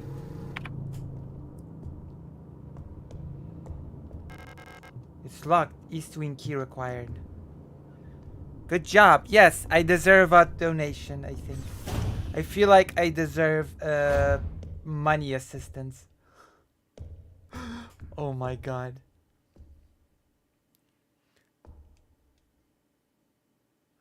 I cannot believe. I cannot believe. The box is locked. It looks like it requires some sort of a square-shaped key. I cannot believe I spent so much time on that single puzzle. Wow. Wow. I still have segments to do today, by the way. Political ones. Yeah, I'm still doing them.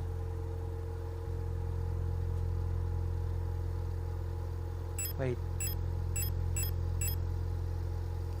Oh, you can... It's like Resident Evil, you can store items.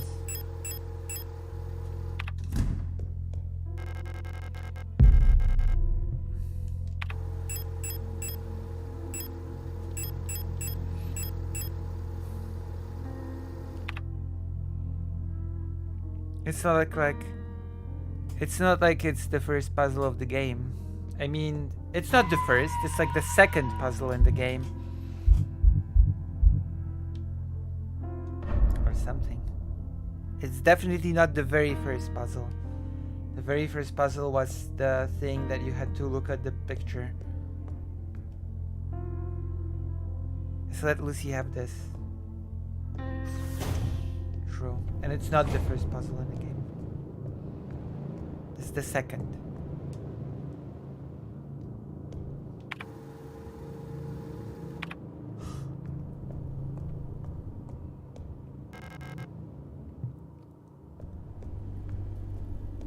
I let Lucy cook. Oh no.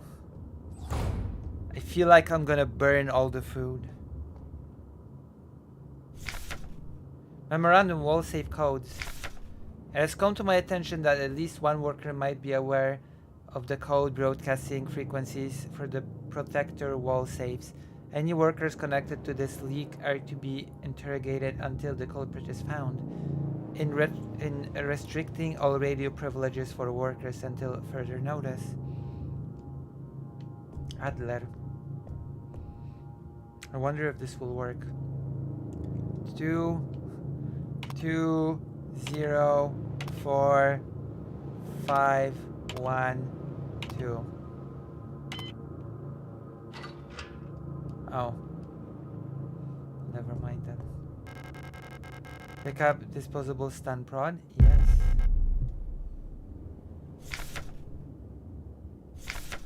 Due to recent events, all facility staff members are encouraged to familiarize themselves with the use of electro-impulse devices. We've been supplied with a ship of EIG-2 disposable stun prods for training purposes. Please refer to the enclosed handbook for more information. Electro-impulse Garret EIG-2. The EIG-2 stun prod is a single-use short-range disposable non-lethal solution for incapacitating non-cooperative individuals. It can be equipped to the tool slot in the inventory screen. Once equipped, it will be shown on the lower left on the inventory screen. The EIG-2 stun prod can be used with one hand while on the move, and even while aiming another weapon. Once equipped, to use the stun prod, simply press L1 when facing a nearby enemy.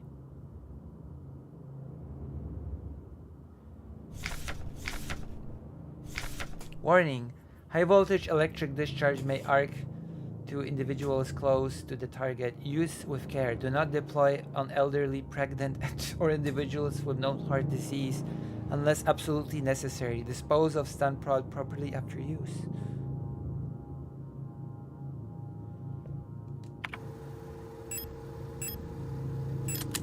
Damn.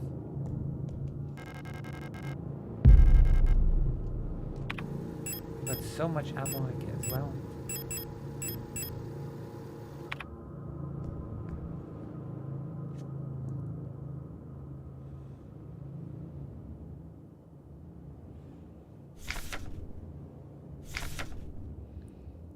Super weapons of our nation in the battle against the Empire. Falk units. East Winky.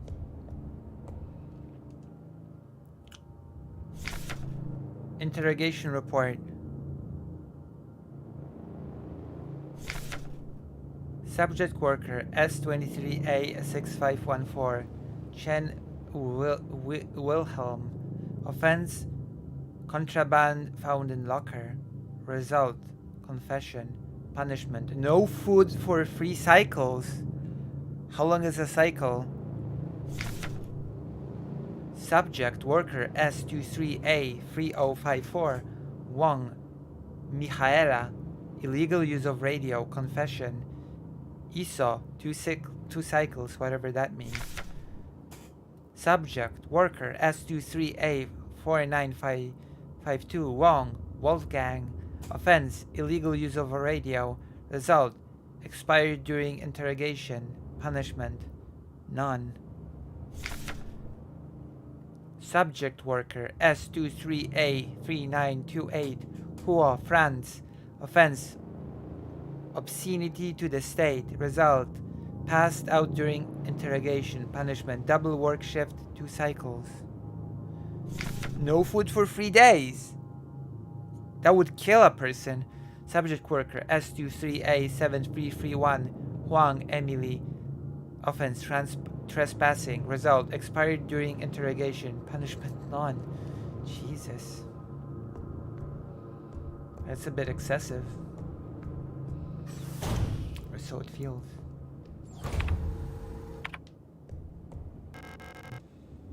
Well, knocks from the other side.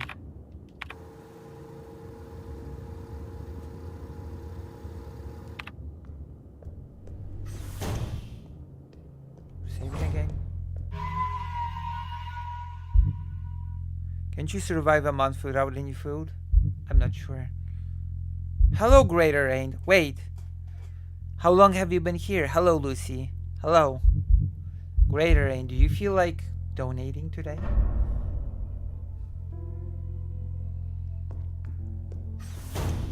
There's been so many people watching the stream tonight. I'm shocked. Use eSwinky. Well, this technically a re-education gulag. It is?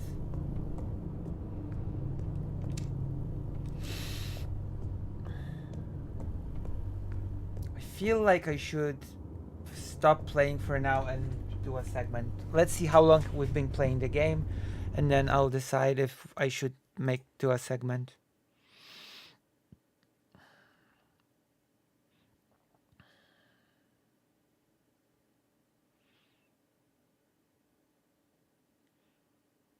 Okay, let's do this. If you want me to continue playing the game, donate. And if not, we're gonna do a segment. See, I need to incentivize you.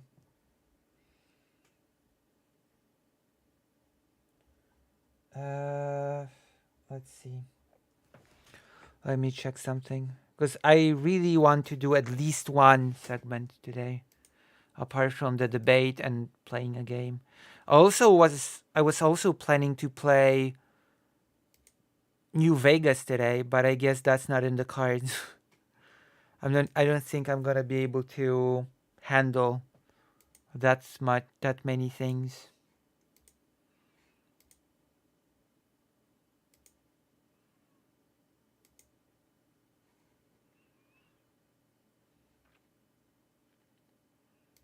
So I didn't miss any segments. I mean, you've missed me reacting to a whole debate between Lonerbox and Kevin Logan.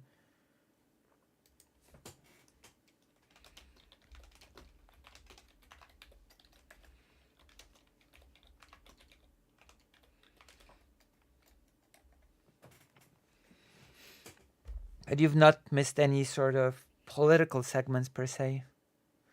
You could possibly survive 1 food or month depending on your body, but you can only survive up to 3 days without water.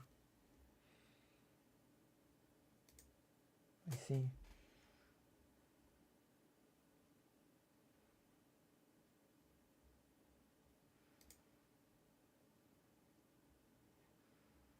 I see.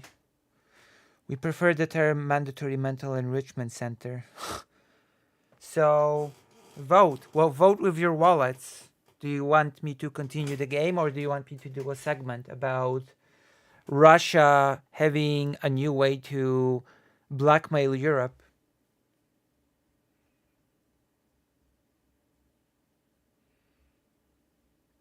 Because there's a new way in which Russia is blackmailing Europe, apparently. Which I don't like. I don't like it one bit. Sounds like an interesting segment. It is. It is a very interesting segment. So choose. Choose in the,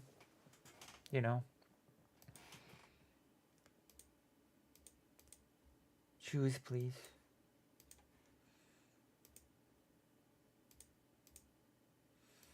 Oh no.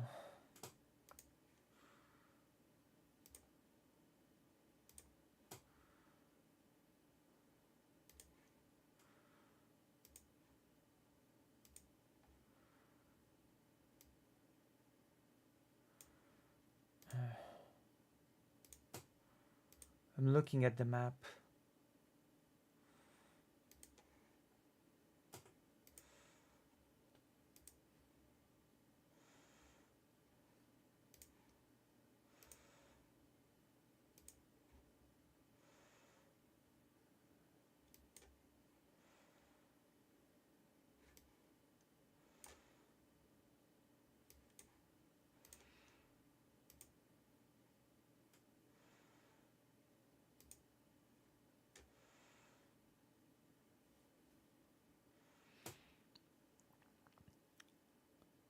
But of course, okay, nobody's answering my actual question on whether or not you want the game or the segment, which I need an answer from you.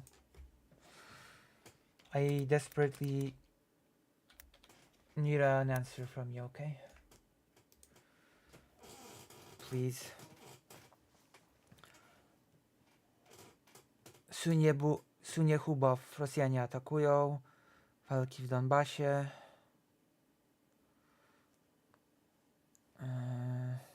Czasów Jar. Odessa. More. Oh damn.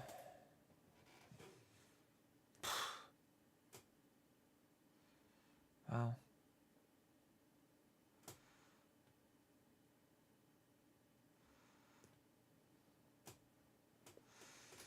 Oh, I need to watch this as well and on stream.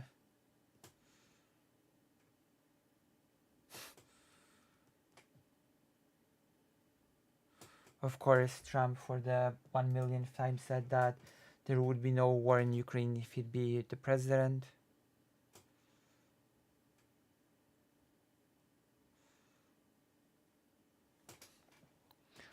I mean, it's your stream, Lucy. Yeah, but you're the viewers, so you have like a...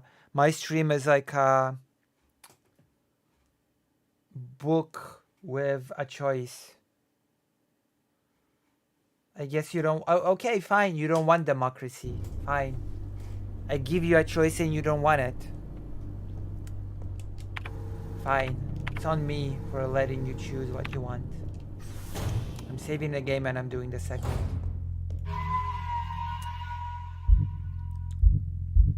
I'm trying to be nice. I'm trying to be understanding. What I get for it is...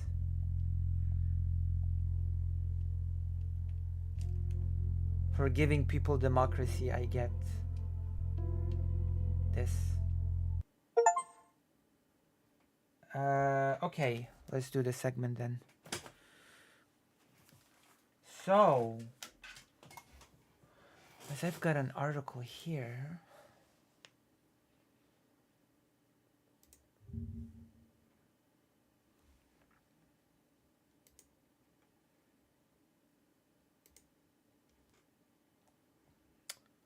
So, the thing is that Europe, a lot of countries in Europe have been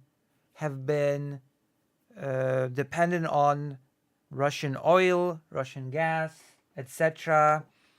And ever since the full-scale invasion started, technically speaking, oil and gas have been sanctioned.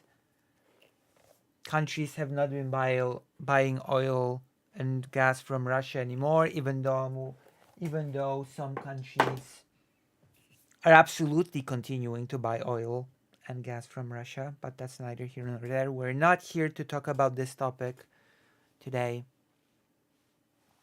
What we are here to talk about is that apparently, even though most countries, I will just assume most countries have actually rejected Russian gas and Russian oil. Most countries have. There's a new looming threat of the European Union being dependent on Russia, and that is artificial fertilizers.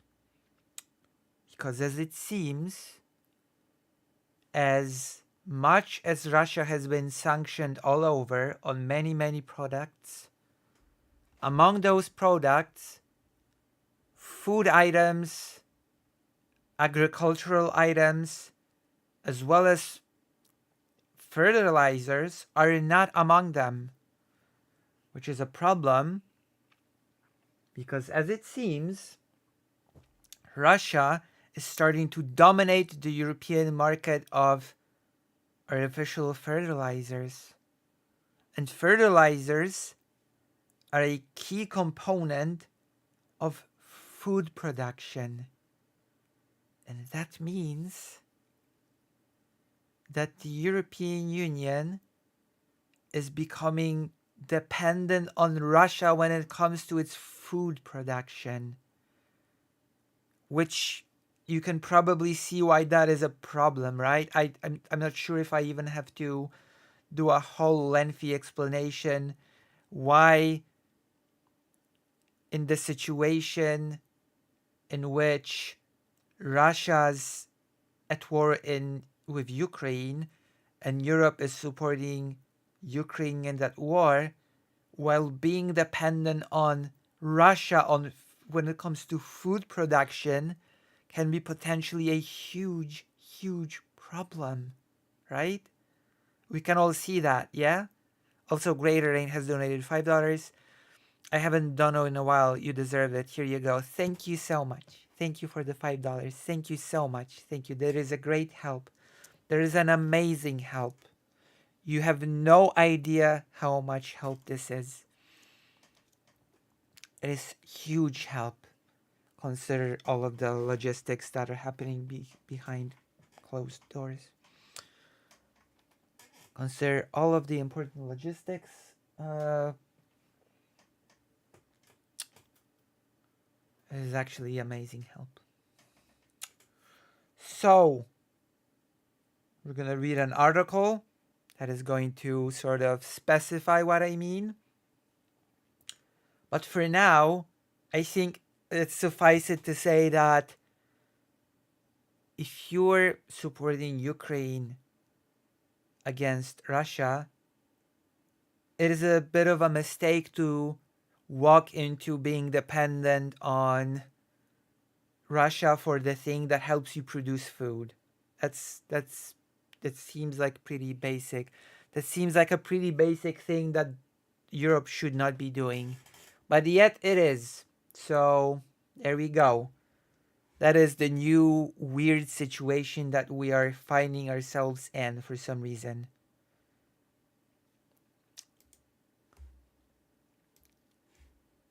Kyiv Independent. Europe sleepwalking into dependence on Russian fertilizer producer says. Europe is increasingly becoming dependent on Russian fertilizer as it previously did with Russian energy, said Svein Tor Holestra, the chief executive of fertilizer producer Yara International, in an interview with the Financial Times published on April the 30th. Since the beginning of the full-scale war, Europe has increased its attempts to wean itself from Russian energy. So basically, it almost looks like Europe has Europe has just exchanged one type of dependence to a different type of dependence, which is not that is not the goal. That is not what Europe is supposed to be doing, said Svein Tor Holstad, the chief executive of fertilizer producer. In a significant reversal of decades of energy dependence, the EU has backed a series of sanctions against Russian fossil fuels and reduced its reliance on such exports. Reduced is the key word. not eliminated. Holsether warned that Europe is making the same mistake with Russian fertilizers.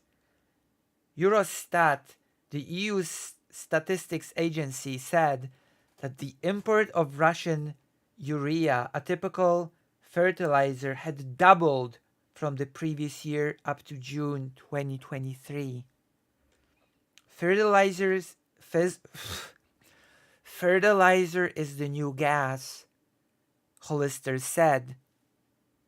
It is a paradox that the aim is to reduce Europe's dependency on Russia, and then now we are sleepwalking into handing over critical food and fertilizing power to Russia, which you can see why in the war, in the whole war situation, that is a pretty big deal. That is a pretty bad thing, right? Russian fertilizer producers have fewer restrictions and lower energy costs than their European counterparts, which has contributed to their increasing share in the European marketplace. The wide-ranging sanctions against Russian exports have also largely excluded food and fertilizer, which is a mistake. Those things should also be sanctioned. Like, there's so many loopholes to these sanctions that it's not even funny. It's neither here nor there. The wide-ranging sanctions against Russia. Hollister warned that it would be naive to think that Russia would not use its growing dominance of the fertilizer market, an important precursor for food production, for political purposes. I mean, yeah, it will. It will at least use it to gain funds to fuel the war, or it might even try to use it to leverage certain things, certain concessions from Europe. Who knows? Like, I hope this course gets reversed. This is horrible. Aren't there any alternative sources of fertilizers? Isn't Ukraine a huge agrarian country?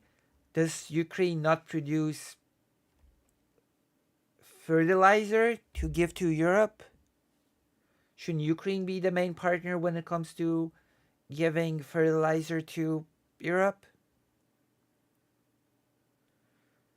Apparently poo is not the greatest fertilizer, unlike people think.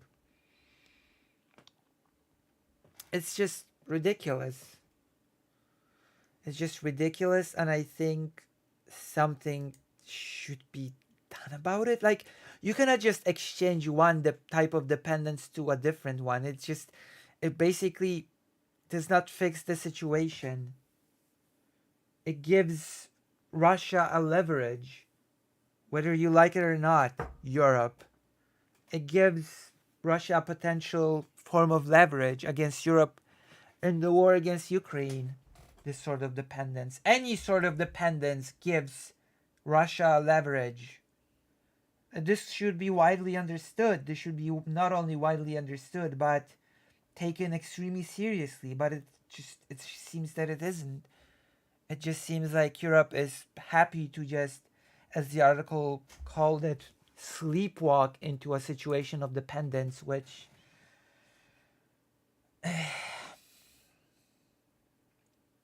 I'm not happy with this. I'm not happy with this sort of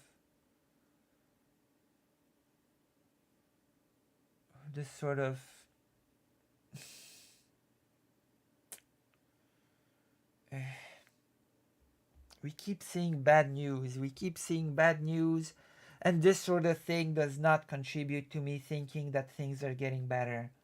In fact, things like this contribute to me thinking that things are getting worse. If Europe just does not care about creating a new dependence from Russia.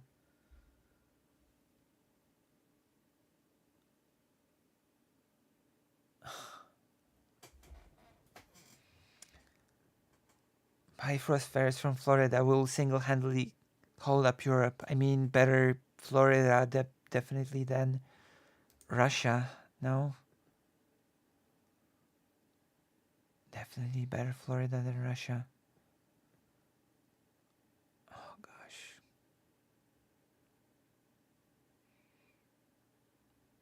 Oh, gosh. Oh, that's a segment.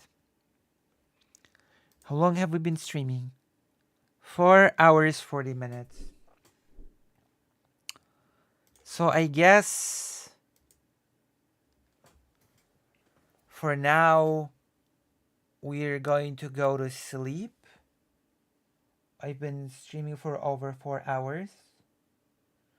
So I guess I'm gonna see you tomorrow. I'm gonna go through the rest of the segments tomorrow. We're probably going to do some more signals tomorrow and New Vegas.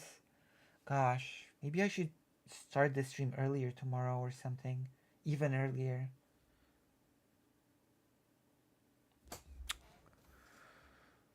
We'll see. A lot of people tuned in today. It's probably because of the Lonerbox debate. I'm hoping more and more people will be tuning in moving forward as we will continue to grow. I'm hoping we're witnessing a growing tendency for this channel.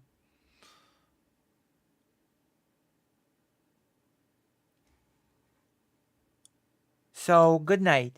Good night. I'm happy about today. And I'll see you all tomorrow. I hope. I hope I will see you all tomorrow. I hope I'll see you all tomorrow. So, good night.